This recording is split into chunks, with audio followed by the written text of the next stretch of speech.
American comic, I'm lost, I'm surrounded by superheroes with father issues. This video is purely for entertainment and does not infringe on copyrights or laws. The rights to the novel and image belong to the original author. We do not claim ownership. Don't like waiting and want to listen to this fanfic in full now? Subscribe to our Patreon, where you'll find the best fanfics. Chapter 576 A Zoo, Dad can pick up a baby, so why can't I? Go to hell, you beggar. Near Robinson Park, a thin guy suddenly hit a ragged guy with a stick in his hand. With a bang, the ragged guy fell heavily to the ground. Panting heavily, the thin guy raised the stick and looked at the beggar at his feet with a trembling body. I told you to make trouble for me. You don't deserve to live. He raised the stick and was about to give the guy a fatal blow when he heard a voice from behind. Stop. Turning around, the thin guy saw two figures appear behind him. Raven and Tom appeared behind him. Seeing that the man still wanted to attack, Raven raised his wand and pointed it at the other party. With a bang, the unlucky guy who didn't react was directly hit out. What do you want to do? Raven asked the other party angrily. Seeing that Raven could easily knock him away, the thin guy stood up despite the pain and wanted to fight back against it too. Tom, wearing a Hogwarts uniform, raised his wand and pointed it at the other party. As he cast a levitation spell, the unlucky guy who wanted to attack the two felt his feet stumble and his body fell forward. Seeing Raven and Tom walking towards him, the young man with scars on his terrified face raised his hands in surrender. Okay, you caught me. I will go away obediently. Raven ignored him and used the levitation spell to make the other party float in the air. Okay, what do you want to do? Do you want me to go to Blackgate prison? Do you want to send me to prison? The young man's body was suspended in the air. Although he was very scared, he still said to the two people, I guess a murderer like me should go there. Please, send me to Blackgate prison. Hearing this guy say this, combined with the other party's arrogance and the urgency shown in his words, Tom felt that something was wrong. Tom walked directly to the body and examined the beggar's body. Seeing his movements, Raven also came over. What's wrong? After the Flashpoint incident, the relationship between the two was no longer as tense as before. Although Raven still didn't like the other's indifference and the sinister aura that sometimes emanated from him, she would not oppose Tom as before. Judging from the stiffness of the body and the stench of corpse, he has been dead for at least 3 days. Tom stood up and raised his wand to the panicked young man. What are you doing? I don't know what you are talking about. Looking at the cold aura emanating from Tom and the pair of snake-like eyes, the young man swallowed and took a step back. Crucio. As Tom recited the bone evisceration curse, a red magic energy suddenly rushed towards the other party. The young man who was unable to dodge was instantly hit by the curse. A pain that penetrated deep into his bones attacked him, and he screamed, and his body immediately spasmed uncontrollably. Raven was shocked to see Tom use the Cruciatus curse at the beginning of the game. Tom, do you want to go to Azkaban? The Cruciatus curse is one of the 3 unforgivable curses. Wizards who use this curse on humans will be imprisoned in Azkaban. Don't worry, this is not Hogwarts, Tom casually replied to Raven, and then looked at the screaming guy. The young man tortured by the Cruciatus curse screamed at him, let me go, please, I will tell you everything. He felt that his soul was torn out in pain. Hearing that the other party was willing to confess, Tom put him down and nodded with satisfaction. Very good, now tell me what tricks you are playing. I didn't kill him. The young man, sweating and gasping on the ground, said to the two people, he was already dead when I found him. I dragged him here. It was all fake. Raven looked at him in surprise. Why? Because I can't stand it. This place is hell. Look at my face. They cut me with a knife. Just for fun, the young man became emotional and shouted at Raven and the others. I heard that Blackgate prison is very safe. There is food and shelter there, and you can get protection. But it is said that only murderers can go in. Only in this way can I go in. Listening to the other party's hysterical roar, Raven was silent for a while, and then shook her head with a complicated expression. You are not a murderer, but you must arrest me. You should arrest me. The young man shouted at the two excitedly. You are powerful. You should help ordinary people like me. Why do murderers get preferential treatment? I am a good person. Why can't I go to a safe place? Tom put down the wand he was holding. He had no interest in such a guy. Let's go. After saying this to Raven, he turned and left. Raven wanted to say something with a heavy heart, but in the end she didn't say anything and followed Tom's footsteps. She wanted to help but didn't know what she could do. She wanted to scold the other party, but found that she couldn't find the right words. The roar of the man behind her continued to come out. If I die, it's all your fault. It's all your fault. You killed me with your own hands. After the two walked for a while, Raven looked up at Tom and said, "This kind of thing would never happen in the past. Can people really become devils after being separated from order?" Raven whispered to Tom. Awareness and conscience, once separated from order, no longer exist. The so-called original heart will be exposed at this time. Humans are such animals. Tom turned around and said to Raven, "I think this should be what Dad wants us to see." Tom, who is cold and thoughtful, has his own logic for understanding the world. In the past, he longed for Peter's recognition and longed to have the most powerful power in the wizarding world. Now he began to reflect on himself. His ambition should be bigger. In order not to become a sad guy like this, he should become a person who is not imprisoned by anyone. Not only in Hogwarts, but in this world, he wants to be the most powerful person besides his father. No, Raven shook her head with a serious expression. Dad showed us more than that. She stopped and looked up at the Robinson Park she came to. The park was surrounded by vines. This should be the territory of poison ivy. At the same time, Gotham Church District. Azu and Clark were also in trouble. In the ruined building, two women were fighting for a baby girl. "This is my baby. When I found her, she was alone and crying miserably. There were rats all around. I saved her. No, it's mine. You kidnapped her." The two women started to fight each other. The thin woman grabbed the hair of the woman opposite her and panted, "I'm going out to find food and will be back soon." "I didn't know there were mice there," the plump woman retorted. "You left your baby behind, which proves that you are not a qualified mother." The thin woman defended herself, "I am her only mother. When her biological mother died, she asked me to take good care of her." Looking at the quarrel between the two women, Azu frowned and interrupted them. "So neither of you is the biological mother of this baby?" "No." Ahem. After coughing, Clark stood up confidently and said to the two, "Well, I have an idea. What you two said makes sense, but neither makes sense. I decided to cut the child in half. You each take half, so it's fair." Azu heard Clark's words and looked at the other person with a fool's expression. Isn't this the fable of Solomon that his father told him and Clark when he was in elementary school? Clark is applying what he has learned? But are you sure it works here? Go to hell. You are murdering. "This is my baby," the thin woman cursed at Clark. The plump woman also cursed at Clark. "You bastard. Don't do anything to my baby." Clark was immediately depressed by the two women scolding. Why is the method of Solomon's time not applicable here? In this case, let us take the child away. None of you can get her. Azu picked up the child on the ground without thinking twice and turned to walk out. Clark was stunned for a moment and hurried to catch up with the other person. "Are you really going to take it away?" Clark whispered to Azu, "or are you scaring them?" "Of course it's true. Are you going to hand over this baby girl to these two irresponsible women?" As soon as Azu finished speaking, the two women behind him had a more intense quarrel. "He took the child away. It's all your fault. Smelly bitch, it's your fault. You are not competent at all. It's all your fault. Bitch." Clark listened to the quarrel between the two and shrugged his shoulders. It seems that Azu did the right thing. After walking for a while, looking at Azu's back, Clark suddenly found that he couldn't understand Azu. If it was the Azu from before, he probably wouldn't care about such things. Although Azu usually has a bad temper, has been thinking about the Godfather's farm, and has been guarding against himself as a competitor for several years, Azu is not a bad person by nature. Clark said to himself in his heart.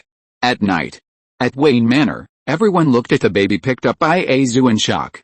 "You picked up a baby?" Star-Lord asked him in astonishment.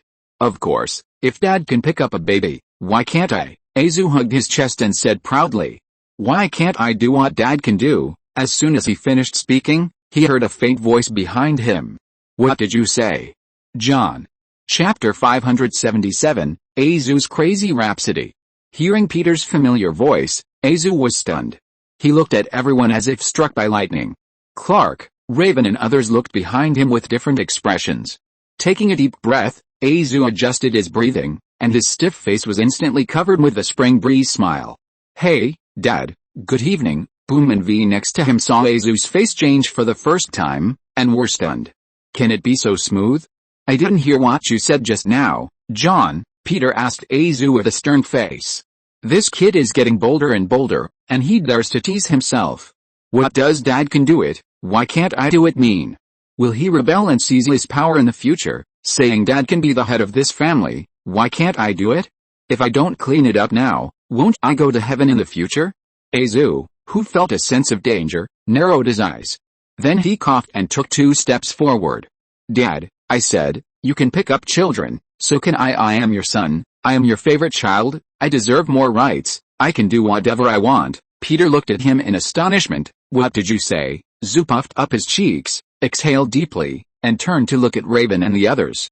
I said, Dad, I am a native of my country, I am your favorite son, from now on, I can do whatever I want, and say whatever I want. Raven, Tom, Star-Lord, Loki, I am different from you, I never make mistakes, I am stronger, I am smarter, better, I am better. Raising his hands, Zu said in a crazy tone, I am not the kind of person who apologizes for what I said, I am not a weak crybaby, and I will never be that kind of person. Hey, John, what are you talking about? Clark thought Zu was talking nonsense and reached out to hold him. As a result, Zu stretched out his hand to stop him. Shut up. Clark, don't interrupt me. Zu, holding his waist, looked around at everyone. In my life, I have always tolerated you for some reasons, but now, I want to tell you all my thoughts, all these things. You can't control me, no one can control me. He shook his head and said to everyone, I won't apologize for my strength. You should thank Dad for creating me, because without me, there would be no one to protect Dad's farm, and this family would not be so harmonious. You need me, you need my salvation. I am your eldest brother, I am the person you should respect, I am the one who inherits my father's spirit and farm. You are not worthy of competing with me, you are not the real hero, I am the real hero. Zu finished the last sentence, took a deep breath, and turned to face Peter. I didn't hear what you said just now, John. Zu, who was a little dazed, rubbed his eyes and looked at Peter. Hearing Peter's question, he looked at the others. Everyone had a normal expression, and did not show any expression because of his speech. Well, the scene just now was just my fantasy. In reality, Azu didn't give an excited speech, but just stood there facing Peter. Sorry, Dad, I just wanted to liven up the atmosphere and make a joke. Facing Peter's questioning, Azu, who was extremely domineering in his fantasy, defended himself. You know, Dad, sometimes I make inappropriate jokes. Well, inappropriate jokes. This sentence is accurate. Peter didn't know that Azu had just staged a righteous speech in his mind. He said to Azu, you can't say whatever you want and do whatever you want. Yes, I know, Dad. Azu apologized at the speed of light. Feeling a little frustrated. Why can't I stand up and express myself bravely like I imagined just now? But you saved a baby, which is a good thing. Peter didn't criticize Azu blindly. He came up and patted him on the shoulder. Being praised by his father, Azu's depressed mood suddenly improved a lot. Dad, where did you go these past 2 days? Loki came up to him and asked. I went to Washington, and I was with the Luthers, Peter said to him. The Luthers? Loki was stunned for a moment, and asked Peter, is it Lex Luthor and his father Leno Luthor? Yes, the Luthor group will provide great assistance to Gotham in the future. At the same time, they will contact all the TV stations and media to report on Gotham and strive to win the support of public opinion. In addition, under the lobbying of Lex and his son, the Washington, D.C. government has gradually loosened its stance. Peter said something that cheered everyone up. I believe that Gotham will soon be rebuilt, and the army will lift the blockade of Gotham. During this time, he found Lex Luthor to talk about Gotham. Lex promised to do his best to help Gotham. Although this kid's intentions were not pure, Peter still accepted his favor. Does this mean that this hell in Gotham is going to end? Bruce looked up and asked Peter. Yes, Gotham will be rebuilt soon. Peter smiled at Bruce. Everything will return to its original track. Thank you, Godfather. Bruce thanked Peter with mixed feelings. He knew that the Godfather didn't want to get involved too much in Gotham's affairs, but for his own sake, he mobilized his power to influence the federal government. So the matter was finally resolved with the help of the Godfather? But can Gotham really be reborn? Bruce fell into deep thought. Although small characters like the ventriloquist have withdrawn from Gotham, big crocodiles like the Penguin still have their own green hills. And this devastated city has also suffered unimaginable blows in the disaster. Tens of thousands of people died, and the rest were displaced. Everyone lost the most precious thing in this disaster, and can this be restored or compensated by a reconstruction? Taking a deep breath, Bruce looked at Peter. But the Godfather has given the city hope, and all he has to do is to continue that hope. On the other side, Wei was a little excited when she heard her father say that Gotham was about to lift the blockade. Did Daddy finally run around to help Gotham? Feeling guilty and touched, Vi walked to Peter. Dad, Vi wanted to say something, but finally threw herself into Peter's arms. Peter was stunned for a moment, then hugged Vi and gently stroked her hair. Late at night, after Raven and the others fell asleep, Peter came to the underground Batcave in Wayne Manor. The Batcave was lit with only one light, which was a little dim compared to the bright lights before. Bruce was wearing a bat uniform, sitting alone in a chair, covering his forehead and closing his eyes to rest. I knew you would be here, Bruce. Peter walked towards him. Godfather. Bruce stood up when he heard the voice. What's wrong? Are you in a bad mood? Peter asked him. No, Bruce shook his head and said, things have taken a turn for the better, and I'm happy, but I'm confused, Godfather. I don't know what to do here. I can't tell right from wrong. Even Gordon wants me to leave. I don't know if I still have a place in this city. I once vowed to fight for justice. But now I don't know how to keep this oath, or even if I can, it can only make you heartbroken. So what's the point of this oath? Bruce covered his forehead and expressed his confusion about the city at this stage. Well, you remind me of a friend, Bruce, Peter said to him. Take off the mask. Bruce was stunned, nodded, took off the bat mask, and revealed a tired face. My friend is a doctor. He works in a clinic 3 nights a week. One night, an emergency came to the clinic. Peter told him slowly, the diagnosis is not ideal. The boy needs to use a special medicine immediately to have a chance of survival, but it's too late to go to the nearest hospital. There is a pharmacy on the corner of the street. Maybe there is that medicine there, but it is closed. Peter looked at Bruce's tired eyes and continued, he once vowed to help every patient, but does that include breaking into and stealing? This is a dilemma. Bruce listened to Peter's story and asked, what choice did he make, Godfather? He chose to break into the house and found the medicine, but unfortunately, the child still died. He broke the law, but he couldn't just walk away. He decided to pay for the bottle of medicine and the damage you caused. He would explain everything. Peter's slow voice sounded in his ears. He left a note and money at the pharmacy, explaining his mistake. That night, he couldn't sleep all night. The next day, he received a call. The owner said there was no money next to note, and his cash register was also smashed. He suspected that it was done by a thief. The owner said he lost $780, plus the damage to the window. He needed to support his family. So, my friend chose to pay the money. Peter cast his eyes on the furnishings of the Batcave. But 2 weeks later, the owner said that he had appealed for insurance and the insurance company raised his insurance rate.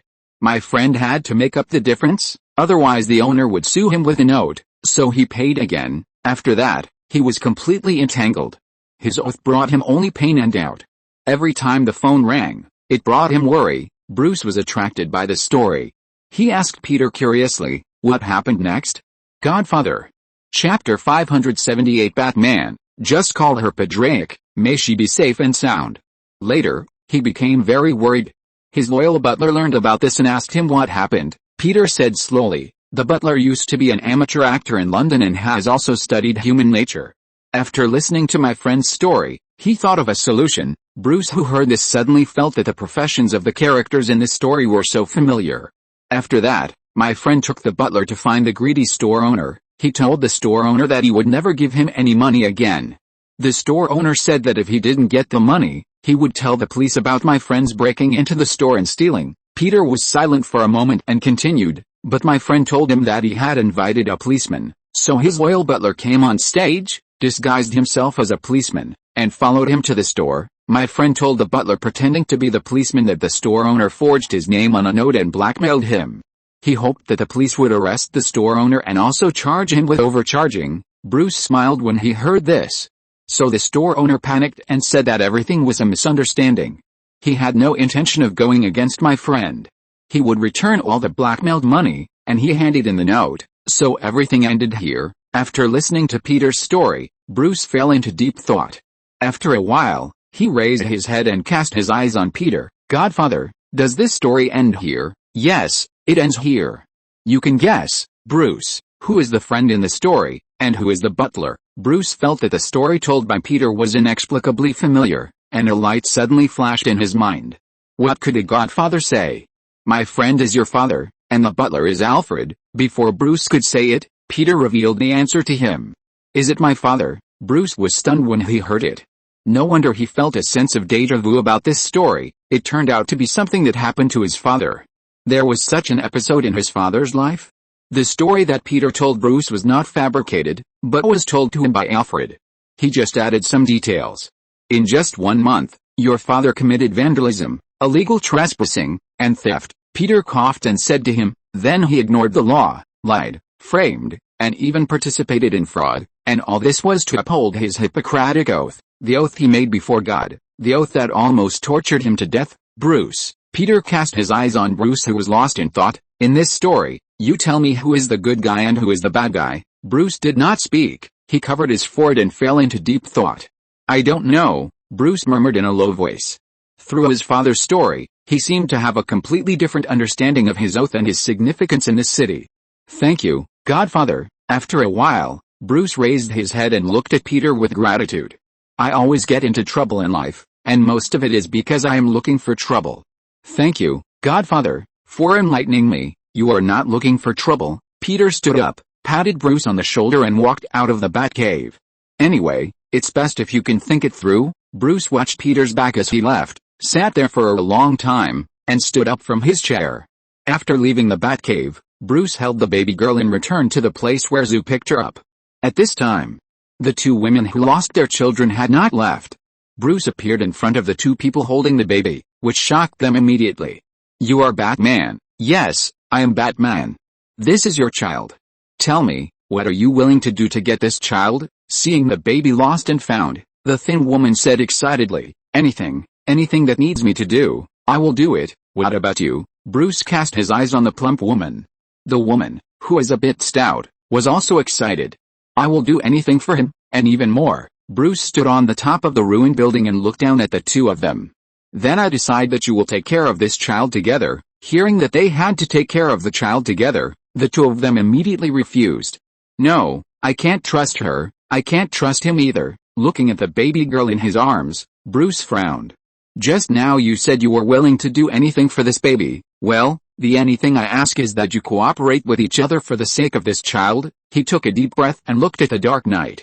Because in this land, this child needs 2 parents, not just one. When one of you goes to find food, the other can stay and take care of her. Do you agree? Listening to Batman's serious words, the 2 women looked at each other and finally nodded in agreement. I do. Me too. Bruce nodded, walked down from the ruins, and said to the 2, now, put your hands on my arms and swear. Swear to me, God is your witness. If you break your oath you will perish forever. As he spoke, he stretched out his hand.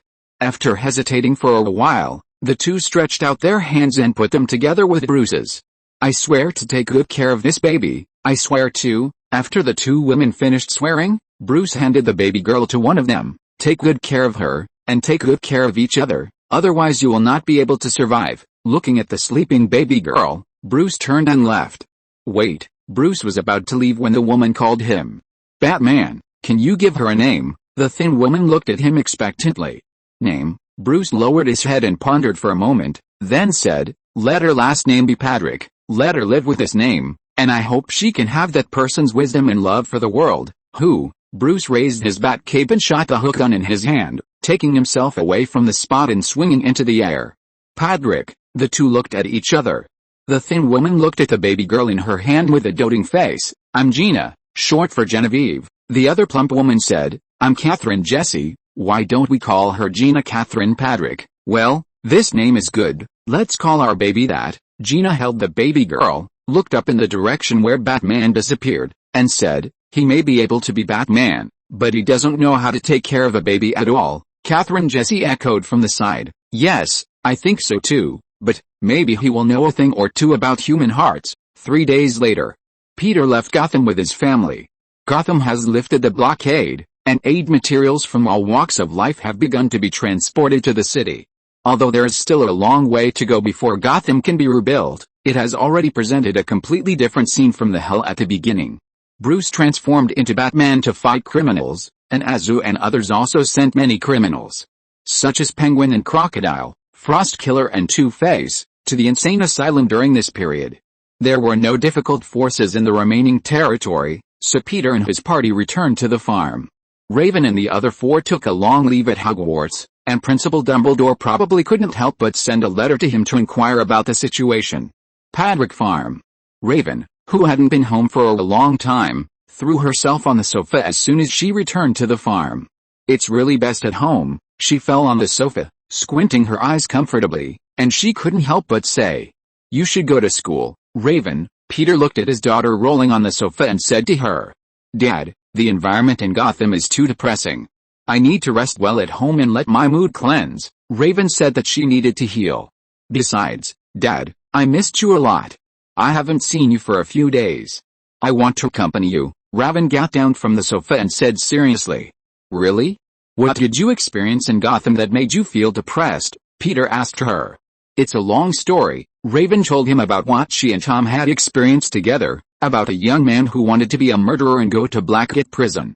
After listening to her story, Peter nodded and asked her, "So, do you also think that's what I want you to see?" "No." Raven shook her head. "Then we went to Robinson Park, which is the territory of Poison Ivy," Raven said with mixed feelings. "She made me understand that there are still good people in an environment without order. She is not as keen on expanding her territory as other villains, but turned it into a home for orphans. She adopted a group of children who lost their parents in the earthquake and provided them with food, clothing and shelter." "Dad, you said she is a villain, and you put her in jail before, but in that environment, she became a good person." Listening to Raven's words, Peter nodded and said, "Yes, she may have been a bad person before, but her nature as a woman overwhelmed her environmentalism. At this moment, she is the de facto mother of these children, not Poison Ivy." Peter was about to say something else when he heard a voice behind him. "Dad, it's a bit troublesome." Chapter 579 Return to the Twin Cities, Hilco and Jess. "What trouble?" Peter turned around and saw Bomb standing in front of him with a sad face. Next to him was Little Cake, who also had a sad face. "Catherine. I haven't been home for several days, Mr. Patrick." Catherine looked up, a little confused about what to do. "Dad and Mom will probably be looking for me like crazy these days. If I go back directly, they will be very angry when they see me." Catherine expressed her worries. Peter looked at Little Cake's worried expression, walked over and touched her hair. "Don't worry, I'll take you back. If your parents have any complaints or reproaches, let me explain to them." He was busy with Gotham's affairs during this period, and forgot about Catherine's return home. "But this little girl is really strong. She didn't say a word from beginning to end." If the other party said a few words, he would send Catherine away directly. Thank you, Mr. Patrick." Catherine took a deep breath and thanked Peter. Since Mr. Peter said so, she had nothing to worry about. Actually, Catherine organized her words, glanced at Bakugo and V who were standing next to her, and whispered, "The experience I had in Gotham during this period is a life I have never experienced before, and it made me understand a lot of things." Catherine spoke her true thoughts. Gotham in chaos is sometimes like Zoan. People living in it are surrounded by chaos and disorder. I saw the faces of the people in Gotham and thought of those in Zoan. They are all in an irresistible and dire environment for various reasons. Ordinary people have been oppressed and mentally devastated in this environment for a long time. They are eager for change, eager to change this uninsurable environment. Catherine said to Peter with a confused look in her eyes, "Everyone in Piltover is equal. Everyone is noble and glamorous. They have no worries about food and clothing, and no worries about survival, but they never care about the lives of people in Zoan. Even though I am from Piltover, I think we are all wrong." Peter listened to Catherine's words, stroked her hair, and cast his gaze at the rising sun outside. "So, Catherine, the Twin Cities will need people like you to change in the future." Peter's voice was solemn. "Under the Twin Cities, change is inevitable. As long as there is inequality, there must be bloodshed and sacrifice. Under the Twin Cities, no one is a survivor. Everyone protects themselves and everyone is in danger. Because of imperfection, this cruel world is formed." After a moment of silence, Peter looked at Raven, Boom Boom, and Way, and said to the three of them, "You three come with me to Piltover and send Catherine back." "Dad, I will go with you too." Tom came down from upstairs and said to Peter. Peter looked at Tom. Raven said she wanted to heal, so she won't go to Hogwarts for the time being. Do you have any reason not to go to school, Tom? Faced with Peter's question, Tom was slightly stunned, and then he found a suitable reason for himself. I have completed all the magic courses in the first grade, Dad, and I also got the best score in Ravenclaw in the previous assessment. Looking at Tom, who held his chest high and showed a reserved and slightly complacent expression, Peter was a little speechless. He had forgotten that Tom was a top student. In the original world, Tom was the student council president. Well done, Tom. Your top student's level is almost catching up with your father's level. Peter praised him. Since this naughty kid has enough excuses, he can only take him to Piltover. At the same time, Zwan, a secret underground laboratory. Hilko walked in front of the glass curtain wall and looked outside. Outside the glass curtain wall is the seabed. The turbid sea water appeared in front of him. A strange fish with a fluorescent head swam past him. The monsters born in the seawater polluted by industrial sewage and toxic gas are this kind of fish that can still survive. Hilko is tall and thin, with a weird yellow right eye. The weird right eye presents a mysterious and dangerous atmosphere, which makes him particularly unique and eye-catching. In his early years, Hilko was a close friend of Vandal and others. They ate the same bowl of leftovers, liberated the humble people, and built their own home, Zwan. That joyful time lasted for a long time, but during a riot, the people of the Black Alley rushed across the bridge between the upper and lower towns, intending to resist, but were severely punished and brutally suppressed by the law enforcement officers, and both sides suffered huge casualties. After that, Vandal and Silco had a disagreement. Vandal tried to seek peace, even at a high price, and was as humble as mud and grass. Silco did not give up and ran around.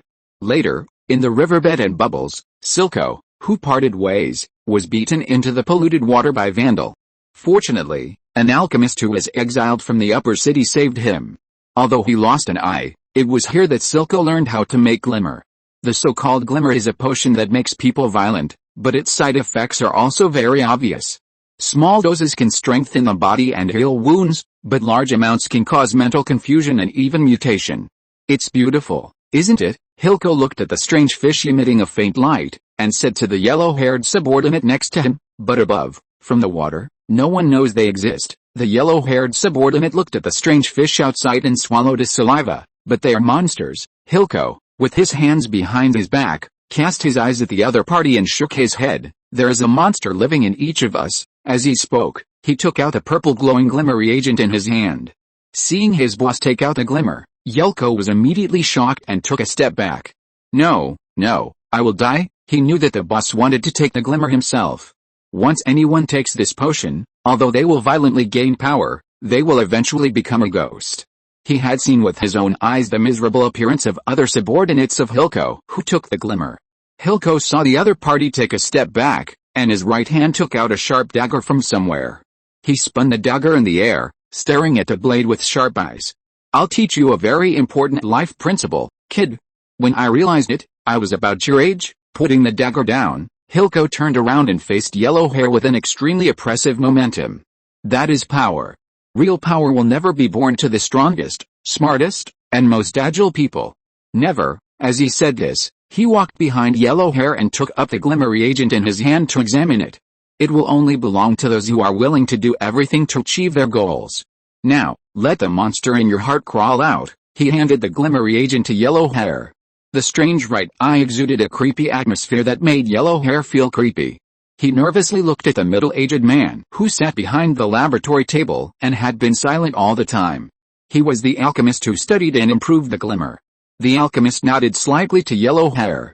Although he was very reluctant, he still took the glimmer tremblingly.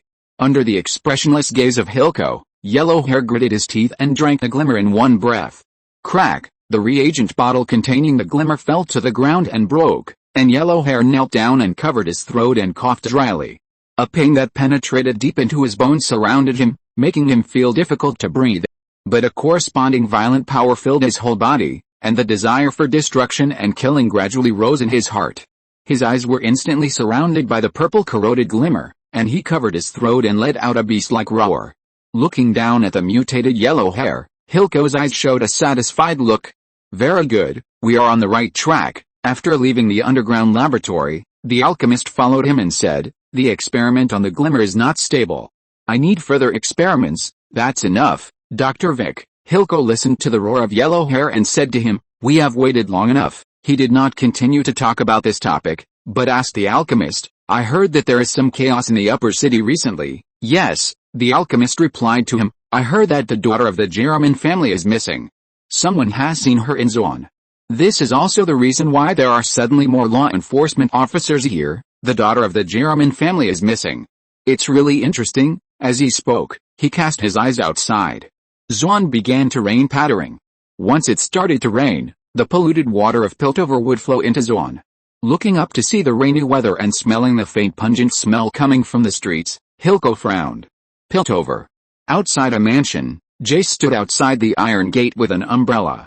He wanted to go in, but because of his inadequate status, he could only shout outside to attract the other party's attention. Squeak! The door to the hall was opened, and a graceful woman, dressed in the common attire of the upper class, walked out slowly. "Madam, is there any news about Catherine?" Jace grabbed the iron fence and asked the lady. "This is not something you should care about. All you can do is leave here." The lady was Catherine's mother, Cassandra Gilliman. She said to Jace in a bad tone, "Catherine's affairs have nothing to do with you. You should continue your research. Don't forget that our family supports your research. If you're listening to this novel on a channel other than Fanfic World, it means they downloaded and uploaded it without effort. We cordially invite you to visit our channel, Mundo Fanfic Novelis. There you'll find the original version of this story and you can explore many other novels of various genres. We're waiting for you to immerse yourself in a world of incredible novels. Chapter 580, Jess, when you have the ability to change the world, you don't need other people's approval. Jace, whose full name is Talus Jace, comes from the Talus family at the bottom of society. He has been extremely talented and ambitious since childhood. He is also a childhood sweetheart of Catherine. Jace was born in an ordinary Piltover family. Everyone wants to live a life of superiority, and Jace is no exception. He is lucky. Because he was sponsored by the Gilliman family, he had the opportunity to go to the best academy and study with Heimerdinger. But in front of the Gilliman family, he is just an insignificant little character, even though he is the object of sponsorship and even though he is now a student of Heimerdinger.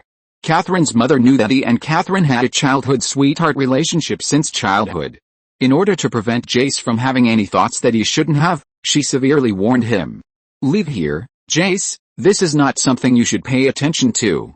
The so-called Hextech crystal you invented last time was stolen by the Zoan people, which caused a lot of trouble." After saying that, Cassandra Gilliman turned and walked towards the living room, closing the door heavily.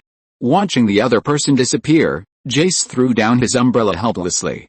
Standing on the ground outside the door, he let the rain wet his hair and clothes. "If you keep getting wet like this, you'll catch a cold." Suddenly, a familiar voice came to him. Then he saw an umbrella in front of him. Catherine, seeing Catherine, whom he had always missed, appear in front of him with an umbrella, Jace was stunned. "Why, are you surprised to see me? It's not like we haven't seen each other for a few months." Catherine smiled at him playfully. Tap. Tap. At the same time, Jace heard footsteps behind Catherine, and then he saw Peter, Boom and V, Riven and Tom. Peter stopped and looked at the legendary Piltover's tall, rich and handsome man. Last time, Boom almost killed his friend Maddie because of the explosion of the Hextech crystal. And the Hextech crystal was invented by Jace. He remembered that this kid would do a lot of earth-shaking things in the future. For example, when Professor Heimerdinger was voted out of the parliament and his brother was seriously ill and about to die, he was happily riding the big dark horse. Although he was called a hypocrite by everyone, Peter felt that this guy was not a hypocrite, but at most he was indecisive. He betrayed the Gilliman family and joined the big dark horse Mel, not only because of emotional influence, but also because he wanted a better life. Compared with the Gilliman family, Mel's family was more powerful, and he could rely on Mel to fulfill his dream of Hextech. On the other hand, some people thought that Jace's behavior of voting Professor Heimerdinger out of the parliament was a betrayal of his master. But more of the reason was for his own invention. Heimerdinger's conservative thinking did not allow Jace to continue studying Hextech gems, and even the Atlas gloves and Hextech claws that had been made had to be destroyed. "Are you Jace?" Peter turned his thoughts to the present, walked up to him and asked him. "Yes, I'm Talus Jace." Feeling Peter's extraordinary momentum, Jace said a little nervously. Catherine, who was standing next to him, introduced Jace. This is Mr. Padraic. He sent me here. Hello, Mr. Padraic. Jace stood up and stretched out his hand to shake hands with Peter. I've heard of you, Talus Jace. Dr. Heimerdinger said you are one of the smartest students he has ever taught. Thank you, Jace said to Peter with some gratitude. Mr. Padraic is a noble of Smalwool, and the Padraic family is also the most powerful family in Smalwool. Catherine automatically added some titles to Peter. Otherwise, she suspected that her mother would treat Peter with the same noble arrogance when she met him. She estimated that even if Peter didn't mind, Riven would be angry. If the two sides fought at that time, she would be at a loss. Think about it, if your mother and Peter fought, which side would she help? Smalwool. Jace, who didn't know that Catherine was lying, didn't notice anything wrong, but just felt that the name was a little strange. Yes, Smalwool, far away from Piltover and Zorn. Catherine was dealing with it while falling into deep thought. According to Mr. Peter, Smalwool is a parallel world completely different from this world. It is not a lie to say that it is far away from Piltover and Zorn. We are going to enter your manor, Catherine. Won't you invite your friends in? Peter asked Catherine as he walked towards the manor with a few people holding an umbrella. Oh, okay. After hearing Peter's reminder, Catherine immediately invited Jace to enter the manor. In the manor, Catherine's mother was a little unbelievable and happy when she saw her daughter appear, but soon she was filled with anger. Catherine, you have been missing for 4 days, and you disappeared suddenly. What did you do? Cassandra Jerriman looked at Peter and his group angrily. Don't tell me that these are your friends outside. Catherine shook her head and said, Mom, this is Mr. Peter Padraic. He sent me here. Mr. Padraic is also a nobleman with his own territory. Peter listened to Catherine's introduction and walked in front of Cassandra Jerriman. Hello, Ms. Jerriman. Hello, Cassandra Jerriman said to Peter reservedly. Hearing that Peter was also a noble, her tone became a little softer. Where is Mr. Padraic from? Cassandra Jerriman looked up, glanced at Riven and Tom, Bum and Wei, and asked him. At the same time, she looked at Jace, who came in with dissatisfaction. This guy actually sneaked in with others. Ionian. Peter thought for a while and said to the other party. Ionia is located outside the Valoran continent, northeast of Noxus. Although the main population of the country is human, some Yodels and other world races also regard it as their home. This island continent is full of natural beauty and native magic. The residents are scattered in various provinces, advocating spirituality and pursuing a harmonious way of existence. Although the magic on this land may be fickle and the creatures living in it may be dangerous and magical, the residents of Ionia have been living a prosperous life for the past few hundred years. The martial arts monasteries, the militias of each province, and even the land of Ionia itself are enough to protect the local residents. Since the skin color of the population of the country is similar to that of the Eastern University in the previous life, Peter said that he was an Ionian. Ionian. Cassandra Jerriman was stunned when she heard Peter say that he was an Ionian. Is it a mysterious family from that land? Just at this time, the maid came over with a cup of coffee, but she didn't pay attention to her feet. Bang! She stumbled and the coffee she was holding fell directly to the ground. At the critical moment, the coffee in the coffee cup splashed towards Peter, and Peter immediately stretched out his right hand to point at the coffee. The coffee was suspended in the air. The coffee suspended by Peter using the rune magic of the rune was suspended in the air without moving. Cassandra Jerriman and Jace, who were watching this scene, were all stunned. Especially for Jace, he was completely stunned. Once when he was a child, Jace and his mother were lost in the ice and snow. When his mother was about to die of the cold, a powerful wizard cast a teleportation spell and rescued him and his mother. From then on, Jace realized the power of magic and became interested in magic. Could it be that he had met the same magician who had saved his mother and her 2 children? After leaving Catherine's house, Peter and Raven were soon stopped by Jace. Mr. Padraic, can we talk? Jace stopped Peter and his group. Of course. Peter turned around and looked at Jace, who was chasing after him. I've heard about the Hextouch technology you're researching. I'm very interested in it. If you lack funds, you can come to me. Peter expressed his interest in the Hextouch crystal in his hand. The energy of Hextouch technology comes from Hextouch gems, and the huge energy contained in this gem is very valuable. Hextouch gems can even achieve entropy reduction. XZ drive resonance can even reverse time. Thank you, Mr. Padraic. Do you really believe that I can succeed? Jace asked unconfidently. Of course, I can see that you have such a talent, Peter replied to the other party. Hearing that Peter was willing to help him, Jace was full of gratitude. Mr. Padrick, do you really know magic? He hesitated and said, does magic really exist? Yes, there is a magical power in this world, which can save countless humans and destroy countless worlds. Peter said to the other party, you want to control the power of magic with technology, which is not easy. It takes a long way. Being watched by Peter, Jace's heart became complicated. Peter patted his shoulder and turned away. Whether it is technology or magic, it is just a form of expression. I also believe that you can succeed, Jace, when you have the ability to change the world. You don't need to look at other people's faces at the same time. Zwan, Black Alley. Vander and two law enforcement officers walked on the street. Because of the disappearance of the daughter of the Jerriman family, he was taken to question by the law enforcement officer. Just after taking 2 steps, he saw a female law enforcement officer lying in a pool of blood. No, it's that monster. One of the law enforcement officers immediately became nervous. Vander stared at the rainy street in front of him. A figure slowly walked out of the green mist. Hilco. You beast. After seeing who was coming, the burly law enforcement officer cursed, go back to where you came from. Chapter 581, Bayo Bayo, I don't like Ike because he is black. No, Benso, don't go over there, Fandel shouted at the sturdy Benso. Benso was his friend, the owner of a nearby grocery store, and he went with him to question him. But it was too late. Benso rushed towards Silco with a stick in his hand. You always block the way when you should get out of the way, Silco said to him calmly as he looked at Benso rushing towards him. The next second, a figure emerged from the darkness and rushed towards Benso. No, Fandel shouted desperately as he looked at Benso falling to the ground without a breath of life. A sense of powerlessness came over him, making him unable to control his body and kneeling on the ground in pain. Seeing this scene happening in front of him, another law enforcement officer who was still standing asked Silco with a shocked face, what did you do? That's not what you told me. He had a deal with Silco and had already reached an agreement with him. He brought Fandel out and Silco took the man away. But what they agreed on was not killing. Hilco glanced coldly at the law enforcement officer who was trading with him, and casually took out a money bag and threw it at him. I changed my mind. With a bang, the money bag fell to the ground. The gold coins that burst out rolled on the bloody ground.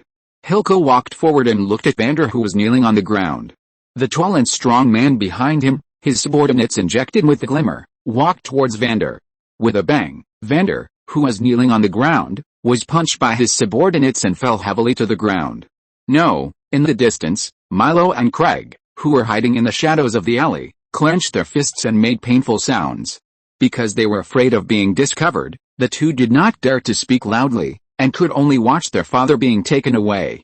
The law enforcement officer who received the money looked at the bloody money bag, looked up at Vander who was taken away, and his colleagues who fell to the ground, stomped his feet angrily, and threw the money bag heavily to the ground.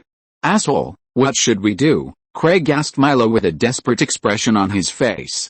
I don't know. Milo sat on the ground, his eyes full of despair and helplessness. Those guys will definitely not let Dad go. Crack. As the two were talking, there was a sound of a branch being stepped on and broken behind them. The two looked back in amazement, and saw a black charcoal-haired boy walking out of the shadows. The black boy with tears on his face raised his head and looked at Milo and Craig, who were stunned. I saw it. The black boy shrugged his shoulders and burst into tears. Although he was a little naughty at ordinary times, Milo still walked over and held the black boy's hand. He killed Uncle Benso. Uncle Benso, who depended on him for life, was killed, and Ike cried sadly. Ike, do you know where they took Fandel? Right, Milo asked the black boy named Ike. Yes, I know, but Ike raised his head while crying. What are you going to do? Are you going to save Vander by yourself? Of course, we can't just leave Dad alone. Milo sorted out his equipment, with an unprecedented firmness in his tone. Craig next to him frowned and said, but we can't do it alone. Hey, are you scared, Craig? Milo mocked his companion. Craig clenched his fist. I just want you to understand that you are just giving up your life by doing this.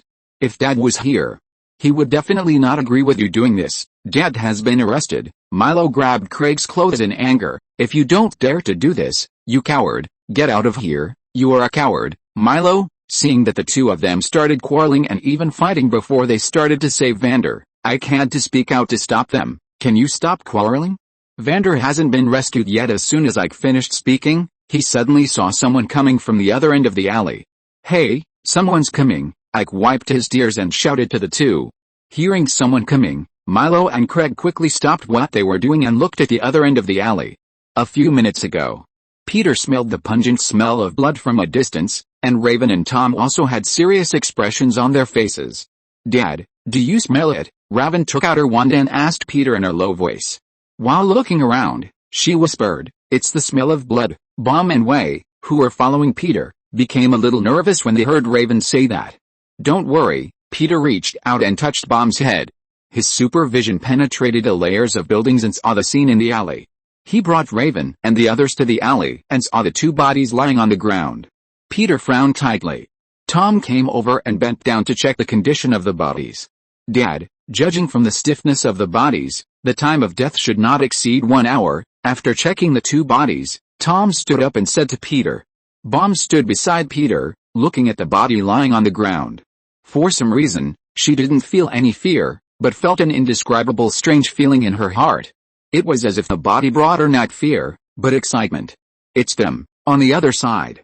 Milo saw the figures of Bomb and Wei in the dim light, and was stunned.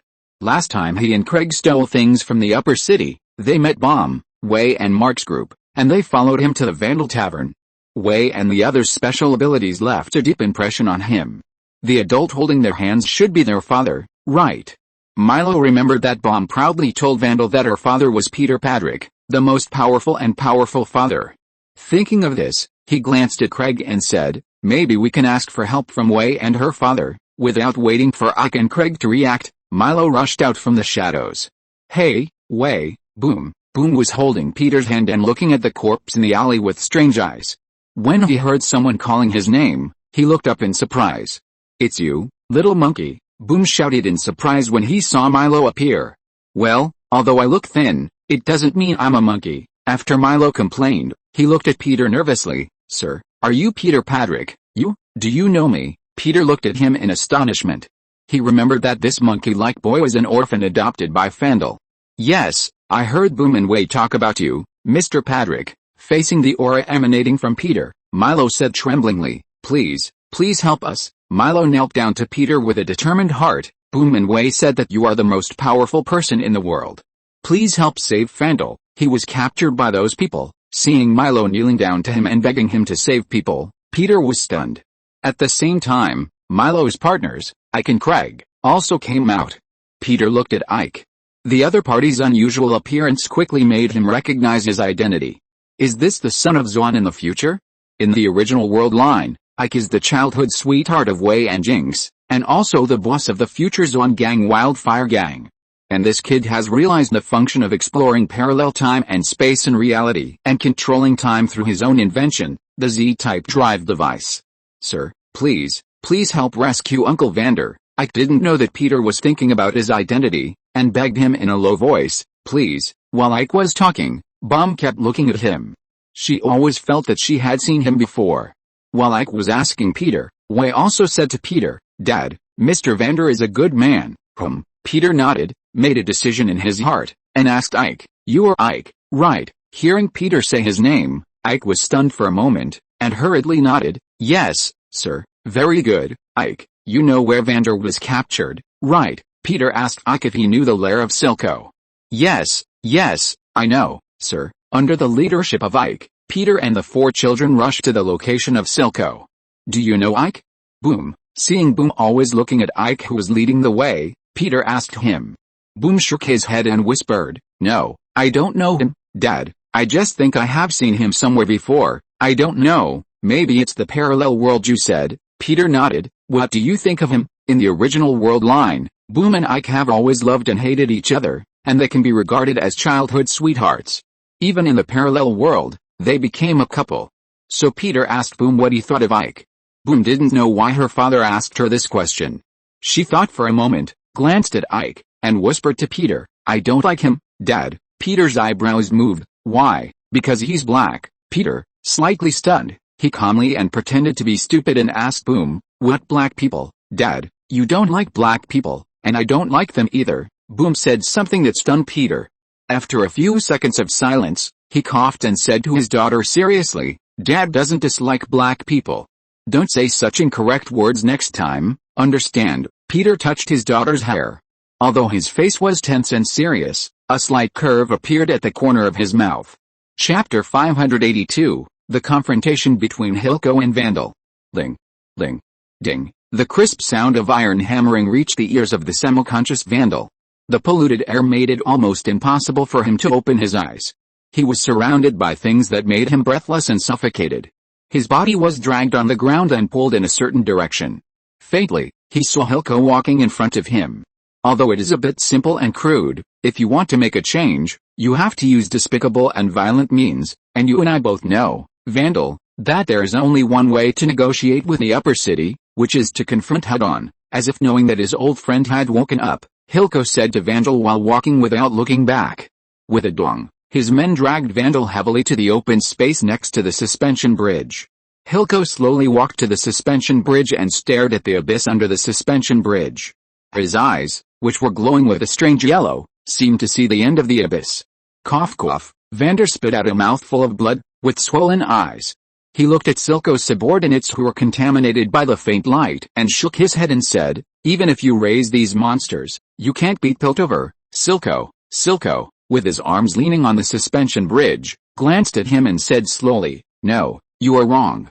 I won't think about defeating them. I just want them to pay the price." "What price?" "The price for them to step into zone casually." Gasping for breath, Vander looked at Silco with swollen eyes. "You will kill many people. What are you looking for? Face? No, not face, but respect." Silco increased his voice, stood up and walked towards Vander. "For opportunities, for everything they are unwilling to give us." Vander took a deep breath, covering his aching ribs, and said to Silco, "Silco, you have gained my respect and the respect of the entire Black Alley, but you just aren't satisfied." Hearing Vandal say this, Hilko turned around suddenly. His expression became extremely angry. "We had the same wish, Vandal." He pointed his finger at him, his tone full of pain and resentment. "We both dream of freedom, not only for the Black Alley, but also to unite the entire alley." The ideal of making Zone rise. Taking a few deep breaths, Hilko calmed himself down.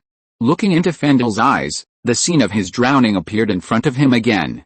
Betrayed by Vandal, pushed into the polluted seawater, falling into the abyss desperately and helplessly. "Do you remember, Vandal?" He squatted down, looking at Vandal leaning on the cable placed next to him, and said in a complicated tone, "I trusted you so much, but you betrayed me." "About what I did to you?" Vandal said to Hilko with difficulty. "I'm sorry, I have never been able to forgive myself. You are my brother." Hearing Vandal's apology, Hilko was stunned. After a while, he shook his head and said, "No, you still don't understand that feeling." "Can you imagine that feeling?" he said to Van der Leen in a calm tone. "Think about your blood being contaminated by dirt and your nerves being corroded by the poisonous seawater. I hate everything you have done to me, but, as time goes by, this hatred has gradually faded. Now, there is only one realization left in my heart, that is, there is only one way to defeat a powerful enemy, that is to go all the way.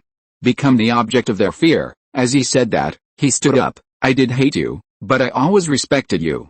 Until you became corrupt with them and were willing to be their running dogs." At this point, Hilko's tone became full of disappointment. "You have completely forgotten the suffering we experienced before." Facing Hilko's accusations, Van der Leen shook his head and said, "I have no choice, even if it is, but now, we have a choice, and you have a choice too." As he said that, he took out a bottle of purple glow and showed it in front of Van der Leen.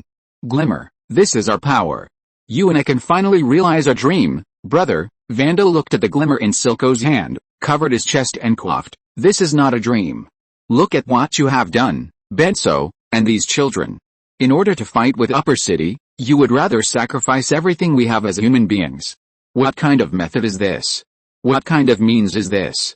Why don't you understand now, Silco? Your way is not feasible. You can kill or cut me up as you like, but please, spare the Black Alley and the children there." Looking at his stubborn old friend, disappointment appeared in Silco's eyes. He asked Vandal, "You would rather die for your ideals than fight for them?" Facing the questioning of his former comrade, Vandal smiled bitterly. His eyes were so swollen that he couldn't open them at all. He just looked at the other person vaguely and said, "I am no longer the person I used to be. Then let me wake up to you of the past. Standing up, Silco turned and left. His tall subordinate came over, punched Fandel with a bang, and dragged him to another room. At the same time, Peter and his group, led by Ike, also came to the location of Silco. Standing on one side of the suspension bridge, Peter looked at Silco's group of men on the opposite side. There was only one suspension bridge to pass through, but the suspension bridge was full of Silco's men. Peter narrowed his eyes and looked at Silco on the opposite side. Ike, Milo, and Craig looked at Peter nervously. "Welcome, my place is still very lively today. I have more than one guest. I guess you must be here for Fandel, but you must not be a happy reunion." Although he didn't know Peter, when he saw Milo and the other two, Silco knew that Peter and his group came to save people. The hot-tempered Wei had already put on the gloves given to her by Peter and walked along the suspension bridge. "Wei," Bao shouted to her worriedly. Wei looked back at her sister, then at Peter. "Don't worry, Babo, there's still Dad." She took a deep breath and said to Peter, "Dad, believe me, I won't let you down." Wei has been practicing boxing hard on the farm, just to make her father look at her with new eyes one day. Now that Fandel's in danger, she stood up herself, not just to get her father's recognition. She wants to teach these bastards a lesson. Raven took out her wand and wanted to attack the other party, but after seeing Peter's eyes, she had to stop. She knew what her father's eyes meant, that he wanted her to believe in Wei. Wei walked to the suspension bridge, and a guy who was stronger and bigger than her also walked over from the opposite side. "Little guy, you want to fight me?" The tall and strong guy lowered his head to Wei, who was in a boxing stance, and asked contemptuously, "Who taught you boxing?" "My father. I am Wei Ole." "Padrick," Wei raised his fists, "even if I learned 1% of my father's skills, it would be more than enough to deal with you." Hearing Wei say that he learned boxing from his father, Hilco lay on the ropes of the suspension bridge and fixed his eyes on Peter, looking thoughtful. Vander, who was tied to a chair, saw Wei walk onto the suspension bridge with his swollen eyes and murmured in a low voice, "No, no way." The big guy who was facing Wei glanced at Peter and said to Wei, "Next, I will kill you and then deal with your father." "Huh?" Hearing the other party say that he would deal with his own father, Wei roared and raised his right hand wearing a boxing glove. With a powerful and lightning-fast fist, he hit the other party's chin. Wei's body suddenly rose up, and his fist drew an arc in the air, and the uppercut hit the big guy's chin. With a bang, the guy who just finished making a threatening remark was hit hard on the chin, water spurted out of his mouth, and his body fell backwards heavily onto the suspension bridge. The suspension bridge was shaken by his huge body. Seeing Wei's small body, she defeated a guy who was several times stronger than her with one punch, and Hilco's eyes fixed. On the other side, seeing the big guy fall, the rest of Hilco's men also rushed to the suspension bridge and rushed towards Wei. Wei followed what Peter usually taught her, turning her body to keep her sideways at about 45 degrees, with her dominant hand behind her chin and her front hand in front of her eyes and nose. Facing the first guy who rushed with a knife, Wei dodged sideways. Her agile posture and the help of high-tech boxing gloves allowed her to easily dodge the dagger attack, and her powerful punch accurately hit the opponent's cheek. After knocking down a knife-wielding enemy sideways, Wei continued to move forward, and knocked down a sturdy woman with a swinging punch and moving her feet. After knocking the woman down, Wei swiftly dodged with a dive, avoiding the dagger attack of the other man, and then Wei knocked the other man out with an uppercut. Every time she punched, in addition to rotating her hips, waist, and shoulders to coordinate with a punching movement, Wei would almost always adjust her steps to keep her body balanced. Compared with the attack method demonstrated in the supermarket last time, Wei's evolution speed far exceeded Peter's expectations. Bang! Using the shell defense to block her head, Wei continued to move forward, blocking the opponent's punch, and then used the right fist that protected her head to counterattack, knocking down the other tall and strong guy with a bang.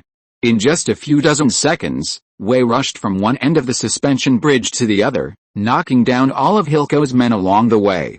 "With just you, it will take hundreds of years to deal with my father." After dealing with a dozen guys who rushed up, Wei turned and looked at Peter. Seeing Peter gave her a thumbs up, Wei suddenly felt a great sense of satisfaction in her heart. Sure enough, as long as she is willing to work hard, she will definitely become the daughter that her father is most proud of. On the other side of the suspension bridge, Hilco was also a little surprised to see V, a big lolly, defeat her subordinate so easily. Is this still a Zoan? On the other side, The tied-up Vandal saw V defeat more than a dozen strong men, and his face was full of disbelief. Chapter 583 Am I a nuisance? Dad? Padraic. Hilko glanced at Peter at the other end of the suspension bridge, and then at Wei, who was walking along the suspension bridge. He then took out a bottle of reagent and handed it to the yellow-hair subordinate next to him.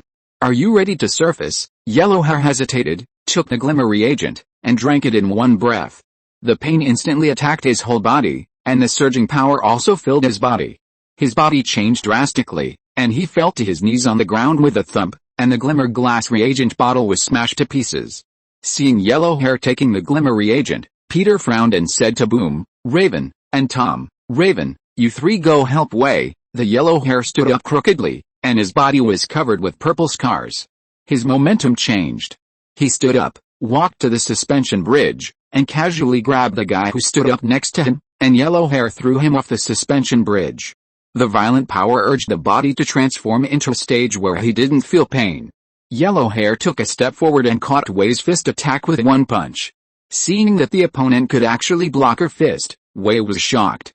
Hiya! Yellowhair raised his other hand and grabbed Wei fiercely. Just when Wei was about to be caught, a black magic energy rushed towards Yellowhair. Yellowhair was unable to react in time and was directly hit backwards by the magic released by Riven. With a bang, his body hit the wall heavily, shaking off countless dust. Seeing Riven holding up her wand and releasing magic, Hilko was incredulous. Magic? No. Impossible. How could he see magic in Zon? Ho ho! Yellowhair, who was hit by Riven, stood up from the ground and twisted his body. The violent power made him forget the pain, and his heart was completely dominated by rage at this time. With a roar, he rushed towards Riven. No, I can't fail. Even the magic of Runeland can't stop me. Hilko glanced at Peter, who had a calm expression on the other side of the suspension bridge, and asked the remaining men to use the glimmer reagent to stop Raven and his group. Bang! Boom took out a boom gun and shot at Hilko's men. The firearms that she further modified had greater lethality. With a bang, the bullets fired from her boom gun hit the guy who was roaring and rushing towards her. Very good, you are my favorite target. After Boom underestimated, she skillfully turned the gun in her hand and hit the guy who climbed up and injected Glimmer in the shoulder. Tom on the other side raised his wand and used the apparition spell to control the object and smash it towards the enemy. In the interval between the battle between Raven and Yellowhair, she looked at Tom with some contempt in her heart. In the previous battle in Gotham, Tom started with a bone evisceration curse, but now he used this ordinary spell. Needless to say, it must be because his father was around. She didn't expect that Tom, who looked cold on the outside, would actually pretend in front of his father. Sure enough, except for Mark, who was a fool, no one else on the farm was simple. In front of their father, they were all the kind of guys who would pretend to have little thoughts. Even Bomb and Wei were not simple-minded children. Even if Mark was a fool, his father just liked such fools who would tell on others. Mark was a greater threat. Raven thought about this and suddenly felt a little tired. Ike, Milo and Craig, who were standing on the other side of the suspension bridge and did not participate in the battle, stared at everything in front of them in amazement. Especially the magic released by Raven and Tom, which made the three of them look at each other in bewilderment. What is that? Is it magic? Milo swallowed his saliva and asked Ike next to him. I don't know, but if it is magic, it turns out that magic is so incredible. Ike saw Raven release a black crow-shaped energy and whispered. The black crow exuded a powerful pressure, surrounding almost all the people who injected the glimmer. Because of her wild thoughts and feeling that life was too difficult, Raven directly released her ultimate move. Although Silco's men had taken the glimmer, this body-strengthening agent could not make their bodies immune to magic damage. The soul-released magic released by Raven suppressed all of Silco's men. The roaring Yellowhair wanted to stand up, but was hit by Tom's spell. Dizzy, the Yellowhair, whose mind was instantly dizzy, staggered and fell to the ground. Seeing that Raven and the other four killed all of his men with almost no effort, Silco, who knew that it was impossible, turned around and walked towards the room. There was an escape passage in the base, and he could use the passage to escape from here. But when Silco walked to the corridor of the room and turned around, he saw a gun pointed at him. I don't know when Boom Boom appeared behind him, pointing the Boom Boom gun in his hand at the other party. When Silco saw the gun in Boom Boom's hand, he was stunned. The air condensed in an instant. After a while, he said to Boom, "Child, you won't shoot." If you saw how the people of Zon live, you will know that what I did was right. You killed a lot of people. For a better future, some sacrifices are necessary. Boom raised his gun and asked him, then who is the sacrificed? You, me, and anyone else. We must persist in the struggle, and the struggle will involve sacrifices.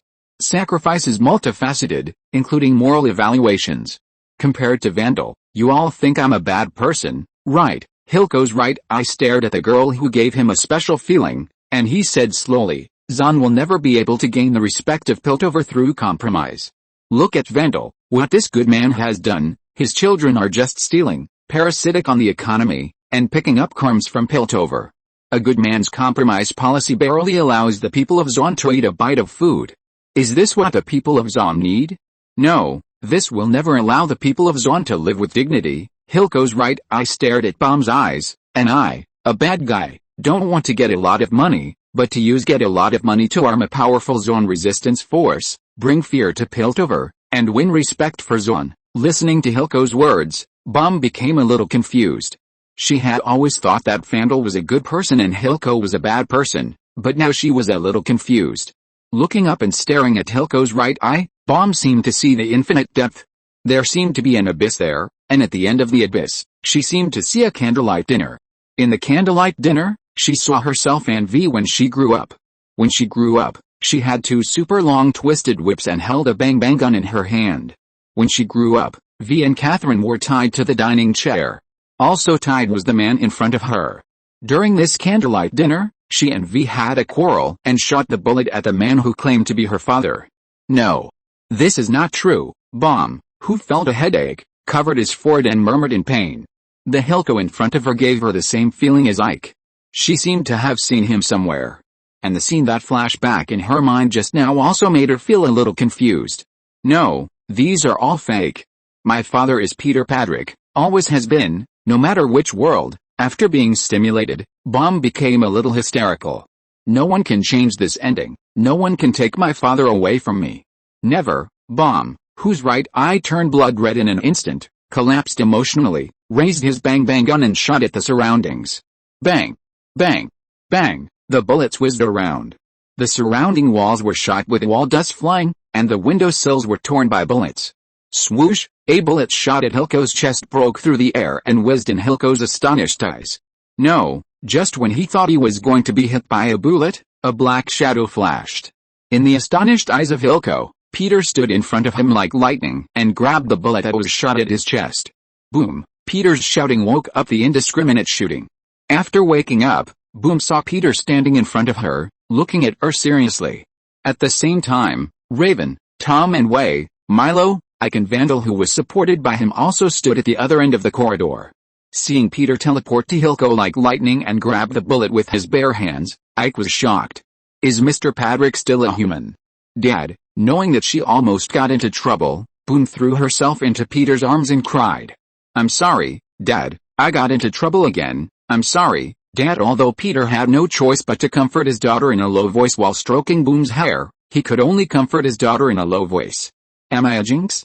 Dad, no, you are not Jinx. You are my daughter who I would not trade for anyone else, Peter said as he looked at Vander and Hilco. These two were the two fathers of Bomb in the original world.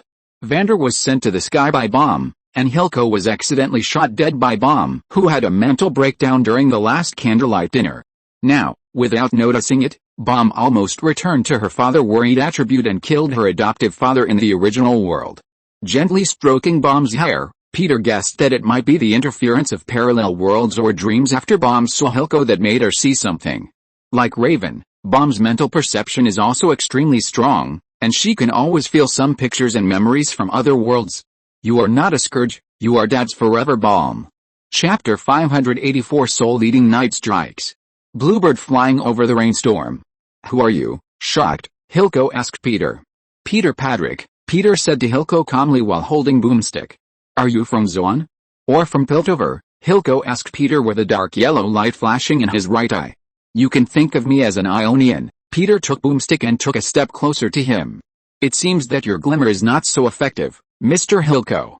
Not to mention against the Piltover people, it can't even defeat my daughter. Hilco looked at Peter cautiously, and while he was wildly guessing about this mysterious man whose strength he couldn't figure out, He said, I never thought about defeating the Piltover people. I just want them to see the power of the people of Lower Town. Seeing that Peter didn't seem to be going to attack him immediately, he regained his usual calmness and composure. Look at him, look at Vander. Is the peace he humbly desires the best outcome? No, that is just a deception and betrayal, a betrayal of the people in the lower city. The peace that Zon needs is definitely not the so-called charity given by a few people in the parliament with ulterior motives, because in the eyes of the people in the upper city, Zon is both backward and not worth saving. This kind of charity piece is the cheapest and most untrustworthy. Hilko pointed at the silent Vander at the other end of the corridor. In their eyes, this is just a sewer that can be controlled at will. The arrogance of the people in the upper city can no longer be changed by peaceful means. Mr. Patrick, if you live in Zon, you will know if what I said is correct. His eyes became bloodshot, and there was a gloomy anger in his eyes. If Zon wants to be independent, rise, and gain the same status and development rights as Piltover, it must first let the high-ranking councillors of Piltover feel the pain from their own perspective, and let the dignitaries who have never walked in the dark know the horror of the night. Let Piltover know that Zon is not Piltover's trash can, and can only crawl at the feet of the so-called superiors forever. Hilko's angry, almost roaring voice made Vandal, Milo and Riven all stunned. After a while, Peter frowned and looked up, asking him, even if the glimmer will make the Zon people become inhuman. Hilko shook his head. No, you are wrong, the people living here have long been inhuman. Peter fell silent after hearing this. In some ways, he admitted that what Hilko said made sense. This guy is indeed a villain, and he will do anything to achieve his goals. He even used the glimmer, which is similar to drugs, to control a large number of Zon people, making the Zon people who have already suffered from the air crash even worse. He seems to be a revolutionary. He can do what Vandal can't do because he is more ruthless. He can fight for the treaty that Vandal can't fight for because he dares to think and do. He is also a father. In the original world line, after he adopted Boom, one day he returned to the corner of the Black Alley into Vandal's statue, and confided his feelings. He has now become like Vandal. The two former brothers made the same choice in different time and space. Regarding Hilko's attitude, Peter does not think that he is purely a villain, nor a simple good person. He also does not think that killing Hilko here now can solve Zon's problems. Looking at Boom in his arms, the problems of Piltover and Zon should be left to his daughters to solve. Maybe in the future Boom will bombard the parliament. Is this solution actually not bad? Shaking his head, Peter hugged Boom, who was sobbing softly, and turned to the other end of the corridor. A warning? Don't attack people in the alley again, Hilko, Peter said as he walked towards Raven, Milo and others, otherwise you won't have such good luck next time. Walking to Vander, Peter asked the weak and swollen-eyed man, can you still walk, Mr. Vander? I can still. Vander thanked Peter with a difficult tone. Thank you, Mr. Patrick, you're welcome, and I also want to thank you for hosting Bikugo and Wei last time. Peter stretched out his hand, and the silver energy of the gods condensed into a row of runes in the air. In the shut eyes of Ike and Milo, the healing rune was created and cast by Peter on Vander's eyes. Looking at this scene, Ike opened his mouth in astonishment. Mr. Patrick, is this magic? Ike mustered up his courage and asked Peter in a low voice. Yes, rune magic. After Peter healed Vander, he reached out and touched Ike's hair. Let's go. In the corridor, Hilko watched Peter and his group leave. His clenched fist slowly loosened, and his strong unwillingness made him unable to calm down for a long time. Looking at Peter's back, the expression on his face kept changing. Peter. Patrick, who whispered Peter's name. Let's wait and see. After Peter and his group returned to the streets of Zon, they soon realized that something was wrong. The fog floating around was getting thicker and thicker. Looking at the sea in the distance, they found that the fog on the seashore took on a black form, faintly emitting an evil and corrupt breath that made people shudder. Something is wrong, Vander, who was coughing and holding his chest, said to Peter. Some evil things have invaded here. Riven cast her eyes on the sea under the black fog. The water surface at night was strangely quiet, and the seawater looked calm. Everything was bathed in the cold silver moonlight, but the terrifying thing was that the moonlight was gradually extinguished. The moon was about to be strangled to death. Between the moon and the person watching the moon, the entire sky was occupied by a black shadow. Riven seemed to see black tentacles groping in the black night sky in the distance, like a vicious storm given life. It's the devouring night. Fandel soon remembered something and his face changed. What is the devouring night? Riven first heard the name at the Christmas party. And now she heard devouring night again, so she asked curiously. Wei explained to her, it is said that it is the black fog from the Shadow Isles. The souls that died in the black fog will be cursed and become part of the black fog forever. The black fog expands every year, devouring souls and attacking innocent people. Sometimes, the black fog will drift across the ocean, and the ghosts of those who died will wander with it. Wei told her the story of the devouring night. Vandal listened to these words and shook his head, saying, it shouldn't be like this. The black mist most often visits Bilgewater during the harrowing night. In the past, when it attacked Zon, it would only linger on the coast and never reach the land. A shocked expression appeared on his face. I have never seen such a large black mist in Zon, spreading so far. What should we do? Milo asked stutteringly as he looked at the gradually spreading black mist. He seemed to hear the howling and screaming coming from the black mist. Vandal looked at the black mist and said to a few people, hide in the basement, maybe you can avoid the harm of this black mist. Seeing that the black mist had a tendency to gradually spread, Peter frowned. Raven, Tom, take Boom and V away from here, and follow Vandal to the black alley. But, Dad, Raven frowned, I'll accompany you. Worried that her father might have an accident, Raven refused to leave.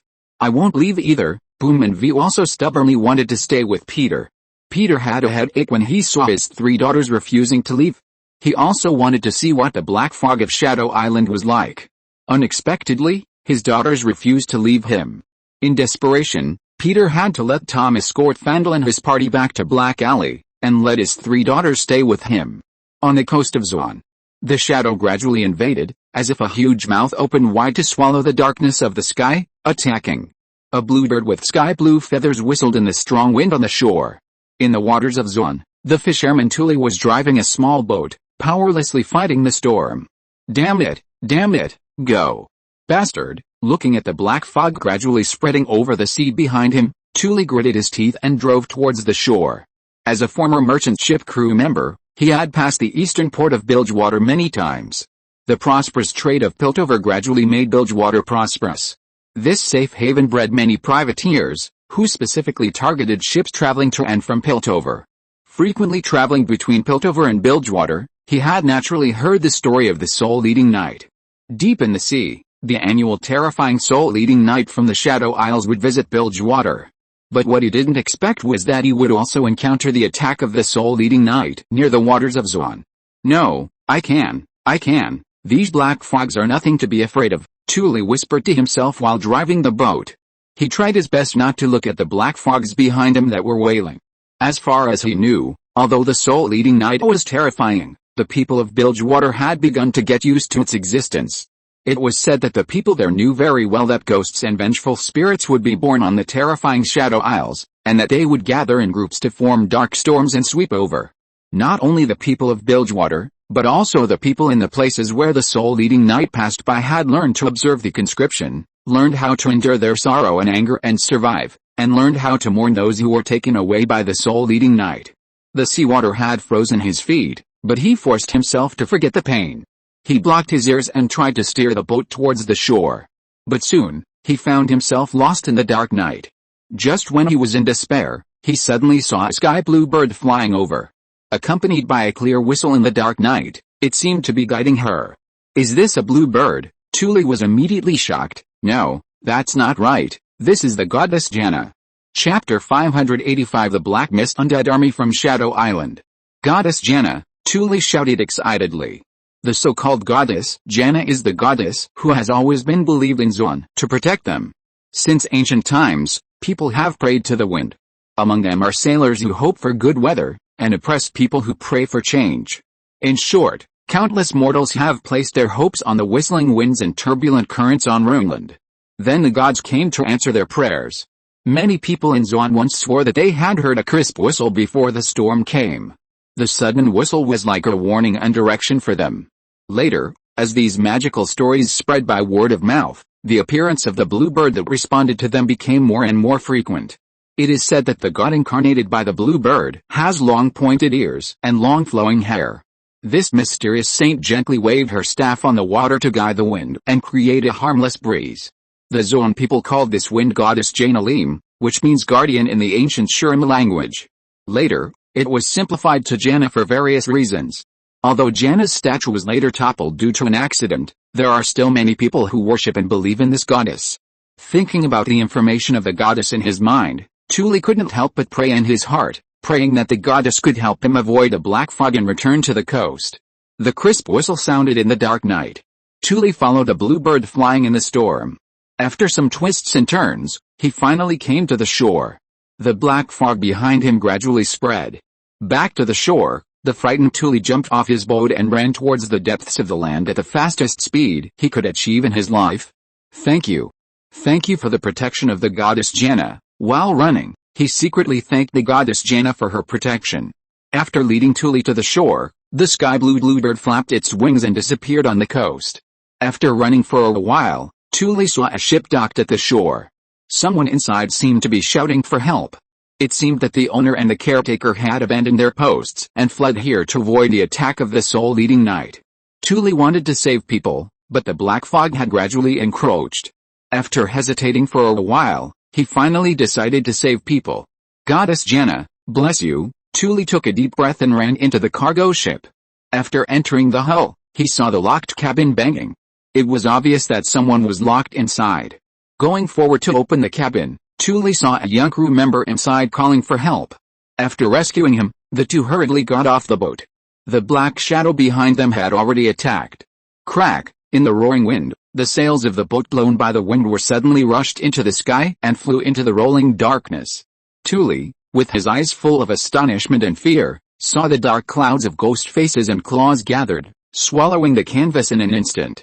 What is that? The rescued young crew member asked Tuli in horror. I don't know, but I know that if we are caught in the black fog, our fate will be the same as the canvas. Goddess Jana, please bless us to escape safely, Tuli prayed as he fled far away. He had just run 2 steps when a big wave rushed towards the two of them. Bang! Tuli, who was hid into the water before he could react, struggled to float out of the water. Fear took over his body. He found that he didn't know when the canvas that had just flown out had come to his side and entangled his arm. Behind him was countless rolling black fog. Damn it! Tuli twisted his body and pulled his arm back. Grab my arm. Hurry up! The crew member he had just rescued stretched out his hand from a nearby boat and asked him to grab him. Tuli grabbed his arm and got on the boat. The shadowy black fog had already surged over. Tuli saw strange, terrifying, withered beast-like things emerging from the shadows, like lice falling from wild dogs, walking on the sea as if it were flat ground, and coming out of the black fog to attack the two. The vengeful spirit with sharp claws and teeth and human-shaped faces exuded a terrifying aura and rushed towards the two. No, seeing that the two were about to be hit by the vengeful spirit, at the critical moment, a black magic energy came roaring. Boom! The magic power that exuded a strong pressure instantly knocked the vengeful spirit flying. The two who were saved looked in the direction of the sound and saw Raven holding a magic wand. Seeing the magic released by Raven, the two were stunned in place. What is this? Magic? Raven, who was being watched, frowned when she saw countless black undeads emerging from the black fog. She could feel that this was a creature that was corrupted by an unknown force, lost its reason and emotions, and had a desire to kill. Moreover, this black fog was also quite strange. It seemed that if you were touched by it, your mind would be affected by it. She could feel the horror of the black fog just by approaching it. It is conceivable that if a normal person is pulled into the black fog, he will definitely be corroded and assimilated into a creature similar to the undead. Her father took Bakugo and Wei to help other fishermen on the shore. Now facing these evil spirits in the black fog, they have to rely on themselves. Using the floating spell to pull Tuli and the other person to her side, Raven then used her wand to condense magical energy in the shape of a crow. She released the magic that combined her own soul power with the magic of the Hogwarts world, the Soul Crow. The huge black crow released its own soul, radiated magical power to the surroundings, and whistled away. Tuli and the other person only saw Raven releasing magical energy in the form of a black crow, whistling and sweeping the army of evil spirits. Boom! The Soul Crow with a very large attack range collided with the roar of the evil spirits, causing the two to retreat in horror. The magic energy hit the gathered ghosts, and Raven, who had not had time to catch her breath and rest, saw more ghosts rushing towards her. At the same time, more residents on the coast saw the attacking black fog. The ghost beasts that emerged from the black fog attacked the defenseless Zon people. Suddenly, The entire zone coast became a hell of chaos and death. Upper City. As the hub of Piltover, the seaport was also surrounded by black fog. Due to the developed marine trade in Piltover, countless ships were docked at the port. The busy ships were attacked by the black fog, and the privateers, merchants, and traders who didn't know what was happening at the port were swallowed by the black fog. When Peter rushed to Riven with Wei and Bayo, what he saw was countless ghosts, surrounding her from all directions. And Riven was using the Patronus to resist the black fog and monsters. The Patronus, which had helped Riven resist the magic of Hecate, was now used by her to resist the black fog. The dazzling and warm white light radiated a conspicuous light in the darkness. All the ghosts that approached screamed and turned into dust in the painful wails. Although it was weak, it became the only light in the darkness of Zwan at this time. Tuli and the crew members he rescued hid behind Riven trembling. Riven gritted her teeth and released the Patronus spell, recalling the happy memories of being with her father. Expediat Patronum, call the Guardians. As Riven shouted, the Guardian Raven she summoned rushed towards the ghosts. Countless ghosts were melted by Call the Guardians. But more and more undead beasts followed one after another, fearless of death. Just when Riven was gradually struggling, a powerful magical energy swung out from behind her. Boom! Countless screaming and painful undead nearby were all melted in an instant. Riven turned around in shock and saw that Peter released a celestial energy to resolve the approaching ghosts. Dad, seeing Peter appear, Raven breathed a sigh of relief. Raven, are you okay? I'm fine, Dad. After confirming that Raven was okay, Peter nodded. Looking at the army of evil spirits in the sky and the black fog that was constantly eroding his mind, his brows furrowed. He casually created the energy of the gods and condensed it on Bakugo and Wei. Peter used the runes to create a barrier and placed it in front of Raven to block the evil spirits and beasts for her. The magical aura emanating from the black fog made Peter feel a little tricky. He could feel the destructive power and erosion of the mind emitted by this black fog. According to the information he learned in his previous life, this black fog was the original magic of the Blessed Isles, Shadow Isles, and the collision with the Curse of Ruin. The Blessed Isles are rich in magic and water of life, and the birth of the Blessed Isles was accompanied by the emergence of magic and water of life. In ancient times, the Blessed Isles rose from the bottom of the sea, and the spirit of nature Maoke was born. Maoke sensed the loneliness and potential of the land, and drank the water of life from a magical spring, spreading life and eventually covering lush forests and majestic trees. Later, a young king of the East fell mad after his beloved wife died. He sent Callista to find a cure, and Callista learned the secret of the Blessed Isles. At the king's command, Callista asked the masters of the Blessed Isles to use the water of life to heal the queen. But when Callista returned to the kingdom, the queen had already passed away. The king fell mad due to excessive grief and ordered Callista to tell him the secret of the Blessed Isles. But no matter how magical the Blessed Isles were, they could not bring back the dead. The king led his army and forced his way into the peaceful kingdom, killing everyone in his way, and finally broke into the central sanctuary and immersed his dead wife in the overflowing waters of the Blessed Isles. But the holy water did not bring his dead wife back to life, and finally the magic of the holy water collided with the ancient sword, and the curse of ruin turned the Blessed Isles into the Shadow Isles. Chapter 586, The Dream of Thousands of People. Peter becomes a Zwan god. The white fog on the island eventually turned into black fog, and the king also lost his mind in his obsession with his beloved wife. Dad, what should we do? Wei, who was beside Peter, looked at the undead in the sky and asked Peter nervously. Do you know how the people of Bilgewater resist a black fog? Peter lowered his head and asked Wei and Boom. Sorry, I don't know, Dad. Wei shook her head blankly. Dad, do you know? Boom raised his head and asked curiously. No, Dad doesn't know either. Peter shook his head, but I can enter other people's dreams and find the information I want to know. Using the energy of the gods to create a protective shield, Peter then activated the power of the sandbag and entered the human dream world of this world. At the same time, Bilgewater Harbor. It is located on the edge of the Blue Flame Islands far away from the mainland, northeast of Piltover. Due to the convenient transportation location, countless sea snake hunters, dock gangs and smugglers came here from all over the known world to settle down and form this rich harbor. But now, due to the erosion of the black fog, the people in the harbor city are all hiding in their homes and shivering. In front of every window, a night watch candle made of whale dung is lit, and the flames flicker through the bottles of sea glass. On the door panels of every household, there are burning queen grass hanging, and the windows are sealed tightly with long wooden boards. Near a small island near the sea, the only workshop is also closed. Miss Fortune, Sarah, is lying on the bed, looking out the window in horror. Miss Fortune, who will become the queen of the sea in the future, is only a little girl of 5 or 6 years old at this time. As the beloved daughter of the famous female gunsmith Abigail Fortune, Sarah's happy childhood was spent most of the time in a workshop on a small island near the sea. Little Sarah learned to install the revolver lock, adjust the trigger wheel distance, and even participated in the test firing of customized pistols. Her mother is a legendary figure in the gun-making craft. Many wealthy captains can find her customized pistols in their collections.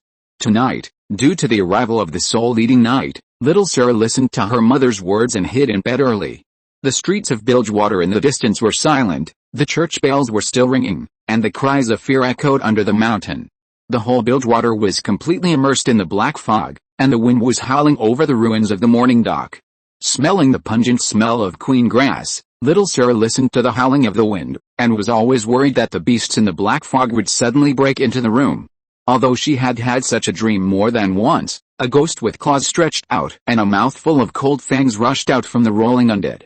One of her bullets hit it in the face, and then the ghost turned into a puff of smoke and was blown away by the wind. Another shot passed, and another undead also retreated without a trace. Although she often dreamed of destroying the undead with a handsome bang, she knew how terrible the undead were in reality. This is not something a little girl can do. Holding her doll, Sarah slowly fell asleep in fear and anxiety. In her dream, she found herself in a strange place. Holding her teddy bear tightly, Sarah was surprised to find herself standing on the sea. She looked up and saw a huge lighthouse near the strange port. A warm and dazzling light emanated from the lighthouse. What is that? No, it's not a lighthouse, it seems to be an ash tree. Sarah's face was full of shock.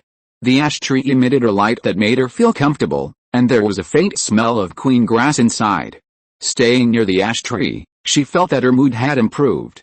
Faintly, she saw a figure appear near the ash tree. Perhaps sensing her presence, the figure turned around and looked at her. A well-proportioned young man with a beard but a unique temperament, his warm eyes caught her eyes. Piltover, a mansion in the central city. Mel fell into drowsy sleep.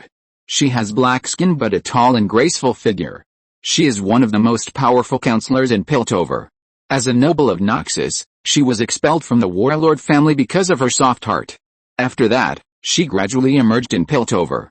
With her wisdom and skills, she successfully entered the power center of the city and now became an important counselor. When she fell asleep, she, like little Sarah, dreamed of a huge sacred tree lighthouse appearing in the sea near Zoan. The sacred tree lighthouse stands on the coast, exuding the smell of a queen grass and warm white light. Under the sacred tree, she saw a young man with a unique temperament. As the white light of the sacred tree unfolded, the attacking black fog retreated one after another. Mel suddenly woke up from her dream and exclaimed. She wiped the sweat from her forehead, opened her eyes, and stayed for a while before getting up and getting out of bed. Knock. Knock. Knock. She was recalling the scene in her dream when she heard a knock on the door. She looked up and asked, "Who is it?" The maid's voice came, "Mom, something happened." "What happened?" "The black fog has spread to the port, and many people in the port have been attacked." Hearing the maid's report, Meyer was shocked. The attack of the black fog was not a dream. She took off her pajamas casually, revealing her perfect figure, put on her clothes as quickly as possible, opened the door and said to the maid waiting outside, "Take me to the harbor, Zoan." Bao and Wei were shocked to see the world tree that appeared out of thin air near the coast and emitted white light. After Peter created the world tree, the nearby black fog seemed to have come into contact with something terrible and retreated from the coast with a roar. The invading undead beasts born in the black fog were forced back by the light of the world tree and retreated like a tide. Watching this scene in front of them, Thule and another crew member were stunned. "Dad, did you move the world tree here?" After a while, Raven, who had reacted, asked him with a look of astonishment on her face. "No, it's just a fantasy." Peter took out a ruby and said to Raven and Boom with a calm expression, "The people in Bilgewater will use the night watch candles and the smell of the queen grass to stop the invasion of the black fog, so I let 1,000 people have the same dream." This world tree appeared in the dream.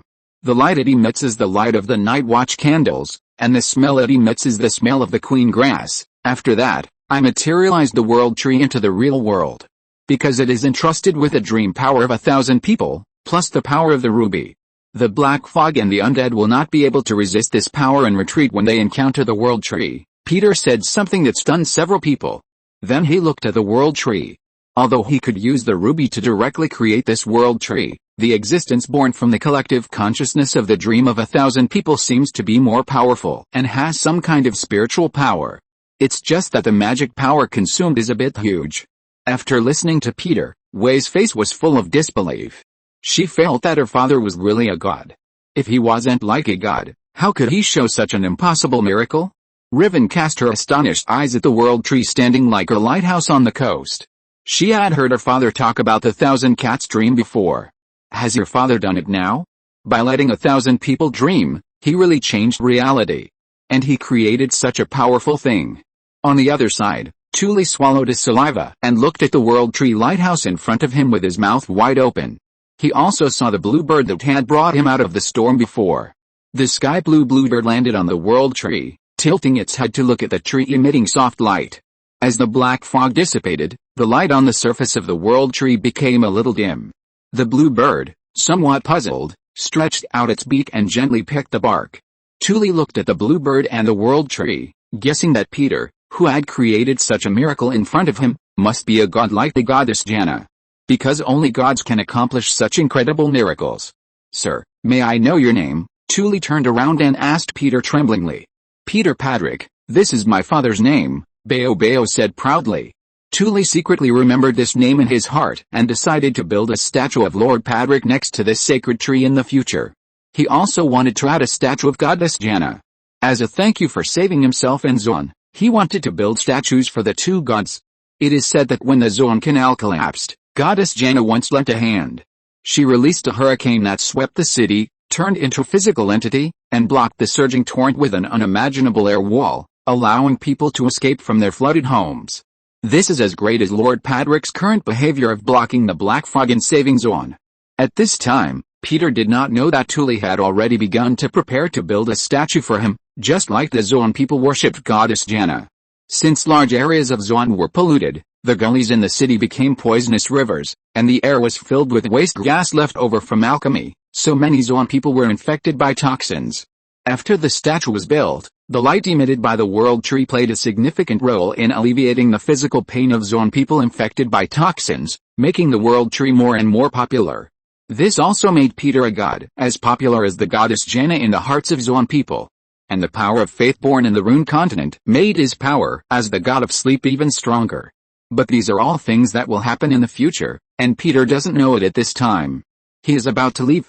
Lord Patrick, what is the name of the sacred tree? Thule stopped him and asked expectantly. Peter thought for a while and said, let's call it Smalwell. If you're listening to this novel on a channel other than Fanfic World, it means they downloaded and uploaded it without effort. We cordially invite you to visit our channel, Mundo Fanfic Novelis. There you'll find the original version of this story and you can explore many other novels of various genres. We're waiting for you to immerse yourself in a world of incredible novels.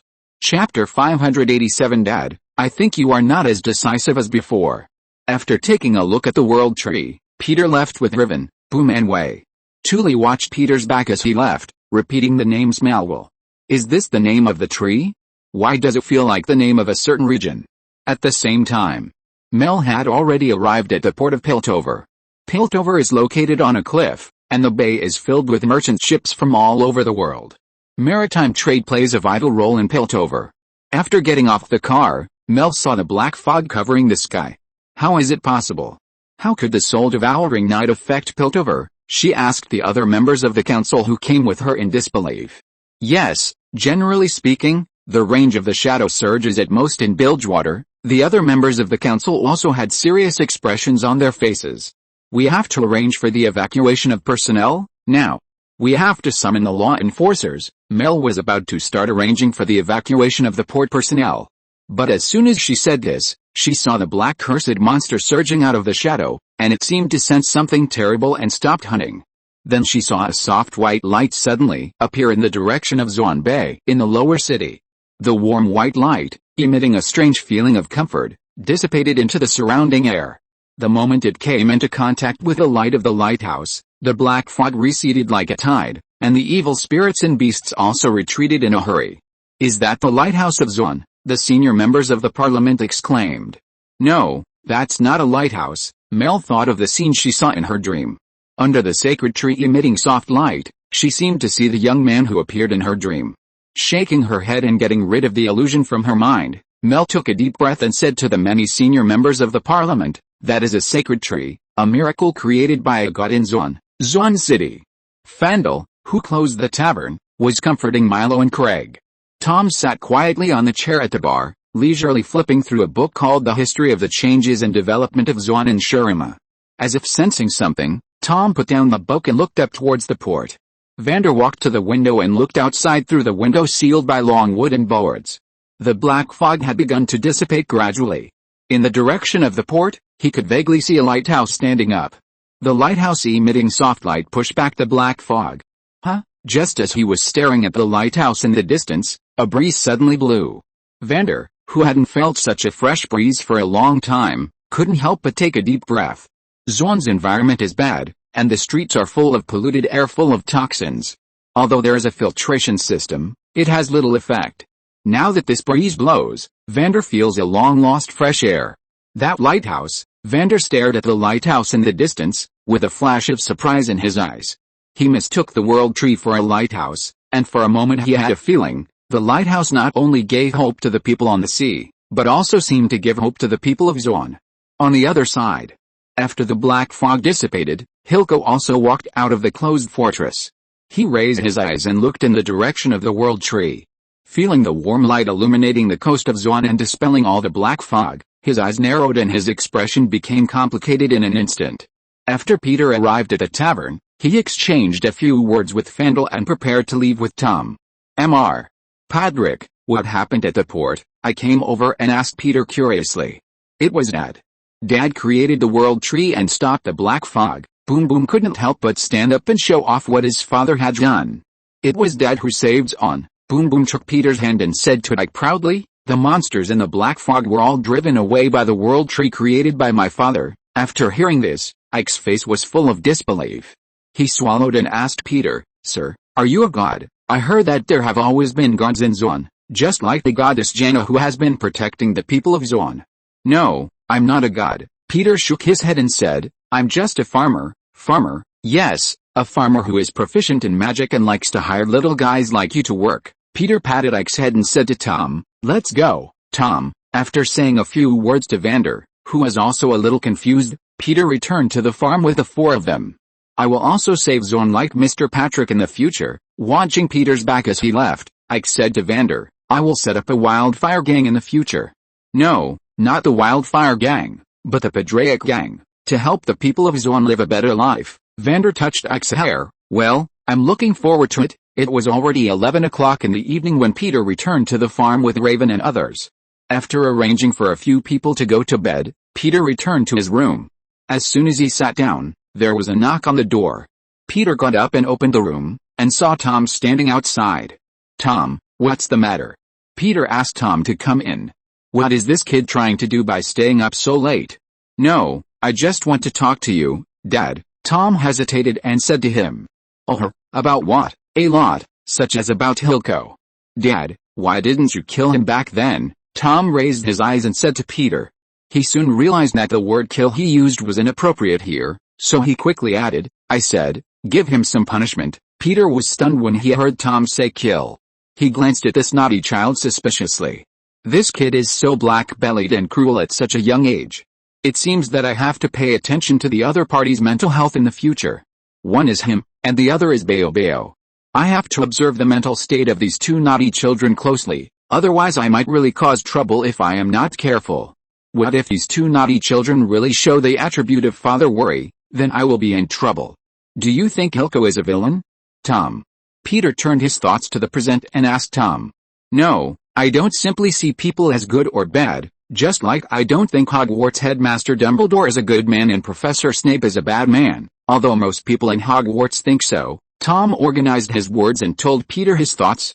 If Vander is a black hound who is willing to guard the house, then Hilko is a dangerous wolf. Peter, without noticing Peter's expression, Tom continued, he is a twisted creature that does not give up the pursuit of light. Twisted creatures will also want to pursue light. Everything has the power to pursue light. But Hilko can't. He was born a maggot, just like Undercity was born twisted and dark in front of Piltover, Tom said, looking out the window. Dad, in the tavern, I read the book The History of the Changes and Development of Zoan Ensuring My Continence, and talked to Fandel. I think Hilko is a very pure evil fruit, and the fruit was bred by the huge twisted and dark Undercity. If they don't twist, they can't survive. After they twist, they further deepen the twist of Undercity. He wants to break this vicious cycle, so do you think he will succeed? Peter didn't comment on Tom's words, but asked directly. No, because he is not strong enough. Tom shook his head and said, unless he is as strong as you, father, to change this situation, he will only be a loser. After saying this, Tom hesitated, not knowing whether to say the next words. That's it? Are you still hesitant? Peter saw Tom's strangeness, and asked him in surprise, do you have anything else to say to Dad? Yes, Dad. Tom took a deep breath and finally said what was in his heart. I think Dad, you have changed. Changed? Yes, I heard Azu talk about his childhood stories, as well as Raven and Mark's stories, and my experience with Dad. I think, Dad, you are not as decisive as before. What? Peter looked at the naughty child in shock. Do you think Dad used to kill decisively? Yes, at the beginning, Father Norma, and the parasitic demon, the Black Skull Guard who threatened Clark's father. I think, if you follow your previous style, Dad, you will kill Hilko directly, instead of judging him as a bad guy or a good guy. Peter listened to Tom's words and fell into deep thought. Has he really changed? Stroking the beard on his chin, he cast his eyes to the farmland outside illuminated by the moonlight. Just like before Hilko met Bakugo, this guy was undoubtedly a ruthless character who would do anything to achieve his goals, and he would not show mercy even to his loyal subordinates once they made a mistake. But after meeting Bakugo, this guy became a daughter slave. For Jinx, he gave up his bottom line again and again, and no longer had the demeanor of a hero before. Instead, he became like Vander, whom he hated the most. Did he become a Vander after having a son and a daughter? Coughing, Peter looked at Tom. What kind of person am I, and do I need this naughty kid to remind me? You'll understand when you grow up, Peter said to him, and asked in an unhappy tone, Tom, let's talk about how your college lost to Gryffindor at the end of the semester. Chapter 588, Harry Potter Wants to Be Adopted? 3 months later. The new semester at Hogwarts has begun for Raven, Tom, Mark and Loki. The 4 of them started their second year. Today is the first day of school.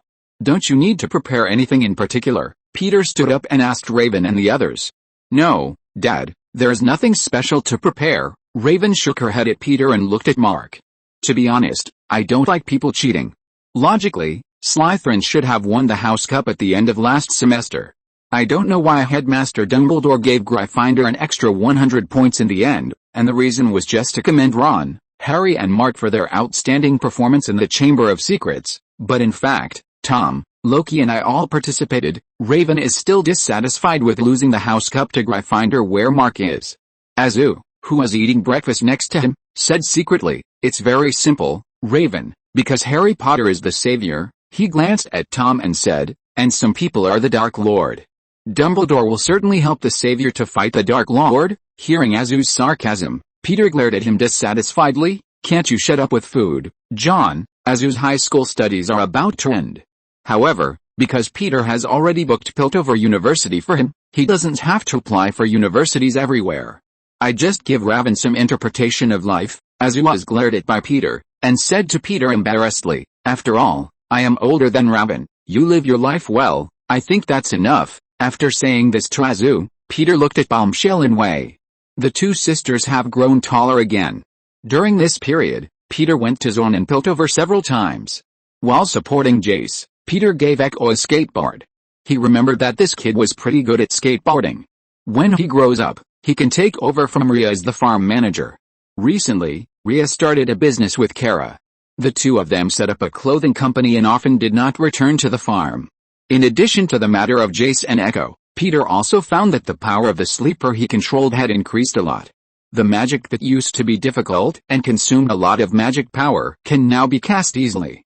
He estimated that this was caused by the power of faith in Zoan. Since he created a world tree in Zoan to resist a black fog, the people of Zoan have formed a worship of the sacred tree. Thinking of the totem worship of the goddess Janna, he guessed that the power of faith in Runeland is indeed magical. If he can use this power, maybe he will really become a sleeper in the end.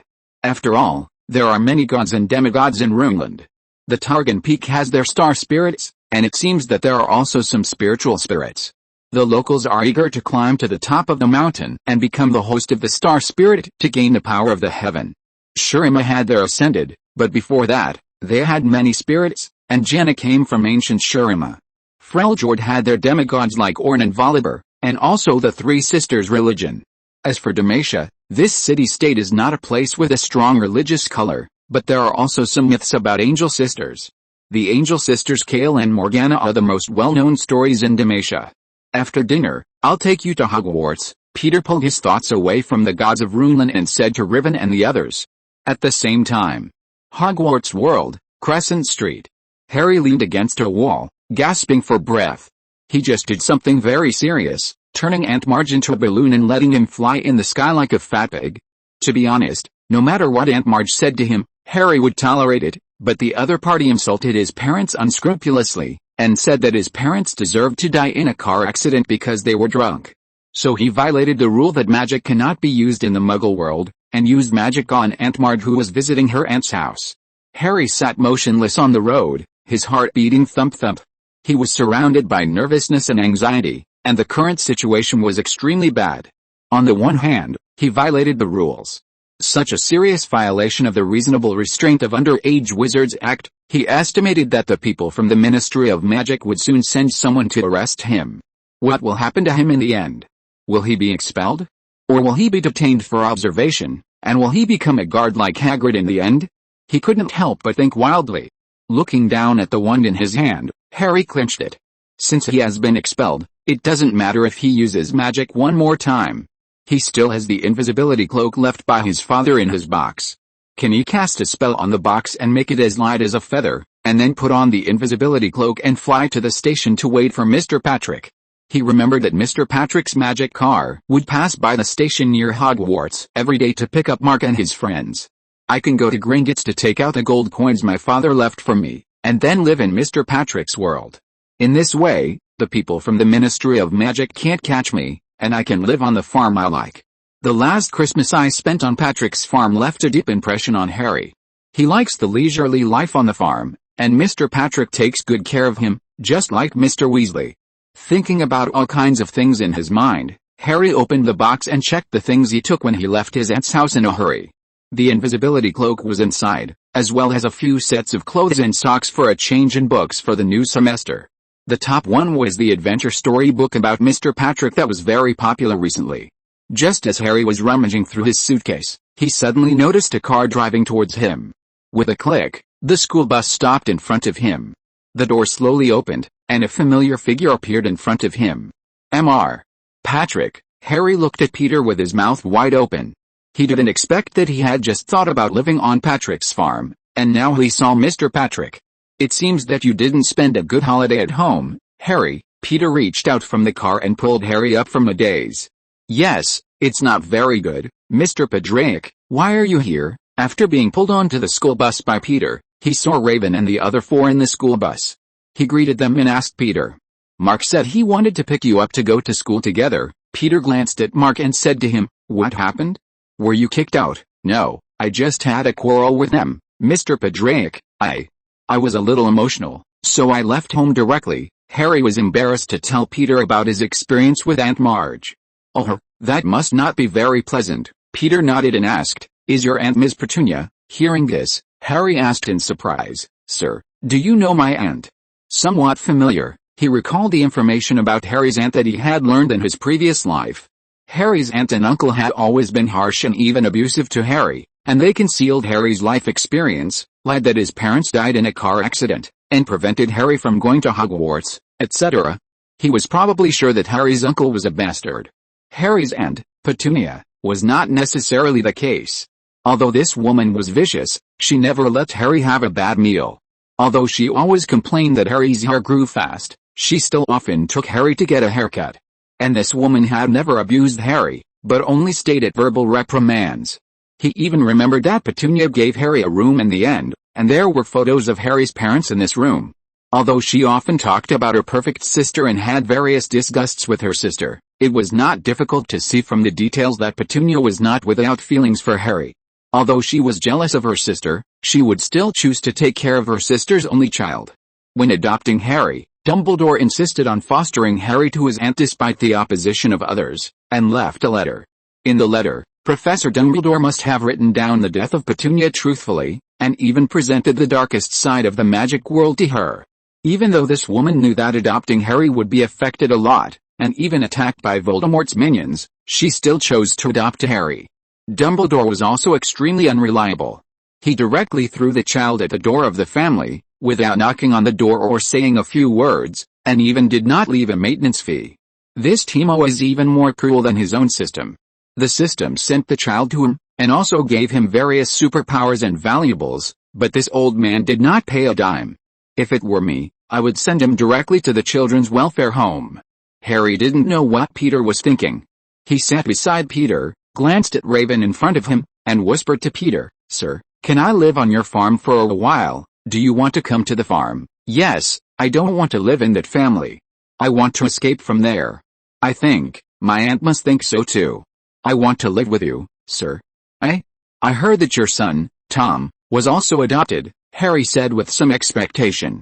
"Maybe, but I think if they didn't want you, they wouldn't kick you out now." Peter touched his hair and said. Harry listened to Peter's words and was stunned for a moment. After a long while, he nodded thoughtfully. Half an hour later, the school bus entered Hogwarts.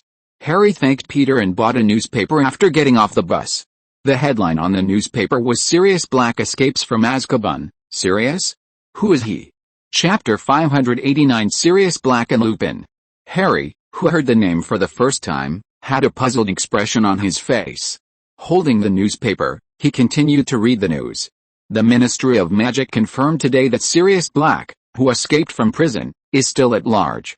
He should be the most evil prisoner ever held in Azkaban prison. So far, the Ministry of Magic is doing its utmost to recapture Black. Minister of Magic Cornelius Fudge said to the reporter, "I implore the wizarding world to remain calm." Some members of the International Confederation of Wizards publicly accused Fudge of informing the Muggle Prime Minister of the crisis. "Honestly, I have no choice," Fudge said to the reporter angrily. "In fact, Black is a desperado.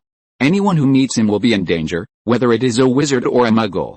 I have asked the Prime Minister to guarantee that he will never reveal Black's true identity to anyone, but to be honest, even if he does, who will believe it? Muggles are told that Sirius Black carries a gun, a metal wand used by Muggles to kill each other, and the wizarding world knows that the truth is not the gun, but that Black killed 13 people with a spell 12 years ago. We are all worried that such a massacre will happen again." Harry was concentrating on reading the news in the newspaper when Mark came over. Looking at Black's gloomy eyes and haggard face in the newspaper, Mark said to Harry, "I think this guy looks like a vampire, the kind with pale skin. He killed 13 people with a spell." Harry felt a little heavy, looked at Tom who was walking towards the school, and said to Mark, "This is terrible." Mark nodded, "I saw it somewhere else, saying that he is a strong supporter of the mysterious man." "You mean, Voldemort?" "Yes, but it's better not to use this name, otherwise it will be bad if someone hears you." Mark told him the legend he saw about Sirius. "They said that he was very close to the mysterious man, and you got rid of the mysterious man that year." After hearing Mark say that he killed the mysterious man, Harry wiped his bangs down nervously. After that, all the supporters of the You-Know-Who were arrested, but there were some who slipped through the net. After the You-Know-Who escaped, most of his followers knew that the situation was over and stopped making trouble. He paused and said to Harry, "The only exception is Sirius Black. I heard that he thought that once the You-Know-Who made a comeback, as his subordinate, he could take the second seat. After that, they blocked Black on a street full of ordinary people. Sirius took out his wand and their fight blew up half of the street. The magic hid a wizard and a dozen Muggles who happened to be there. It sounds lively, but I think it should be easy to catch Sirius if my father was there at the time." Mark continued in a low voice with a confident tone. "What happened next?" Harry asked him. Then he laughed out loud. Mark continued to whisper the secret information he heard. It is said that he stood there and laughed out loud, like he was crazy. Later, when the reinforcements from the Ministry of Magic arrived, he gave up resistance and followed them obediently, but on the way, he still laughed wildly. Many people thought he must be crazy. Mark was talking, and Raven appeared behind the two of them.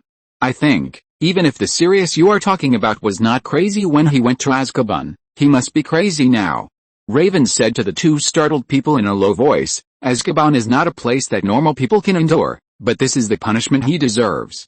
You said he killed 13 people. Raven walked up to the two and asked, do you know what the guards of Azkaban are? What? Harry asked curiously. Terminator. Raven narrowed her eyes and said to the two of them, it wears a cloak, and its entire body looks like it's been soaked in water. It has scabby palms and its entire body looks like it's rotten. Wherever this creature passes, happiness will be sucked away, and it will remind people of the most terrifying things.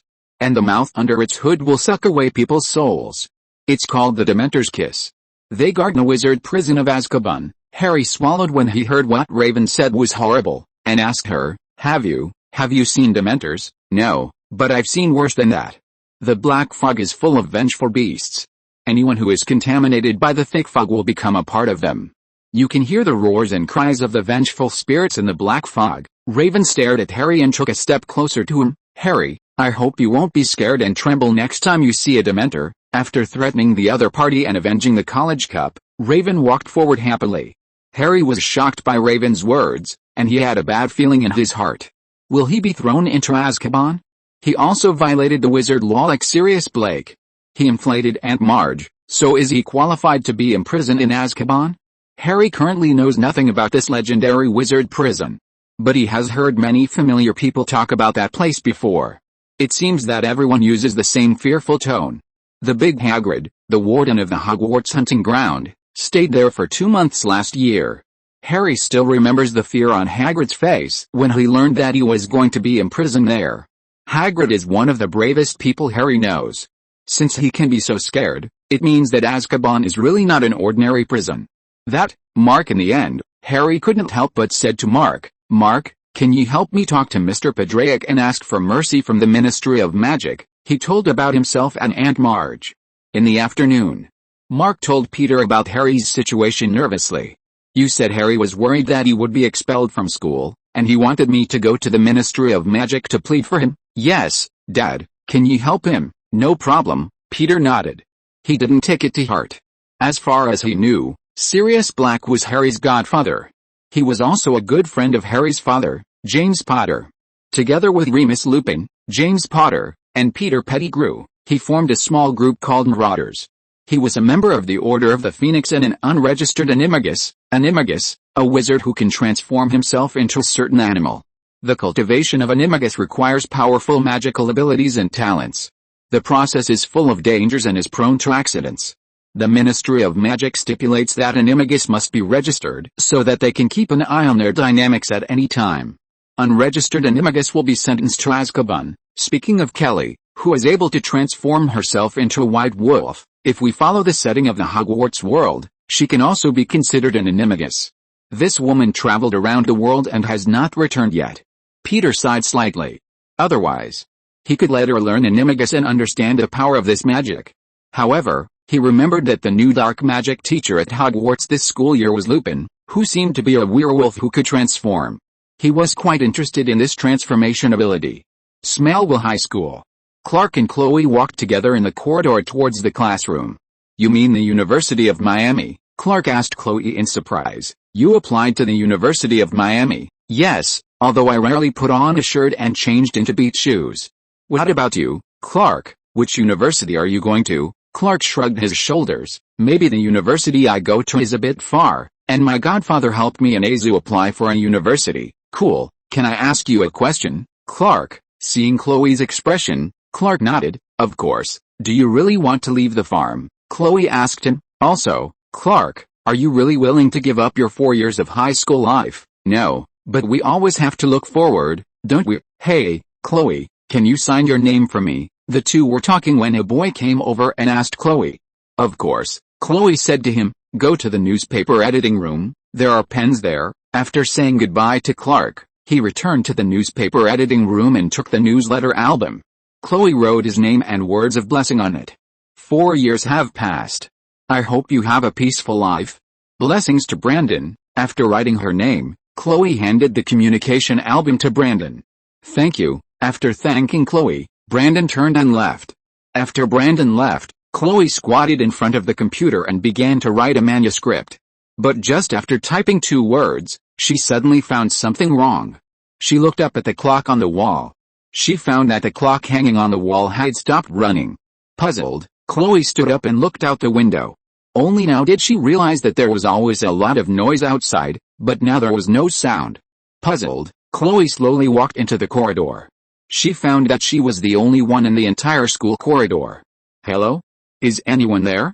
Clark, John, are you there?" she shouted as she walked forward. "Hello, is anyone here?" Passing through a corridor, she saw a familiar figure standing in front of the faucet. With a long sigh, she walked towards the other person. "Great, Helly, I thought I was dreaming. What are you doing here?" She walked in front of Helly, who had her back to her, and saw the other person's miserable state. She immediately covered her mouth and screamed. Chapter 590, Chloe's Kidnapping. What does it mean to move forward? Oh, no. Seeing the upper body of Hurley frozen into an ice sculpture, Chloe covered her mouth and screamed in horror. At this moment, she suddenly realized that something was wrong with the building she was in. Stumbling to the editorial office of the newspaper, Chloe found that this editorial office was used before the relocation. In other words, the editorial office of the newspaper had been abandoned before. A year ago, the school moved out of this teaching building, and it had already become an abandoned place. Covering her aching head, Chloe suddenly remembered that when she signed for Brandon and was about to write the manuscript, she felt a little sleepy and fell asleep directly. Did someone kidnap her into this abandoned building? Chloe, who was a little panicked, immediately ran to the door as fast as she could, trying to escape from here. However, what made her desperate was that the door had been reinforced and completely locked with iron chains. No. With a desperate voice, Chloe took a few steps back and ran to the editorial office of the newspaper as fast as she could. Hula, she pulled all the curtains open with all her strength. The scene in front of her stunned her. The window outside was completely blocked by ice. The ice exuding a cold breath completely sealed this place into an inescapable cage. Kent Farm. Clark packed up and came downstairs. While walking in the stairwell, he heard his parents seem to be talking about his college problem. "Hi, Dad, Mom." Clark came up to greet the two. "Clark, we have to talk about your college choice." Jonathan Kent put a university promotional material on the table and said to him, "Why don't you tell us your ideas? Mount St. Petersburg University, Ohio State University, Miami University, which one do you want to choose?" At this time, the Kent couple did not know that Peter had made a choice for Clark without authorization. Clark opened the refrigerator door, took out a bottle of Coke, and said to his parents, "I want to choose a university closer to home." "A university closer to home?" "Yes." Jonathan looked at him suspiciously. "This is one of the most important choices in your life, Clark. You must be careful." Clark put the Coke on the table and said to his father, "I know, Dad, I know what to choose in my life. I have talked to my godfather and he recommended a school that is closer to me." "Oh, so you talked to Peter and you don't need your father's opinion?" Jonathan was a little unhappy and his tone became stiff. Compared to Peter, has he, as a father, always been dispensable in Clark's eyes? Or, "Clark, do you think I can't manage the farm by myself without you?" Looking at his father's serious face, Clark took a deep breath. "No, Dad, I'm needed here, and I always need your advice. If you need our advice, you won't fail to discuss it with us." "Clark," Jonathan looked into Clark's eyes, "I may not be like Peter, who can give you specific directions in life, but I am your father. Even if I can't give you directions, I won't hold you back." Clark listened to his father's words and knew that his father was a little angry that he didn't discuss it with him. Looking up, he saw a strand of white hair on his father's head, and suddenly he felt guilty. He did do some things a little too much. From childhood to adulthood, the time he spent with his godfather seemed to be no less than that at home.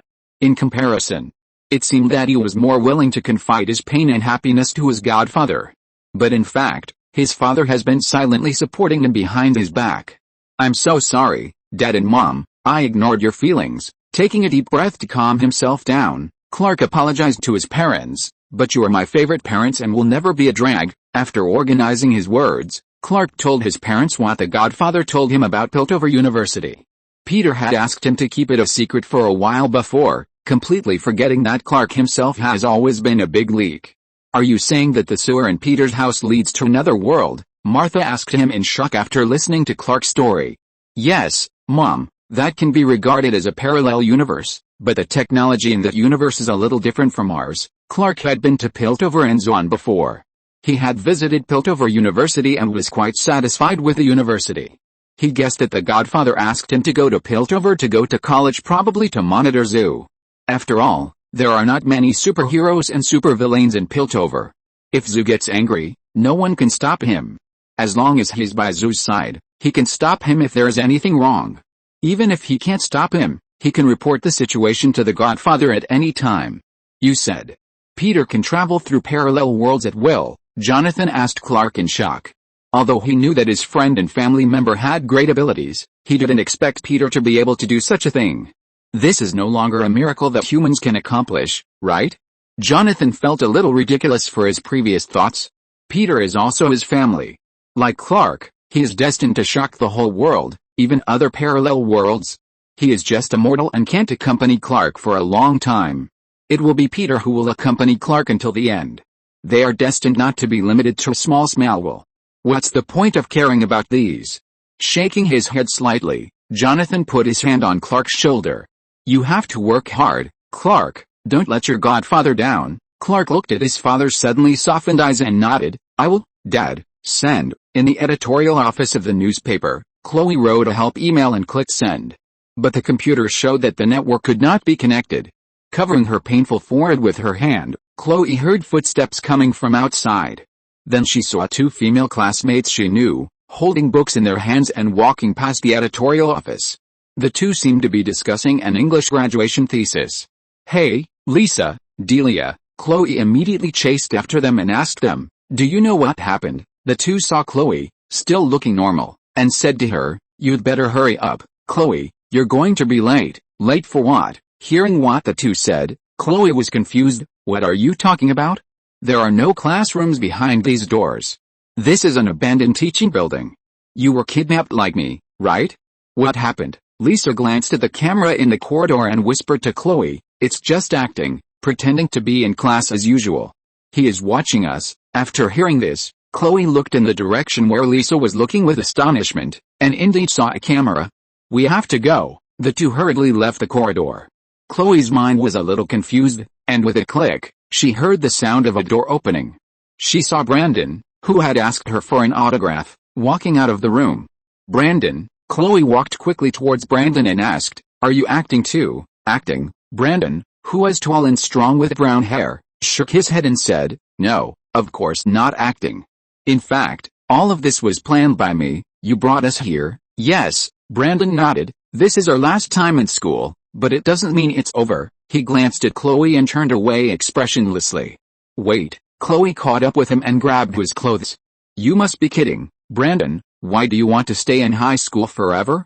You know, in addition to high school, we have a lot of things to do. Brandon turned around and looked at her with disappointment. I thought you understood, Chloe. You are the editor-in-chief of the Torch, the queen of the prom. Once you leave, all of these you have, all of these in high school, will become regrets. After that, he ignored Chloe and left with his backpack.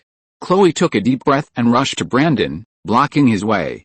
Brandon, you can't keep us here forever. You have to move forward. Move forward to where? Brandon's voice was filled with anger and pain. Listen, Chloe, some of us didn't get into the ideal school like you did.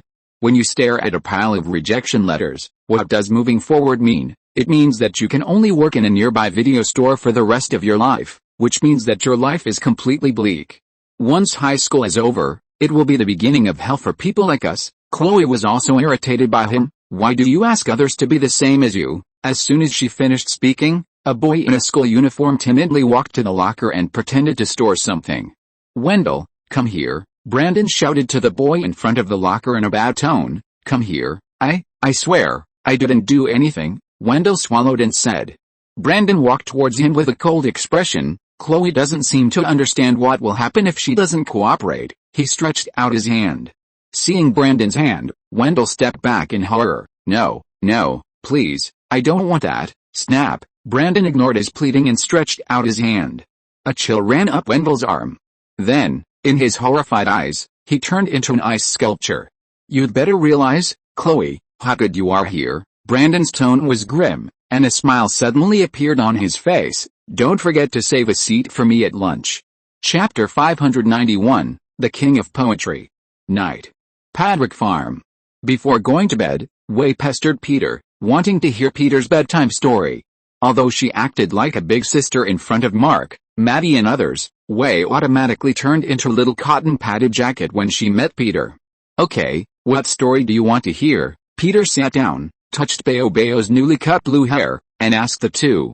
Dad, my Chinese level has improved a lot recently, Bao said to him happily without waiting for Wei to speak. From the wonderful association between oh my god and workout, Bao began to be interested in Chinese.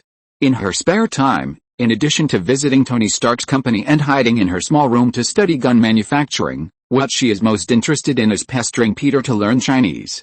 Really? Peter looked at Bao curiously. How did you improve? I learned a poem today. Bao didn't wait for Peter to ask, and took the initiative to recite in not very standard Mandarin. The brocade harp has 50 strings for no reason. Each string and each pillar reminds me of my youth.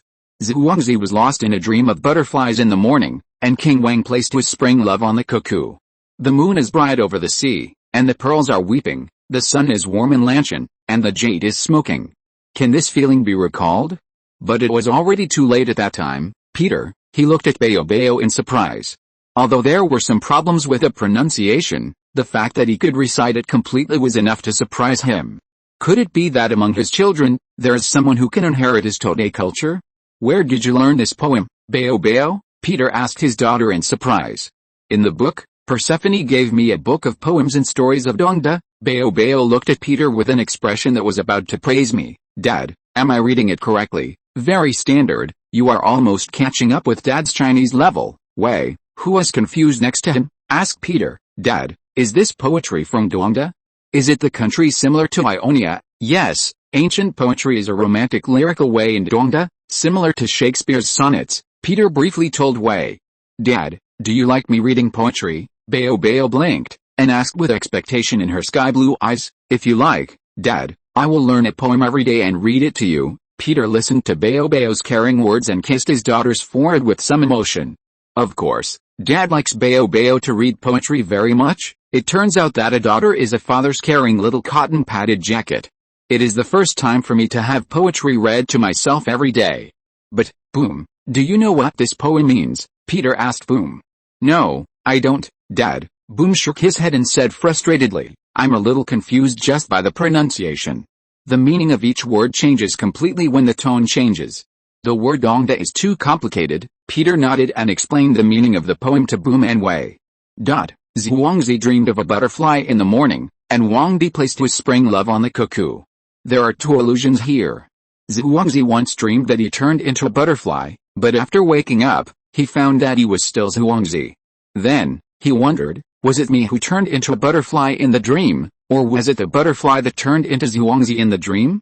Is the butterfly real, or is Zhuangzi real? The other illusion is about Wang Di. Wang Di was the monarch of the ancient Shu kingdom. He died of guilt. The heavy mental burden made him turn into a cuckoo after his death. Every spring, the cuckoo would cry in pain until it cried blood. Bao listened to Peter's story attentively. After a while, he looked up and asked, Dad, you are the god of sleep. So tell me, was it Zhuangzi who dreamed of the butterfly, or the butterfly who dreamed of Zhuangzi? About this, Dad doesn't know, and Zhuangzi doesn't know either. Sometimes, we may not be able to distinguish what is the virtual world and what is real life, but we can feel ourselves very clearly, no matter Zhuangzi is the butterfly in the dream or Zhuangzi after waking up. So, Dad believes that whether we are in a dream or in reality, being ourselves and grasping the present moment can prove that we are living in the real world. Peter reached out and touched Bao's hair, and said slowly, knowing what we are pursuing, knowing what our value is, and knowing clearly what we want to do, this is the meaning of our existence, don't you think? I understand, Dad. Bao sighed like Peter, even if the world we live in is a dream, but Dad, you, Wei, and Raven, everyone is real. That's enough. She raised her eyes and said to Peter, Dad, you said that the author of this poem is Shanghai In Li. I think he must be very painful. Why do you think so, Bao? Because when I read the poem, I can feel his nostalgia for the past. Dad, you said that the past is over, but it seems that he can't let it go. Just like Hilko, he has things in the past that he can't forget, and he has been trapped in the past, constantly repeating painful memories, Bao said in a depressed mood. Peter was slightly surprised when he heard his daughter's words. Could it be that his daughter is not only a genius in firearms and blasting, but also a literary girl? He thought about it and said to his daughter, "Yes, the past is the past. No matter how we cherish our memories, we cannot change the established facts. Life is like a machine that never stops. It will not stop because of our nostalgia. As long as the gears are still turning, we have to move forward." After kissing Bao's forehead, Peter stood up and kissed Wei as well, and said to the two of them, "It's getting late, go to bed early. Good night, Dad." The next day, Smallville High School. "What do you think, Clark?" Lana came up to Clark in her bachelor's gown and asked. "Very beautiful, Lana." "Really?" Lana smiled and looked at Teacher Martha McConaughey on the other side of the corridor and said, "Is she as beautiful as Teacher Martha?" "Sorry, I'm just kidding." Realizing that what she said was a bit weird, Lana quickly changed the subject, coughed, and said to Clark, "The 4-year high school career is over, and to be honest, I'm a little reluctant." "Which college are you going to, Clark?" "I'm still thinking about it." Clark finally couldn't help but not say to Lana, "What about you, Lana?" Lana said a little confusedly, "Well, I don't know if I will go to college." "Really? Didn't you say when you were a child that you always wanted to leave here?" Facing Clark's question, Lana shook her head. "I don't know, just now, I suddenly realized that I feel like I did it because some people wanted me to do it. If I want to go to college, I need some better reasons. The fact is, here, Smallville, there are some people who are very important to me." Clark looked at Lana's slightly sad face, and wanted to ask if he was the one who was very important to her. But when he thought that if Lana said the name of the Godfather instead of himself, he would be in complete disaster. So he rationally skipped the topic. Wendell Johnson, Teacher Martha, who was in charge of distributing bachelor's gowns for photo shoots, read out the names of the absent students.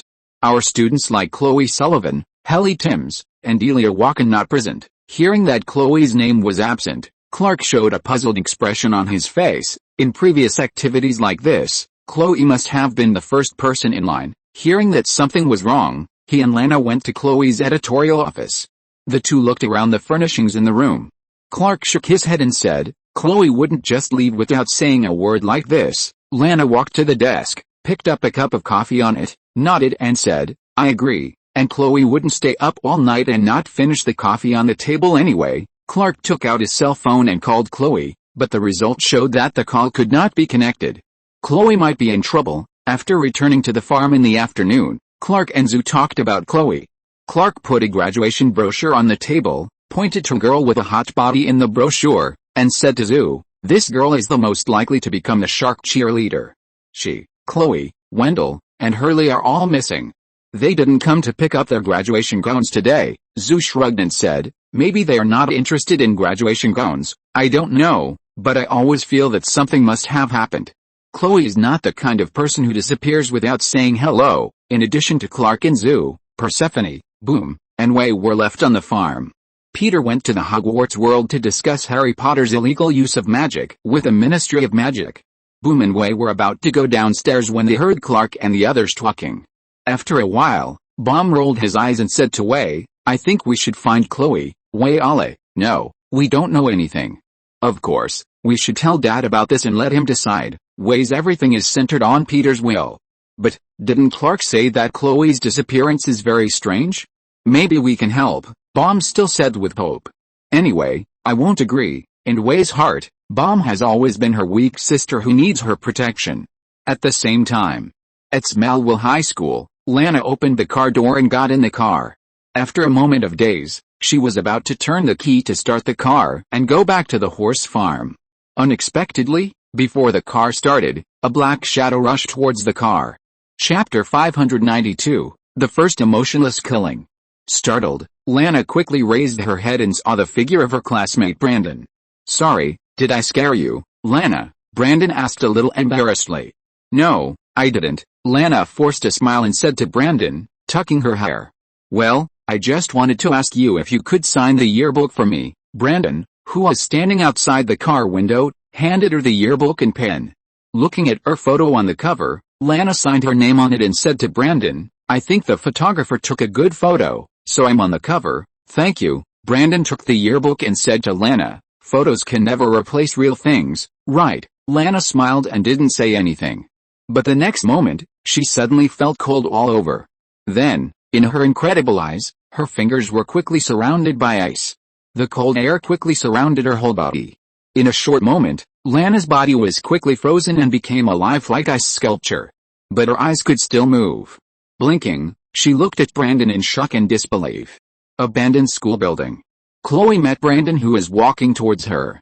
Hey, Chloe, I prepared a gift for you, come and see, Brandon said enthusiastically, preparing a unique gift for her. Suspicious Chloe followed Brandon into an office. What caught her eyes was Lana's frozen sculpture. If you ask me, what's wrong with being a cover girl, I guess she just showed people her shortcomings. Now, I sent your friend here, so you won't be lonely. As he said that, he reached out and touched Lana's arm. The moment he touched it, the frozen ice on Lana's body crackled to the ground. Lana, who had just woken up from a dream, took a deep breath. She was filled with fear and immediately rushed to Chloe at the fastest speed. Chloe, what happened? Brandon walked over slowly and said to Chloe, Chloe, tell Lana the rules here. Okay, no problem. Chloe nodded subconsciously. Brandon nodded with satisfaction and turned to leave. After Brandon left, Lana whispered, are we still in school? Calm down. Chloe whispered, we are not in school, but you have to pretend to be in school. Why do I have to pretend? Lana asked, puzzled. He is watching us. Chloe walked over and whispered to her, don't let him find out. After hearing this, Lana raised her eyes in astonishment and looked at the camera placed on the wall. What should we do? The last thing I remember is that I signed his yearbook, Lana asked, a little confused. Chloe took a deep breath, walked to the table and picked up a yearbook. Look at these names. Chloe pointed at the photos and names above and said to Lana, these are all collected by him. We were gathered here. He prepared to put all the students he collected from the yearbook here. Hey, Chloe, Lana. The two were talking in a low voice when a figure entered the room. Hurley walked in from outside, hiding in a place where the camera could not see, and whispered to the two, do you have any plans? I can help if possible. If you want to escape from here, please take me with you. Lana and Chloe looked at each other and nodded to each other. Half an hour later. In the editorial office of the Torch. Chloe was typing on the keyboard, and Brandon walked out. Hey, Brandon, Chloe forced a smile at the corner of her mouth. I'm so happy. We already have so much material and can prepare for tomorrow's publication, since Brandon wanted to create a high school life here. She cooperated with him and continued to act. Brandon came over and sat on the chair opposite Chloe. I just came to see if you have the motivation. You know, Chloe, 4 years of high school life, but I didn't know you and Hurley were such good friends. Chloe was shocked when she heard Brandon's words.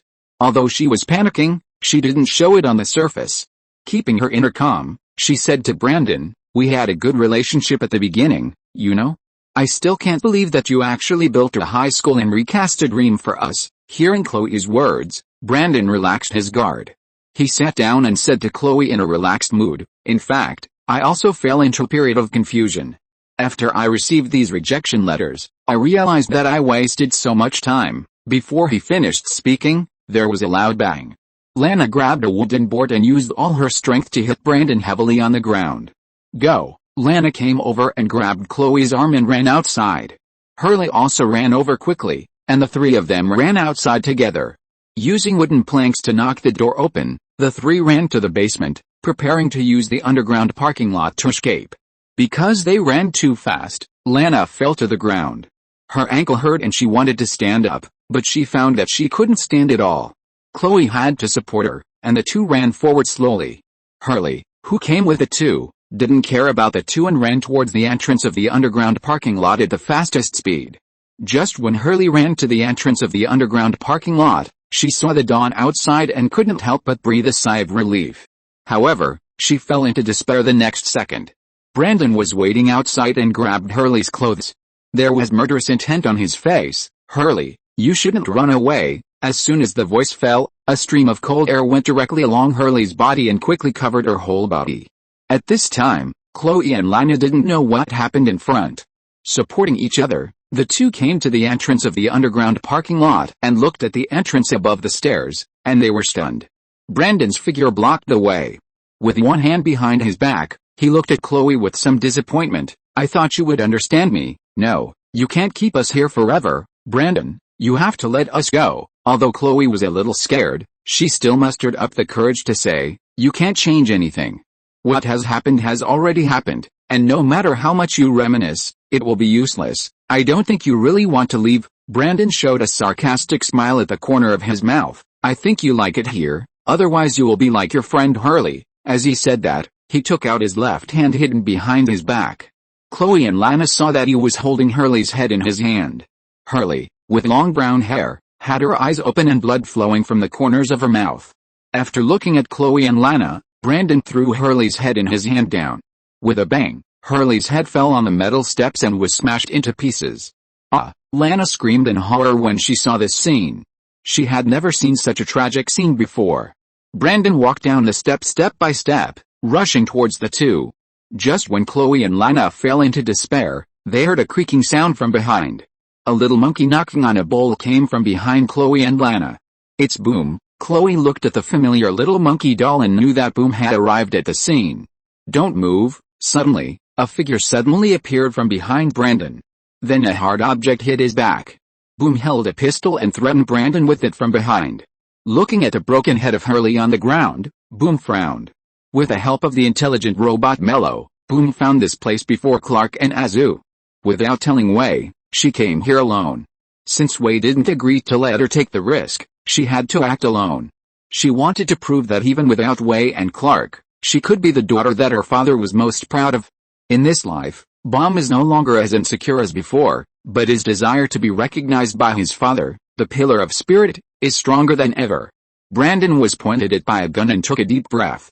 Turn around. Boom asked Brandon to turn around. Brandon suppressed his inner resentment and turned around. Seeing that the girl standing in front of him was a lolly girl, he was stunned for a moment. You don't have the right to keep people in the past forever. Boom shook his head at the other party. Dad once said that the past is over. No matter how we cherish it, we can't change the established facts. Life is like a machine that never stops. It will not stop because of our nostalgia. As long as the gears are still turning, we have to keep moving forward. Brandon didn't expect Boom to say the above words, and he was stunned for a moment. No, you are wrong. Look at these beautiful beings. If I want to keep them, I must do this. On the other side, Lana and Chloe saw that Boom seemed to want to reason with the other party, and they were a little anxious. Brandon is a very dangerous guy. If Boom is not careful, he may be frozen by the other party. Brandon said to Boom, when you grow up, you will have the same idea as me. Don't you want to keep your father by your side forever? Boom was stunned for a moment after hearing this. Seeing Boom stunned, Brandon smiled and grabbed Boom's arm fiercely, transmitting cold air to try to freeze him. Be careful, but something unexpected happened the next second. Boom, who was stunned, raised his gun casually and pulled the trigger without any emotional fluctuations. Bang! Brandon was shot in the head, and blood spurted out. Chapter 593, Legendary Wizard Patrick, who is changing me? Seeing Brandon being shot in the head, Chloe and Lana covered their mouths in shock. Neither of them expected that the lolly-like bombshell would be so fierce and shoot Brandon to death without hesitation. And the other party was playing with guns at such a young age? You're right, sometimes I also want to keep my dad by my side, just the two of us, but not on the way you do, so, you'd better die? Bombshell took a look at Brandon, whose eyes were open and whose head was blown off, and put away her pistol. She was not afraid of killing people, but instead had an indescribable sense of pleasure in her heart. It was as if she enjoyed the pleasure of killing very much. Although she knew that this feeling was not normal, she was still somewhat immersed in it. Recalling the feeling of the bullet shooting into the other party's body, Bombshell suppressed this abnormal emotion, blinked and looked at the two. Bombshell. Chloe looked at Bombshell with a calm expression and asked carefully, are you okay? She was worried that Bombshell was emotionally unstable now and would shoot her. Speaking of Mr. Patrick's children, is there no normal child? Boom can shoot at humans without blinking at such a young age. Is this something an ordinary little girl can do? I'm fine, Sister Chloe. After Boom put away the gun, a smile appeared on the corner of her mouth, and she said to Chloe and Lana, you are safe. I killed this guy. He can't threaten you anymore. Lana and Chloe looked at each other, and saw the surprise in each other's eyes. Chloe organized her words, looked at the corpse on the ground, and asked Bomb with discomfort, "Bomb, do you feel uncomfortable? I mean, you just shot, were you scared?" "No, I didn't." Bomb looked at the corpse, with a tangled expression on his face. "Sorry, I didn't mean to shoot." He felt a little happy and crazy when he shot just now, but Bomb soon realized that if he shot the other party directly, his father might have an opinion. After all, he hasn't interrogated him yet. Seeing the emotions that Bombshell showed, Chloe thought that he was afraid, and couldn't help but let out a long sigh of relief. Fortunately, Bombshell was afraid, which was quite like a normal child.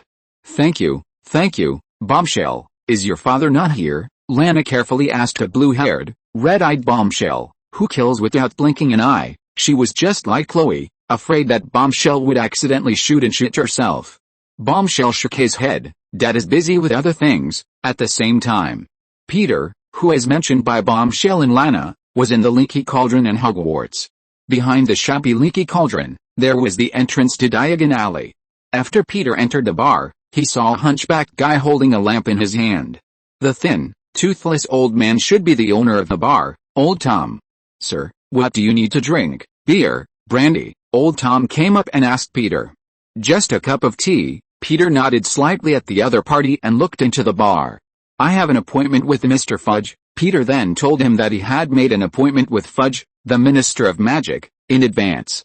"So you are Mr. Padraic?" Old Tom showed a surprised expression on his face, and said to Peter a little excitedly, "I have read your story, Mr. Padraic." "My story?" After hearing this, Peter looked at him with some confusion.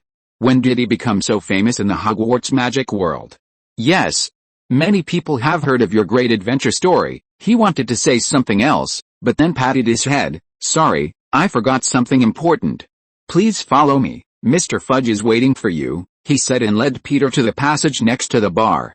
Seeing that the other party didn't want to say more, Peter didn't continue to ask, so he followed the other party through a narrow passage and entered a room at the end. After entering the room, Peter saw Fudge inside.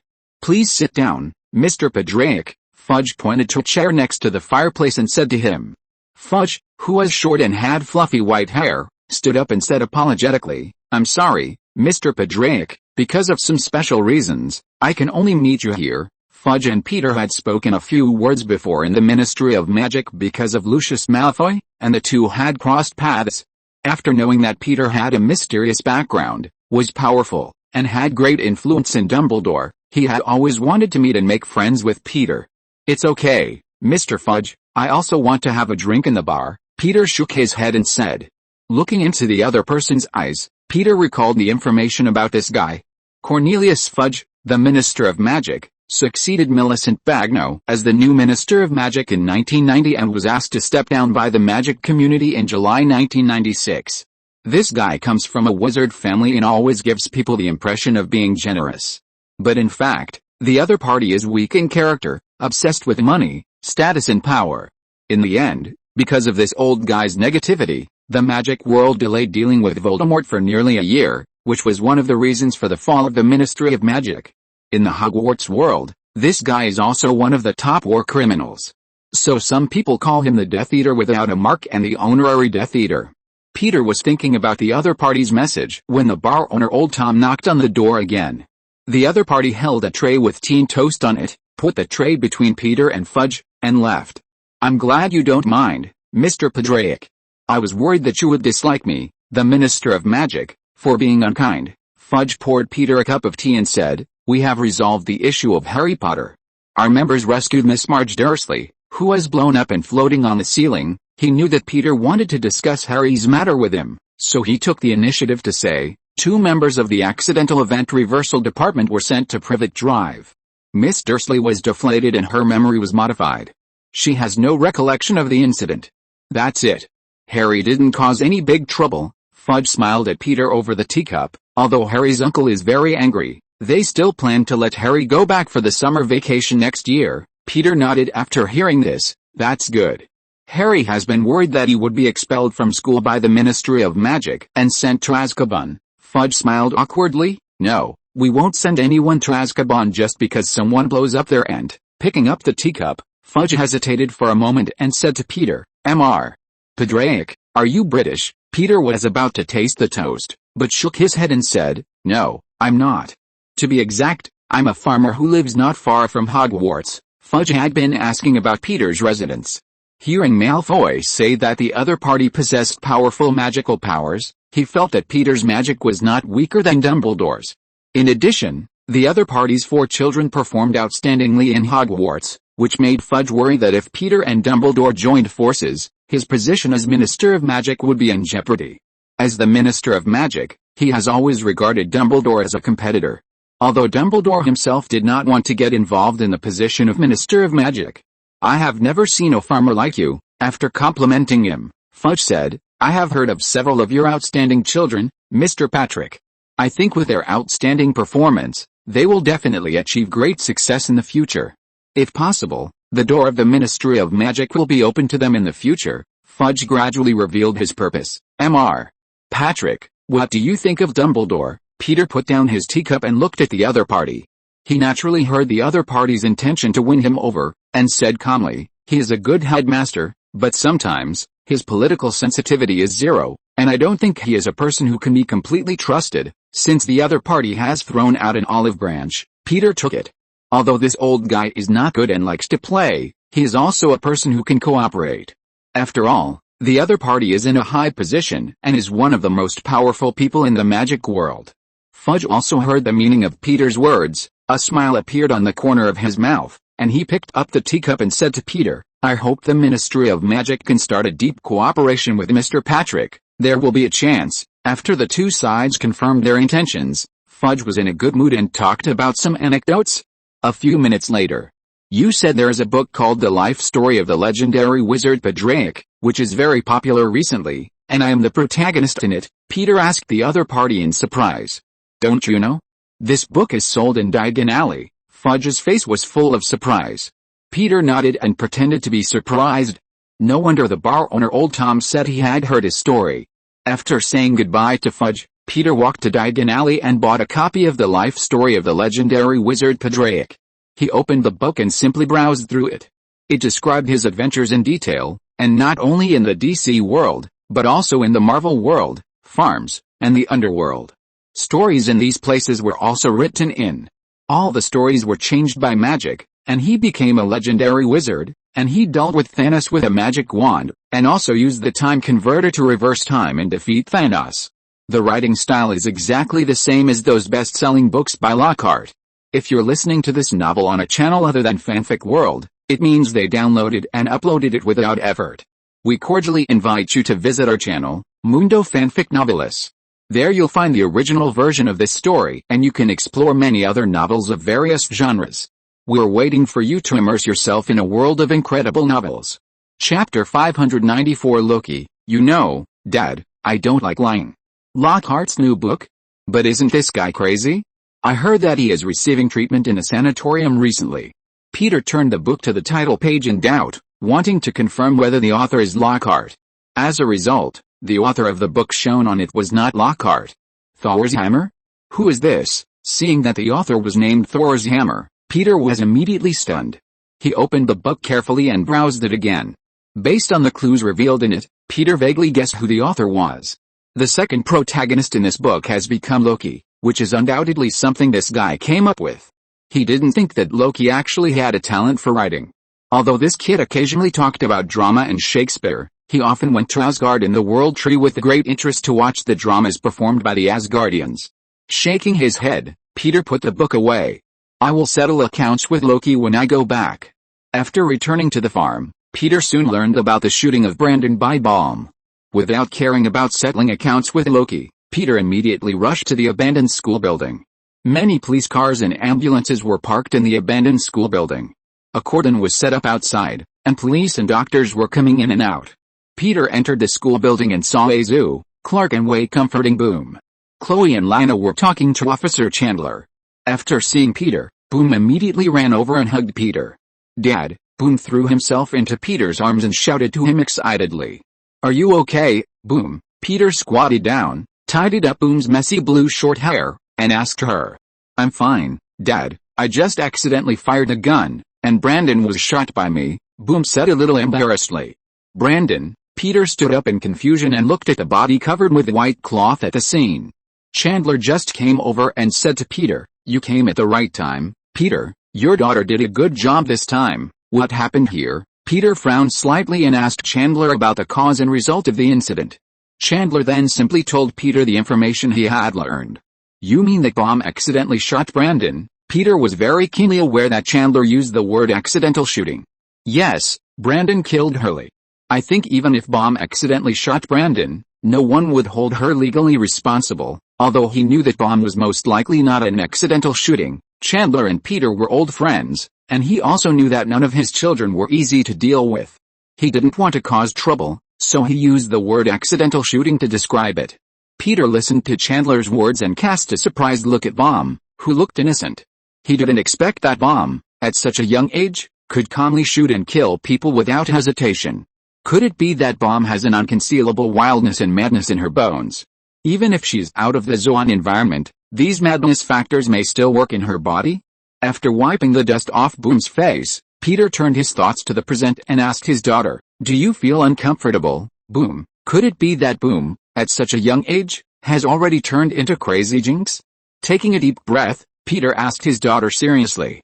"No, I'm fine, Dad." Boom said that she was fine, and glanced at Chandler not far away.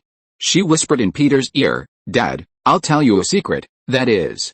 I actually did it on purpose. It wasn't an accidental shot." Ahem. Peter coughed and signaled Boom to keep quiet. "We'll talk about the rest when we get home." "Oh," Boom nodded obediently. Night.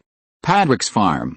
At dinner, when Loki, Star-Lord, and Raven heard that Boom killed the bad guys alone, their faces were full of incredible expressions. Boom killed that meteorite monster alone. Loki put down the pancakes in his hand and looked at Boom, who was a little embarrassed. "Actually, I shouldn't have acted alone." Realizing that she should have acted with Wei, she glanced at Peter with an uneasy look. "Yes, you should have called your sister, or you could have called Clark and Zoo." Boom. Sometimes you will encounter enemies that you can't deal with alone, and at this time you need the strength of your family, not fighting alone. Peter criticized Boom's behavior. Although he was very satisfied with Boom's ability to deal with the villain cleanly, Peter still criticized her reckless behavior.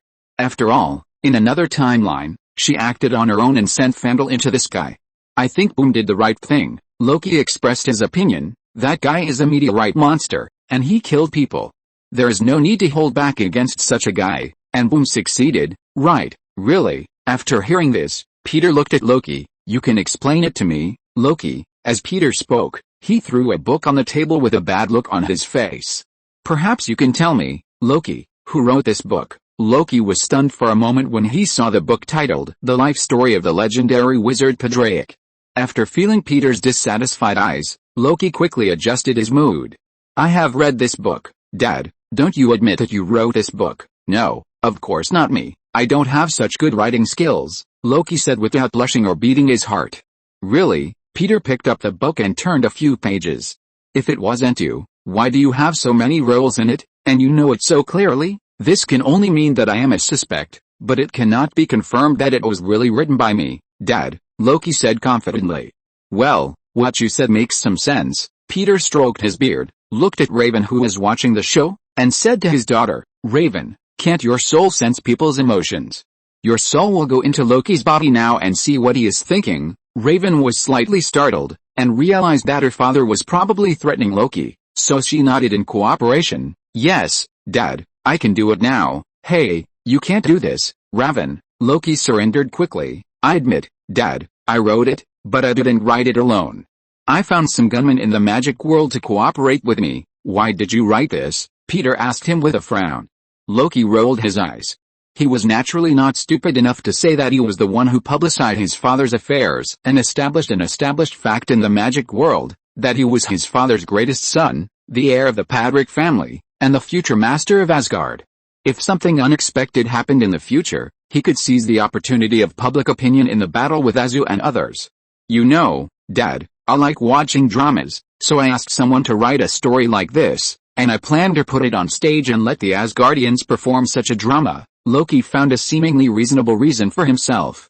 "Is that all?" "That's all, Dad." Loki looked sincere. "You know, Dad, I don't like to lie." "Then you must have earned a lot of galleons, Loki." Peter pretended to believe the other party's nonsense. Since you are doing it simply because you like it, then you can hand over the gold coins you earned and use it as a supplement to the family income, Loki. Well, it turns out that Daddy's waiting for him here. He wanted to refuse, but seeing Peter's threatening expression of "if you refuse, I will turn my face," he had to nod depressedly and agree. "I know, Dad, it's over. All the more than 2,000 galleons he earned are gone." "Very good." Seeing Loki nod in agreement, Peter's mood suddenly became relaxed, and he said to Bao, who was concentrating on cooking Chinese food, "Go to bed early after dinner, Bao. Dad will listen to you recite the new poem you learned today." In Bao's room, after listening to her recite "The Grass on the Plain," Peter kissed Bao and Wei on the forehead, said good night, and prepared to go back to the room to rest. "Dad," Bao called Peter, who was about to leave.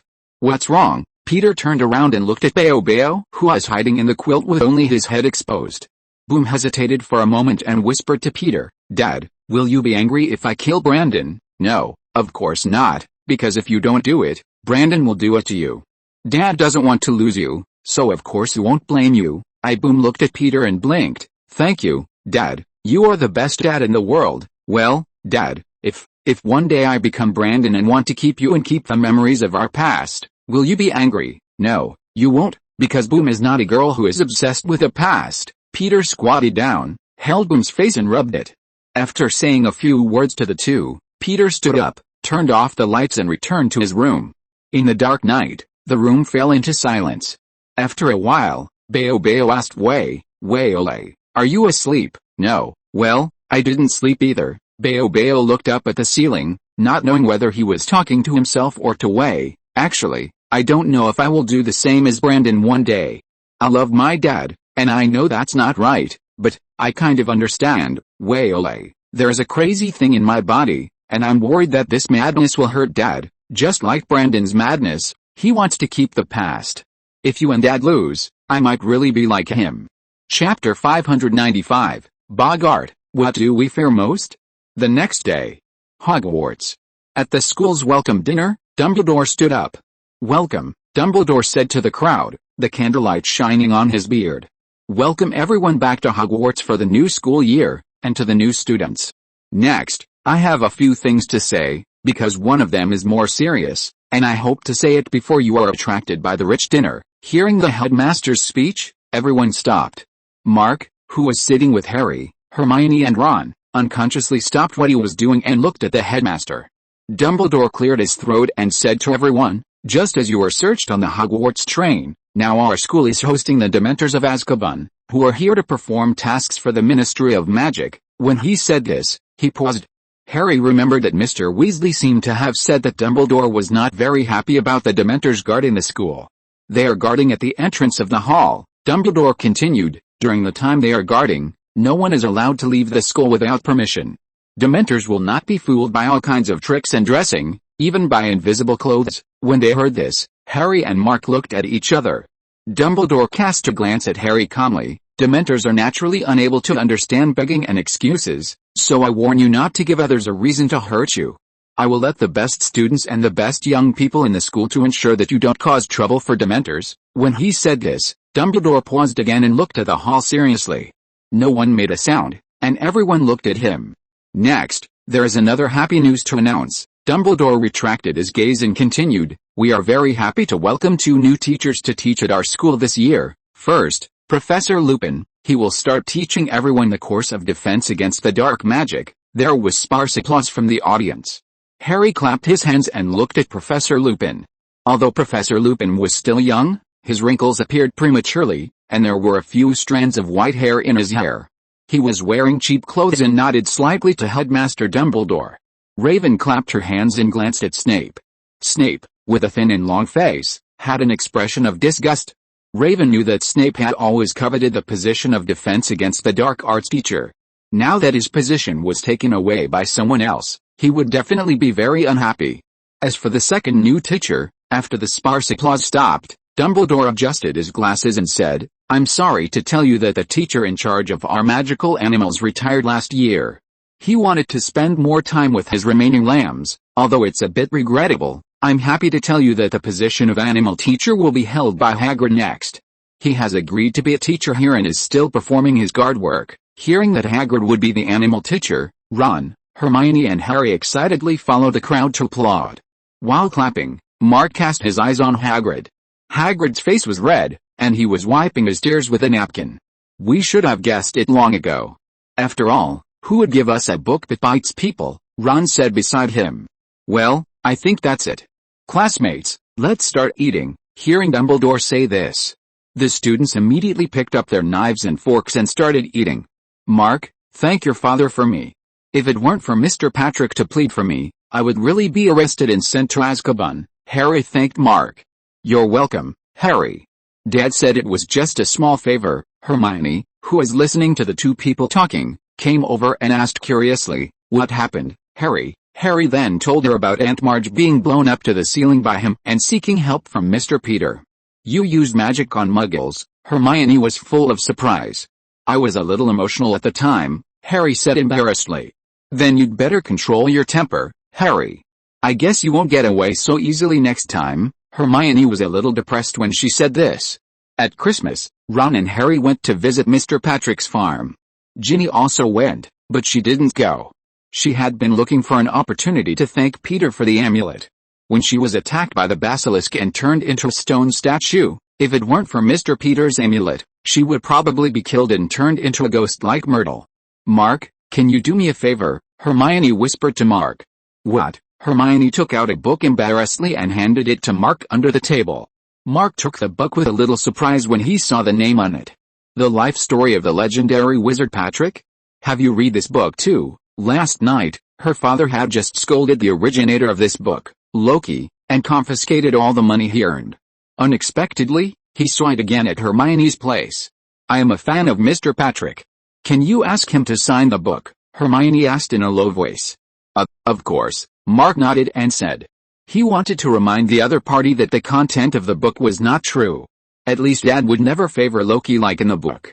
But when he thought that if he said that, it would break the impression of his father in Hermione's mind, so he gave up. 2 days later, the second-year students attended the first Defense Against the Dark Arts class. Professor Lupin had not arrived yet. The students sat down, took out their books, quills and sheepskins, and talked to each other until Professor Lupin came into the classroom. Professor Lupin smiled and put down his old wooden box and put it on the table. He was dressed a little shabby, and his clothes looked like those cheap clothes. Good afternoon, students, he said to the students. Next, please put all your books back in your school bags. Today we have a practical class, and you only need to use your wand. The students looked at each other curiously, and then put away their books. They had never taken a practical class for the Defense Against the Dark Arts course. Except for the unforgettable class last year, Mr. Lockhart took a cage of elves and released them. The result was disastrous. Okay, students, Professor Lupin saw that everyone was ready, stood up and said, next, please follow me. Everyone stood up in confusion and followed Professor Lupin out of the classroom. After that, he led the students through a quiet corridor, turned a corner, walked to the second corridor, and came to a room with window panes. Next, the class we are going to take today is about bog art. Who can tell me what a bog art is? Lupin stood on the podium and asked everyone. Ginny, who was standing next to Mark, raised her hand and whispered, it is a dark magic creature that can transform. It will become what it thinks can scare us the most. Very good, Miss Ginny, let me explain in more detail. Professor Lupin praised Ginny, and then said, bog art does not have any specific shape in the dark, because it does not know what shape can scare the people outside the door. No one knows what shape bog art is when it is alone. When he said this, he paused, but once you let it out, it can immediately become the most terrifying shape that can scare you the most. Many Muggle children may have seen bog art and thought it was a monster under the bed. This is also the source of many stories, but because it is not fixed, it also means that Professor Lupin said slowly, we have a big advantage over bog art before we start. Did you see it, Raven? He cast his eyes on Raven of Slytherin. As far as he knew, Raven was the most powerful child in the Padraic family. Dumbledore once told him that Raven had a power that even he feared. Because there are so many of us, it doesn't know what shape is the most terrifying. Raven thought for a moment and said, that's right, Miss Padraic. When you have to deal with a bog art, it's best to find a companion, so the bog art will be confused. What shape should you use? A headless corpse or a man-eating slug? I once saw a Bogart make a mistake because he wanted to scare two people at the same time, and ended up turning into half a slug. That's not scary at all, Professor Lupin said as he cast his eyes at everyone. There's a very simple way to defeat a Bogart, and that is willpower. The Bogart is most afraid of being funny. You have to try hard to think of something you think is funny. Hearing this, Mark, Raven and Tom fell into deep thought. Mark scratched his head. What was he most afraid of? To be honest, he was a little confused about what he was afraid of. Raven had a thoughtful expression on her face. Loki looked at Lupin on the podium and frowned slightly. What was he afraid of? Whatever it was, it must be related to his father. As for Tom, his expression became a little tense when he heard Lupin say that Bogart would become the thing he feared most. Let's experiment with the wand first. Please follow me and recite this spell. Red cross, red cross. Very good, Lupin nodded, but that's just a very easy step. You all know that this sentence is not enough, and this is where you are needed. Thomas, can you demonstrate it? He called Thomas from Gryffindor. The wardrobe in the room shook again, and Thomas immediately turned pale. Okay, Thomas, Professor Lupin said, first, say what you fear most. Chapter 596, Facing his inner fears, Loki was exiled. The thin Thomas' lips moved, but no sound came out. Thomas, I'm sorry, I didn't hear what you said. Professor Lupin said that the other party's voice was too soft and he didn't hear anything. Ghost, Thomas said to Lupin in a low and uneasy voice. Ghost? No, not a ghost, but a female demon, Thomas said in a low voice, which immediately caused laughter from the students below. Quiet, Lupin stopped his students from laughing and said to Thomas, well, this is normal. When I was a child, my grandmother often told me the story of the banshee in the forest. Then he turned his eyes to Thomas and asked him, Thomas, who is your favorite character? I mean singing idols or sports idols. Your mother is an ordinary person.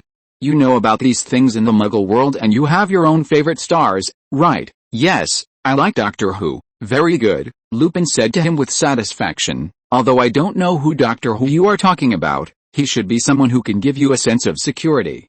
Next, I need you to imagine what Doctor Who looks like in your mind. You can do it, right? Yes, Lupin nodded and continued, when the Bogart jumps out of the closet and sees you, Thomas, it will turn into a banshee. Then you raise your wand, like this, and chant the spell Red Cross, and try to imagine what Doctor Who looks like. If you do it well, the banshee will be forced to look like Doctor Who, or you can imagine Doctor Who wearing a hat with a quill top, cyan clothes, and a red handbag.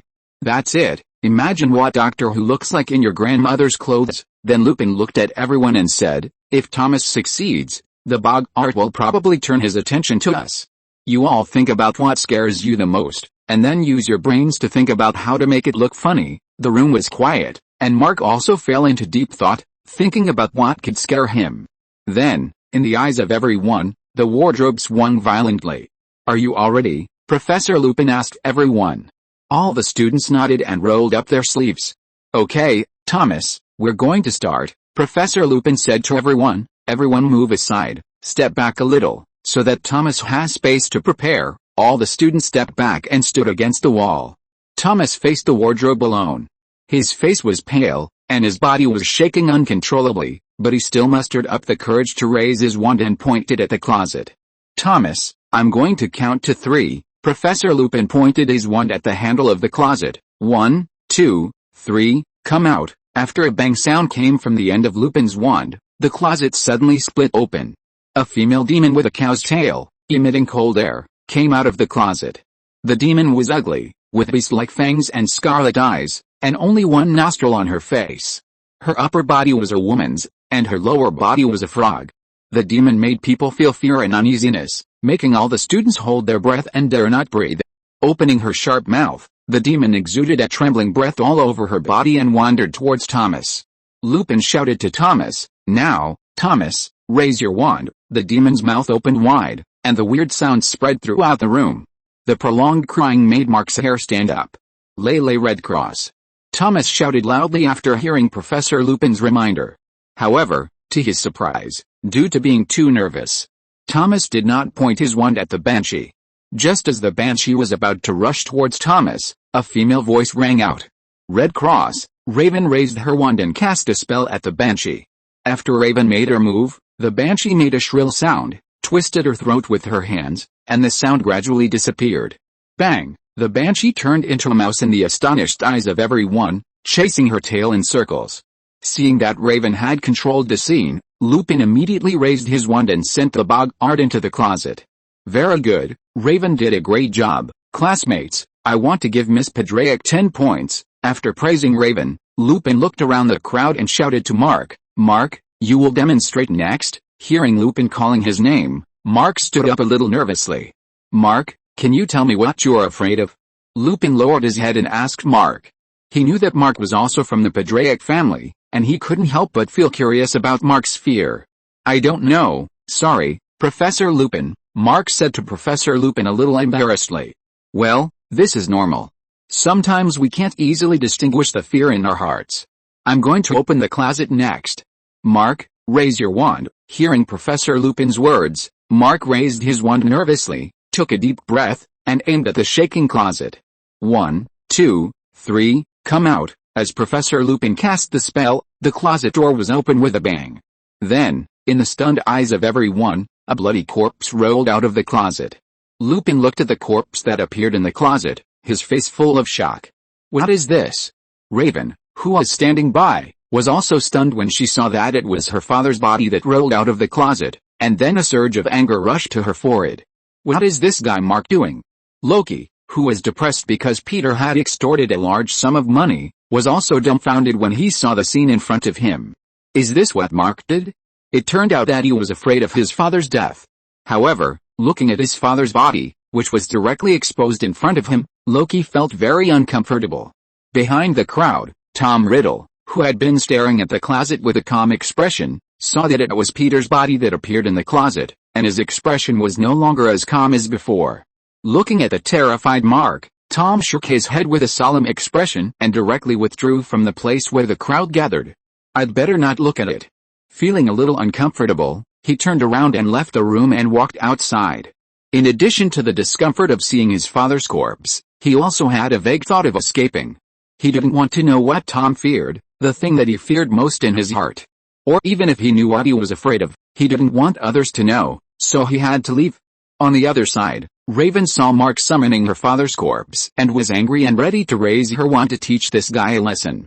But when she saw Mark covering his head and struggling in pain, she finally softened her heart. Mark has always been an ordinary person, and what he hopes is that he can help his father. But what he fears is that he will not be able to help his father because of his powerlessness. Mark hopes to protect his father with his own strength, but he is also afraid of the terrible consequences caused by his weakness. Red Cross. Without waiting for Raven to react, Professor Lupin cast a spell, turning Peter's corpse into a ball of black mist, and finally stuffed the Boggart into the closet.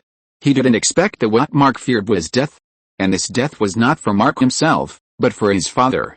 Seeing the Boggart disappear, Mark broke away from the painful emotions. He raised his head and apologized to Professor Lupin with red eyes. I'm sorry, Professor Lupin, I understand, Mark, most of the time we are afraid of death. And sometimes, the fear of death even exceeds death itself. Lupin came over to comfort him, but most of the time, what we should focus on should not be the death itself, but the preciousness of life behind it. After whispering a few words of comfort to Mark, Lupin raised his head and looked at the others. There were accidents in the 2 experimental defenses. Who else wants to try it next? Lupin cast his gaze on the people who were eager to try, and finally pointed his gaze to Loki. Student Loki, maybe you can try it. Hearing Lupin calling his name, Loki shrugged his shoulders, greeted the Hufflepuff classmates next to him, and walked to the podium. Loki raised his wand with a confident expression. As for his inner fear, he was confident enough that he could use his mental perception to deceive creatures like Boggart. After all, as the god of trickery, he has always been the one playing with other people's minds, and no one has been able to peek into his mind and use mental weaknesses to attack him. Student Rocky, can you tell me what you are afraid of? Lupin asked him curiously. Actually, I'm not afraid of anything, Loki said to Lupin confidently. There are not many things in this world that can scare me. Really? We all know that fear is not a bad thing, but since you are very confident, Student Rocky, let's start. With a bang from Professor Lupin's wand, the wardrobe broke open again. Peter, with a gloomy expression, a full beard but an amazing aura, walked out. Peter's eyes swept over the stunned Loki. He held Loki's horn crown in his hand, glared at Loki and said, "You are not worthy of inheriting Padraic Farm, Loki. From now on, I will deprive you of your status as the heir to Padraic Farm and the Temple of Asgard. I will exile you to distant lands and deprive you of your power.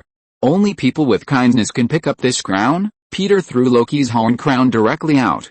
Loki looked at the scene in front of him, stunned, and his mentality collapsed directly. No. Chapter 597, Socially Driven. She was afraid someone would take away her father's love. Lupin was stunned for a moment as he watched Peter deprive Loki of his inheritance and make Loki mentally collapse. How come Peter Padraic seemed to have the power of life and death over his children, making Loki so afraid? Also, what is Padraic Farm and Asgard Temple? Lupin, with a face full of shock and confusion, didn't know what to say. Mark, who was standing next to him, was also stunned when he saw the scene in front of him. So what Loki feared was being exiled by his father. He had heard Star-Lord tell the story of Hela, the goddess of death. Now Hela is in the underworld, but it is said that Hela was exiled to a distant place by her father in this way before, and then lost her divine power. Loki looked cunning and thoughtful. It turned out that he had always been afraid of becoming the next Hela to be exiled by his father and lose the inheritance of the farm and family. Raven, who was standing a little further away, looked at the Boggart transformed into his father and threw Loki's horned helmet out, and her expression was slightly stagnant. What is this? It turns out that Loki also cares so much about his family and farm? As for the other second-year students at Hogwarts, Ginny and the others were also stunned by the scene. Who exactly is Mr. Padraic? He is so lethal to Loki and Mark. Isn't Mr. Padraic a legendary wizard? Could he be a father that his children both love and fear? Ginny felt a little confused. After a few seconds of silence, Lupin finally cast a spell in the weird atmosphere. Red Cross. As he recited the spell, the Boggart that transformed into Peter turned into a black mist. Professor Lupin used magic to lock the Boggart back into the closet. It seems that things won't go so smoothly today, Student Loki. With Lupin's shout, Loki was pulled back to reality. He found himself half kneeling on the floor, and the lights in the classroom that seemed to have been extinguished just now were on again. Without asking, he knew what had happened. "I'm sorry, Professor Lupin," Loki murmured. He sat up, and felt cold sweat sliding down his forehead. "Are you okay?" Lupin came up and asked him with concern. "No, I'm fine." Loki took a deep breath and stood up with the help of a table. "Don't be so tense, come." As he spoke, Lupin handed him a piece of chocolate frog candy. "Eat it, it should taste good." "Sorry, classmate Loki, I didn't expect to touch your fear, but in fact, I am shocked by your attempt." "Thank you," Loki murmured and bit off the frog's head in one bite. "I lost my composure, Professor Lupin." The cynical Loki's face looked paler than usual. "Sometimes, the fear we face is what we are most afraid of losing, but this should not be an obstacle for us." After whispering to comfort Loki, Lupin wanted to put away the wardrobe. The series of unexpected situations made him realize that today might not be a suitable day for the defense against the dark arts class. He was ready to end today's class. "Professor Lupin, can I try?" Just as Lupin was about to announce the end of today's defense against the dark arts trial class, a voice came into his ears. "Miss Padraic." Lupin looked at Raven in surprise. "Yes, Professor Lupin, can I try?" Raven asked him seriously. Are you sure?" "Miss Padraic, maybe we can try it another day." After seeing the fear of Mark and Loki, he didn't know what he would see here from Raven. None of the children of Padraic's family were ordinary people. He was really worried that Raven would cause a bigger accident.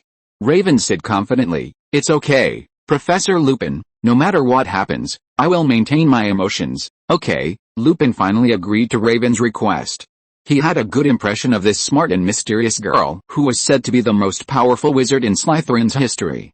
"Get ready, Miss Padraic, I'm going to open the box." "Yes, I'm ready, Professor Lupin." Everyone held their breath and looked at the wardrobe, wanting to know what Raven's fear was, and wanting to see what the Boggart that appeared in the closet would be.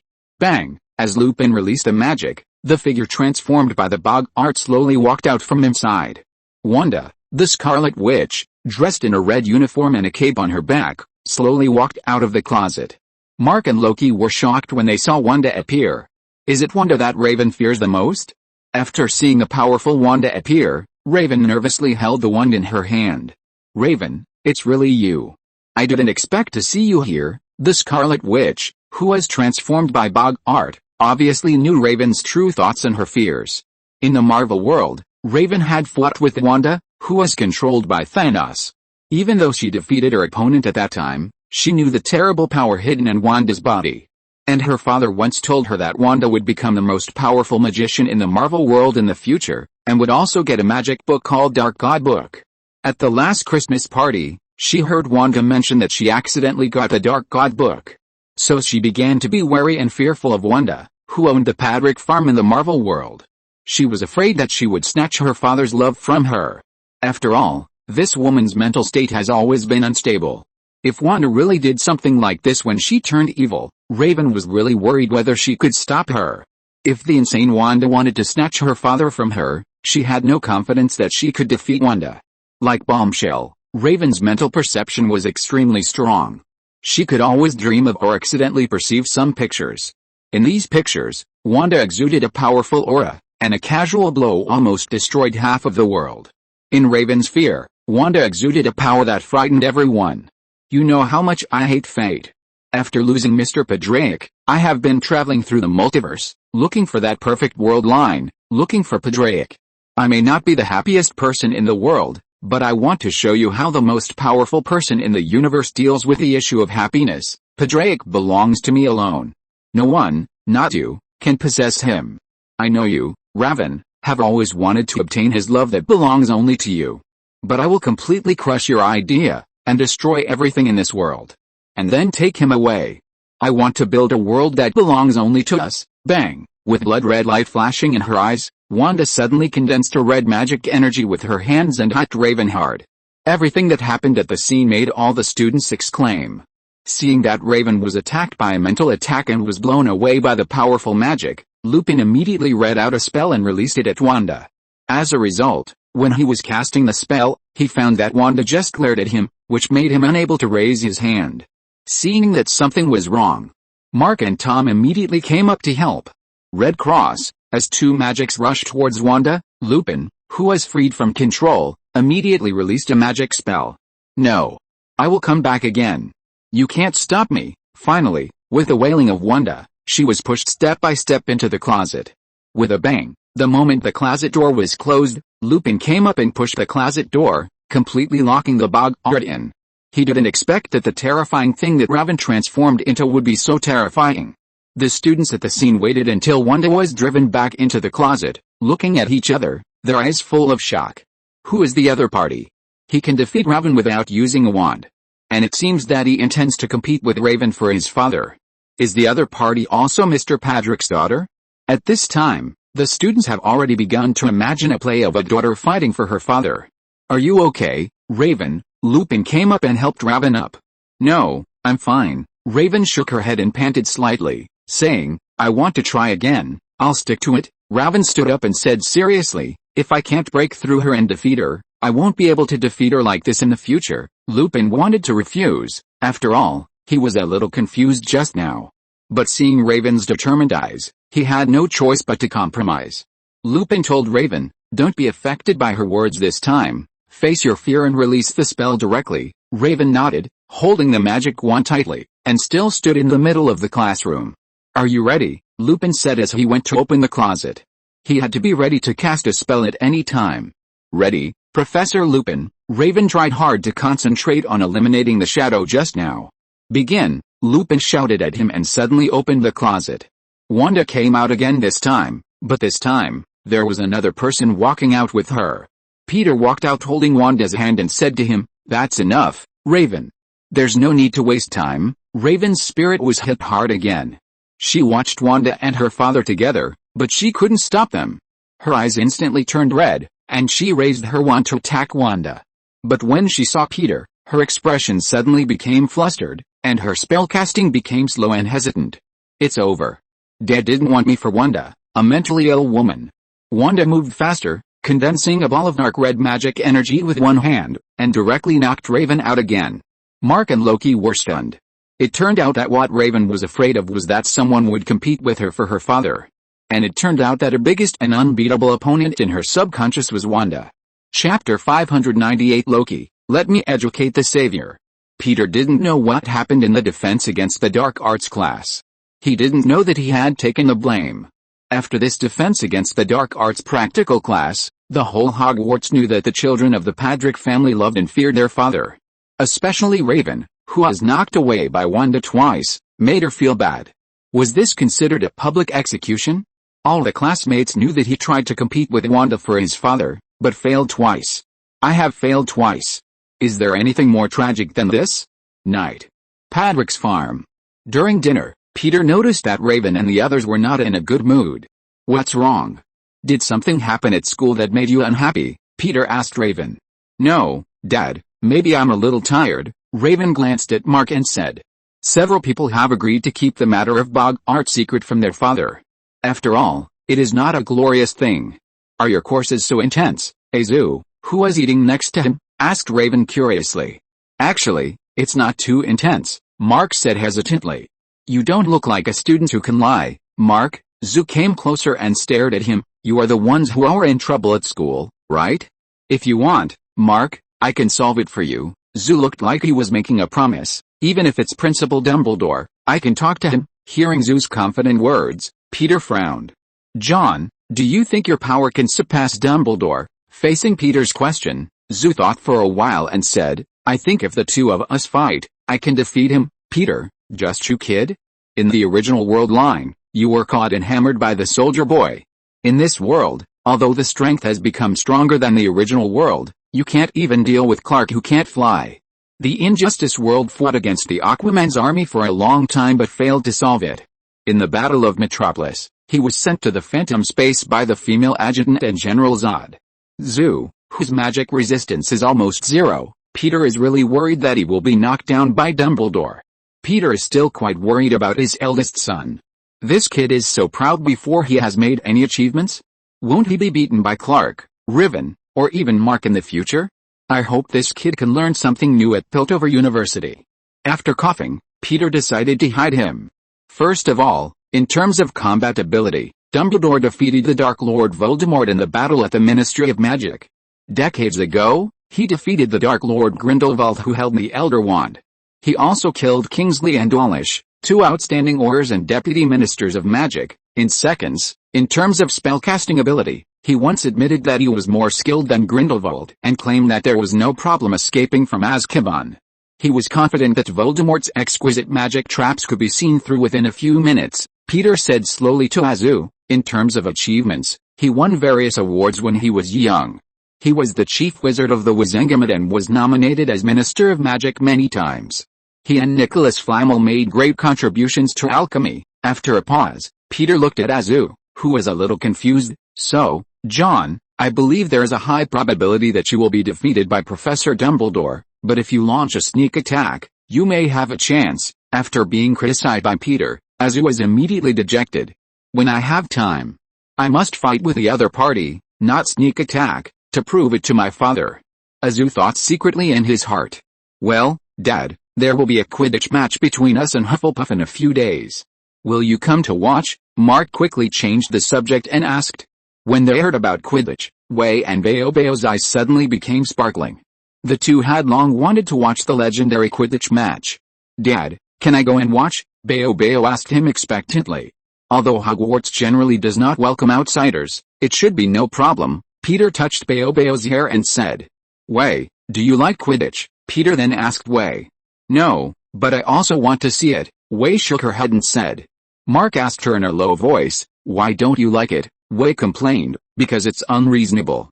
Think about it, when the game starts, the Golden Snitch is released, and whoever catches the Golden Snitch, the game is over. In other words, this kind of ball game has no fixed time and can be as long as you want. I heard that the fastest Quidditch game only took 5 minutes, and the longest game lasted 40 days, and the audience watched it for 40 days. It's simply a marathon in the arena. Wei couldn't stop talking about it. Besides, I think the brooms used in Quidditch games are also terrible. The brooms used by the Hogwarts Quidditch team need to be purchased by students at their own expense. The school only provides old meteor brooms for flying classes. Mark, you said before that the Wheel Eyes in the Gryffindor team can only use the outdated Comet series, and the brooms of other team members are not much better. Only Harry's Nimbus 2000 can be called a high-end broom. Putting down the food on the plate, Wei continued, and the Slytherin team has the Nimbus 2001 provided by old Malfoy. The difference between the two is more than a little bit. The impact of a broom on Quidditch should be much greater than that of running shoes on a marathon, right? Listening to Wei's unique angle of complaint, Peter fell into deep thought. It seems that Wei's words make sense.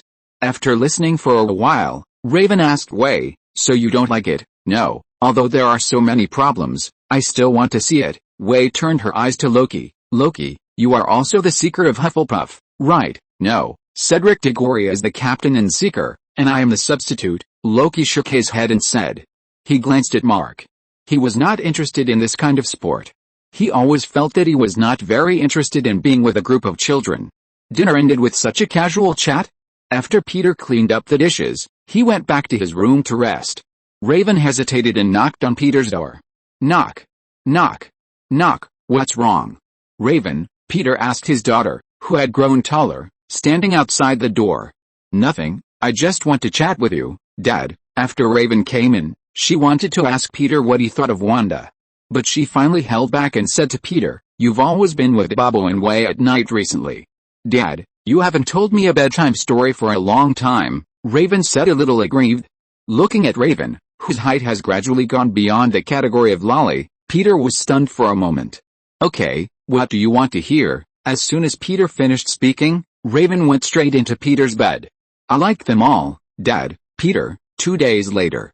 Hogwarts. "I don't think the chances of winning this way are high." When Wood spoke, there was a strong wind and heavy rain outside, and thunder could be heard in the distance. "Malfoy's arm is fine," Harry said angrily. "He's just pretending. We all know this, but we can't prove it." Wood said helplessly, "We have been training hard and thought we would play against Slytherin, but it turned out to be Hufflepuff. Their style of play is very different. Their new captain, Searcher, Cedric Diggory." At this point, Angelina and Kate suddenly laughed. "What's the matter?" Wood looked at the two of them, frowning and looking at each other's carelessness with dissatisfaction. "He's the tall and good-looking one, right?" Angelina said. "Strong and silent, but I think he's still not as handsome as the aristocratic Rocky Patrick," Kate said as she looked at Mark, who was confused, and the two of them laughed again. Fred glanced at the two female players and said to Wood impatiently, "I don't understand why you are worried. Hufflepuff is a very bad opponent. Do you remember? The last time we played against them, Harry caught a golden snitch in 5 minutes. The situation was completely different then," Wood said loudly. "Diggory is very strong and a good seeker. We can't relax. We must win this time. Mark, your father is coming to watch the game, right?" He cast his eyes on Mark. "Yes, but I guess Loki will play." "I don't think it will be so easy for us to win," Mark said pessimistically. The next day. On the day of the game, the wind was howling and the rain was getting heavier. The corridors and classrooms were dim, and all the lights and lanterns inside were lit. Although it was raining, many people still came to participate in the game. Quidditch games have always been very popular among Hogwarts teachers and students. Almost everyone in the school came out to watch the game. The students came to the grass of the Quidditch field in the strong wind, and even the umbrellas in their hands were blown over. When Mark entered the locker room, he saw Malfoy and Goyle walking towards the gym. The two were under a big umbrella, pointing at Harry, who was walking behind him and laughing loudly. Nervously, he glanced towards the stands, hoping to see his father cheering him on. But to his disappointment, he did not find his father. This time he was the batsman, and Harry was the seeker. In the locker room, the players were changing into crimson uniforms, waiting for Wood's usual pre-match speech. But he didn't speak this time. He hesitated and wanted to say something several times, but in the end he only made vague sounds. Then Wood shook his head and motioned the players to follow him out. When Mark and others walked towards the court, the wind blew very hard.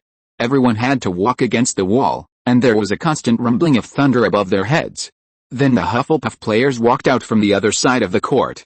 In the light yellow uniforms, Mark saw Loki walking in front. Loki is the seeker? If he is, what about Harry, who is playing against him? He knew that Loki was not as martial as Riven. Chapter 599, Quidditch Match, Dementors Covering the Sky.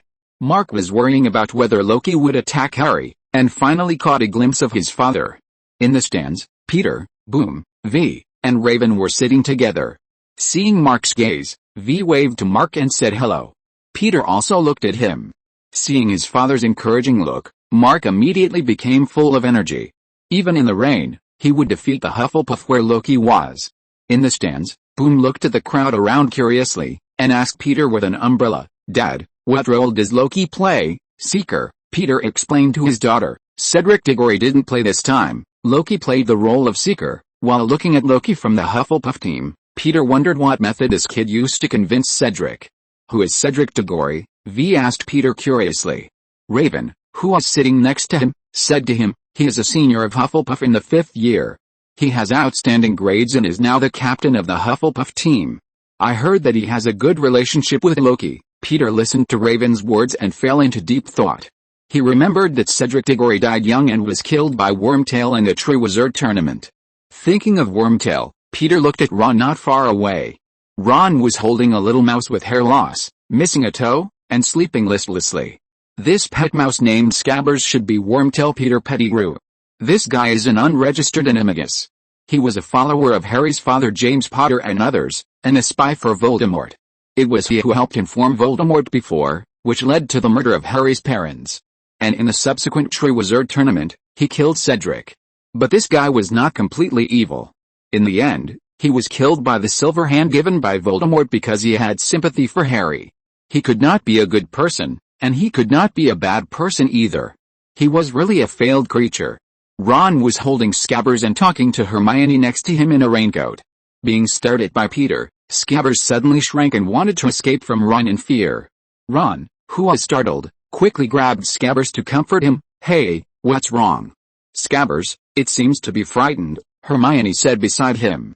"I guess Scabbers was frightened by your Crookshanks and hasn't recovered yet." Ron attributed the reason to Hermione. Hermione has a pet cat named Crookshanks.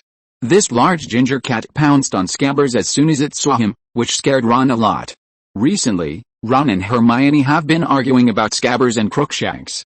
"No, it's not Crookshanks' fault at all. It's obviously your pet rat that is timid. As its owner, you can't put the blame on others, Ron." Hermione pursed her lips and said to Ron in a bad mood. She looked to the other side of the stands and happened to see Peter's eyes cast towards her. Thinking that Peter's eyes were on her, Hermione stood up excitedly and waved to Peter vigorously, "Mr. Padraic," because her movements were too sudden. When she stood up, the raindrops on her raincoat splashed on Ron. Peter was looking at Scabbers in Ron's hand. When he saw Hermione standing up and waving at him, he smiled and responded to her. "You are always so excited. Every time you see Mr. Padraic, you are like this." Ron hugged Scabbers and said with some jealousy. Of course, Hermione saw Peter's response and sat down in a good mood. "Don't you think Mr. Padraic's story is legendary? And he saved me last time," Hermione said to him without noticing Ron's emotions. "I know, but why didn't you go with us last Christmas?" Ron asked her about Christmas. "That's because my parents don't allow me to go to other people's homes during Christmas." Hermione's mood suddenly became bad when she heard Ron mention Christmas. "This Christmas, I will go to Mr. Padraic's house no matter what," Hermione exhaled and said to Ron. "No more talking, the game is about to start." Seeing that the game was about to start, Hermione immediately turned her attention to the field. On the field, the two captains walked towards each other and shook hands. Wood was a little surprised that the captain of Hufflepuff was not Cedric. He glanced at Loki in the team and nodded solemnly. According to Mark, Loki's flying skills are not inferior to Raven. Even if Cedric doesn't go, Loki is an opponent who is not inferior to Cedric. Wiping the rain off his glasses, Harry saw Madame Rolanda Hooch saying to everyone, "Get your brooms ready." Glancing at Loki, Harry pulled his feet out of the mud and stepped onto his Nimbus 2000. Beep! Madame Rolanda Hooch put the whistle to her lips and blew it. The sound was hoarse and distant. The game had begun. Harry quickly stood up and flew into the sky on his broom. His Nimbus 2000 was swaying hard in the wind. Feeling the discomfort in his body, he tried his best to stabilize the broom. With a whoosh, Harry controlled the broom and rushed into the rain. After flying for a few minutes, he soon felt the cold rain seeping into his skin. Due to the heavy rain, he could hardly see his teammates, let alone the little golden snitch. Helplessly, he had to fly around the game like a headless fly. During the flight, Harry only saw red and yellow figures flying around him. No orders could be heard in the howling wind, and under the sky was a sea of cloaks and umbrellas. As time went by, Harry's vision was gradually blurred by the rain on his glasses, causing him to not see anything in front of him. Whoosh! Just when Harry was feeling more and more difficult, he suddenly heard a sound of breaking through the air. Then he saw a yellow figure flying in front of him, and then suddenly braked and stopped in front of him.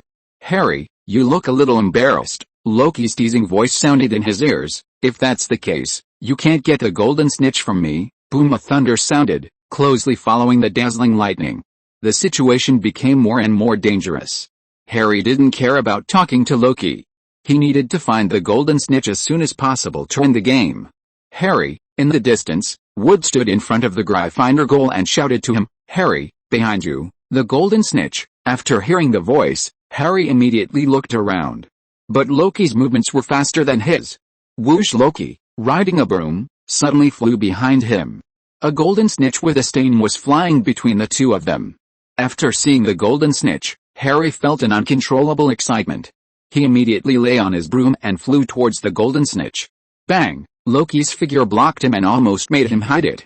After blocking Harry, Loki made a sharp turn in the air and flew towards the golden snitch. Not willing to be outdone, Harry gritted his teeth, endured the impact of the rain, and accelerated towards the target. He suddenly accelerated and soon caught up with Loki and kept pace with him. Loki glanced at Harry with his peripheral vision and smiled. He could get rid of Harry in one go, but that would be too boring. What he wanted to do most was to give Harry hope, and then crush his hope when he thought he was about to succeed. Loki had no ill feelings or special feelings towards Harry Potter, the savior.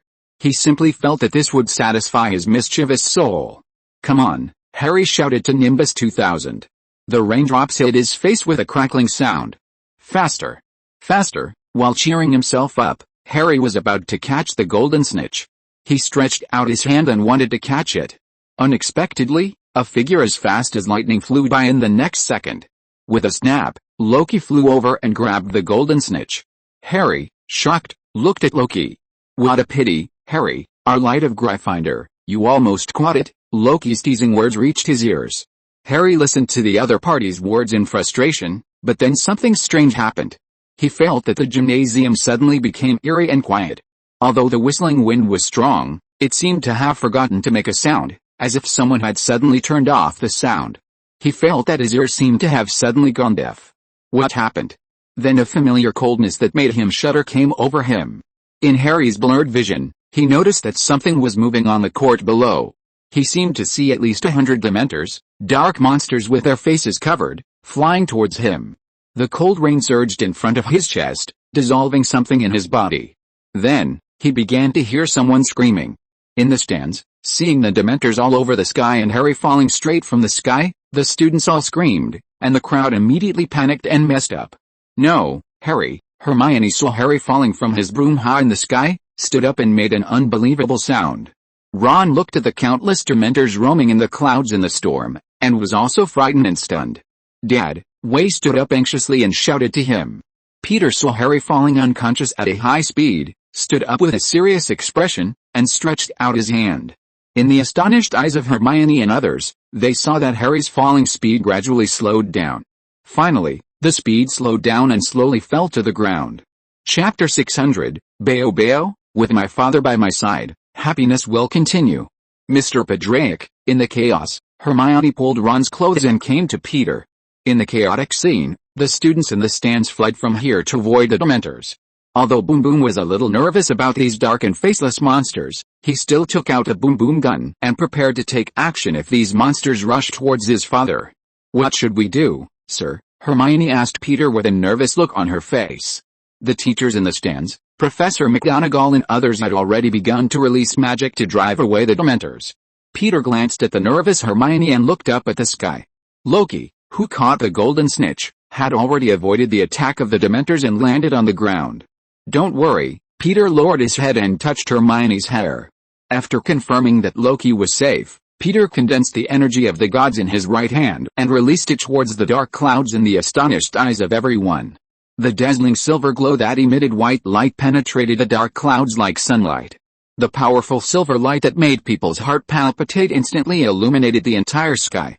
Professor McGonagall, Snape and others looked in the direction of the stands where Peter was in amazement. What they saw was that Peter released a silver energy all over the sky without using a wand. The energy emitting a powerful glow dispersed the clouds.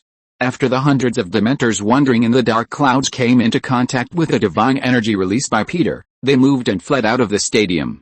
What is this? Looking at the silver glow released by Peter that illuminated the sky in the heavy rain, Hermione opened her mouth in shock. What kind of magic is this? She swore that she had never seen or even heard of such a powerful magic. The whole sky was covered with silver glow, and the Dementors screamed and fled. The scene in front of her in the pouring rain left a deep impression on her. Harry should be fine, he didn't even break his glasses. Harry, who slowly woke up, faintly heard a noisy voice. He didn't know what these people were talking about, nor did he know where he was or how he got here. Now he just felt sore all over, as if he had been beaten by someone. I have to say, that was the most terrifying thing I have ever seen in my life, dark and deep like a creature from hell. Ugh. Harry opened his eyes. He looked around and found himself lying on a hospital bed. The Gryffindor Quidditch players, with mud on their feet, were looking at him by his bed. Ron, Hermione, and Mark were also there, and they were all wet, as if they had just climbed out of a swimming pool. Harry.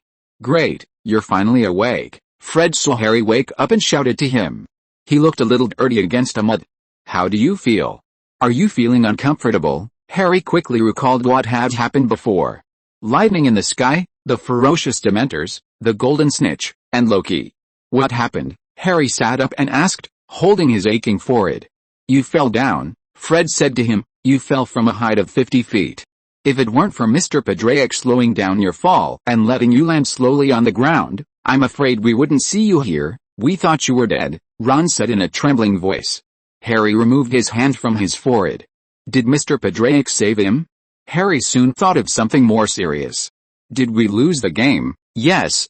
Loki found the Golden Snitch, Hermione said to him, when you just fell down. When he looked back and saw you falling, he wanted to call a timeout and wanted to play another game.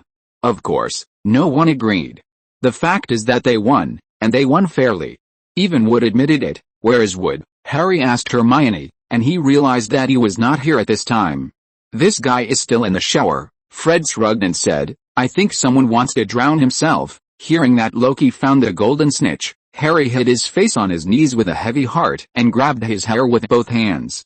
Seeing the other party's self-blame, Mark came to comfort him. Harry, this is not your fault. Loki's flying skills have always been great, and he is also proficient in some deceptive magic. It is normal to lose. Hermione listened to Mark's words and couldn't help but complain in her heart, you might as well not comfort him. Don't lose heart, Harry, there will definitely be a time when you can't catch it. Fred patted Harry's shoulder and said to him, besides, it's not over yet. We are only 100 points behind, right? So if Hufflepuff loses to Ravenclaw, we will play Ravenclaw and Slytherin. Harry was a little desperate when he heard this. Ravenclaw is okay. Tom Riddle doesn't participate in Quidditch. Slytherin has Raven, a powerful seeker. Hufflepuff will lose at least 200 points. Belle from the team couldn't help but interrupt. But if we win Ravenclaw, impossible. The Ravenclaw team is very strong, but if Slytherin loses to Hufflepuff, Harry lay on the bed, quietly listening to the two people arguing. He didn't say anything, completely immersed in regret. Is Loki so strong?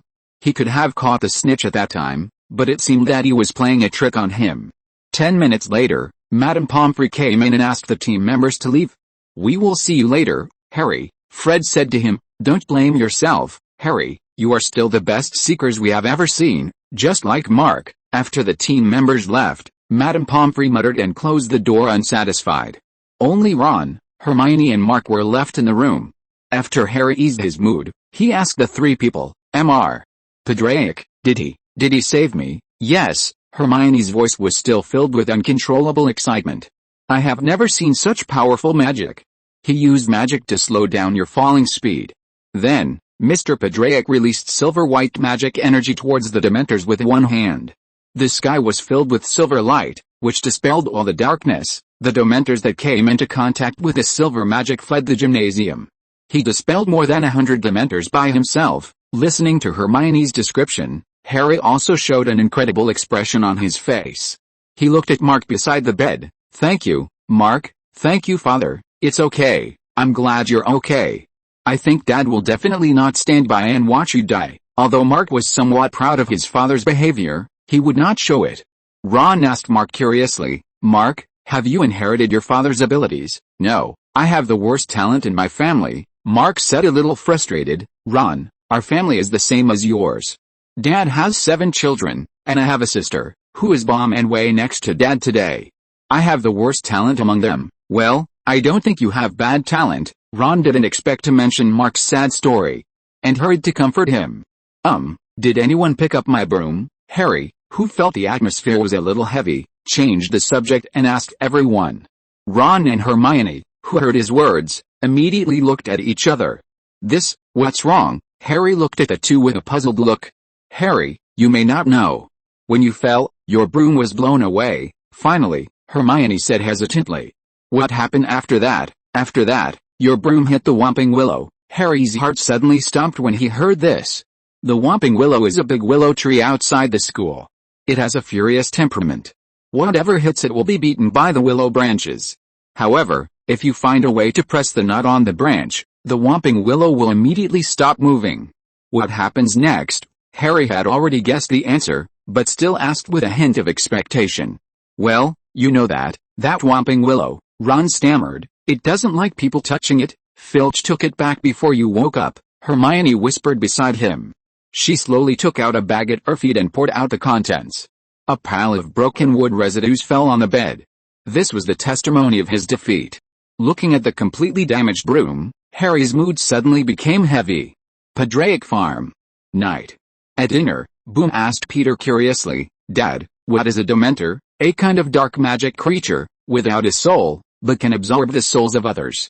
People who come into contact with them will gradually lose happiness and hope, and eventually fall into despair." Peter put down the food and said to Boom. Boom nodded and asked him, "How to defeat them?" "I mean, to kill these magical creatures completely like Dad did." "Dad didn't kill them." Peter touched Boom's hair. "Dementors cannot be killed physically, they can only be temporarily driven away and kept at a certain distance from people. Using the Patronus charm is one of the few ways to help a person resist Dementors." While speaking, Peter took out a few chocolates from his other hand like a magic trick. In addition, chocolate can improve mood. Dementors can absorb the hope and happiness around them.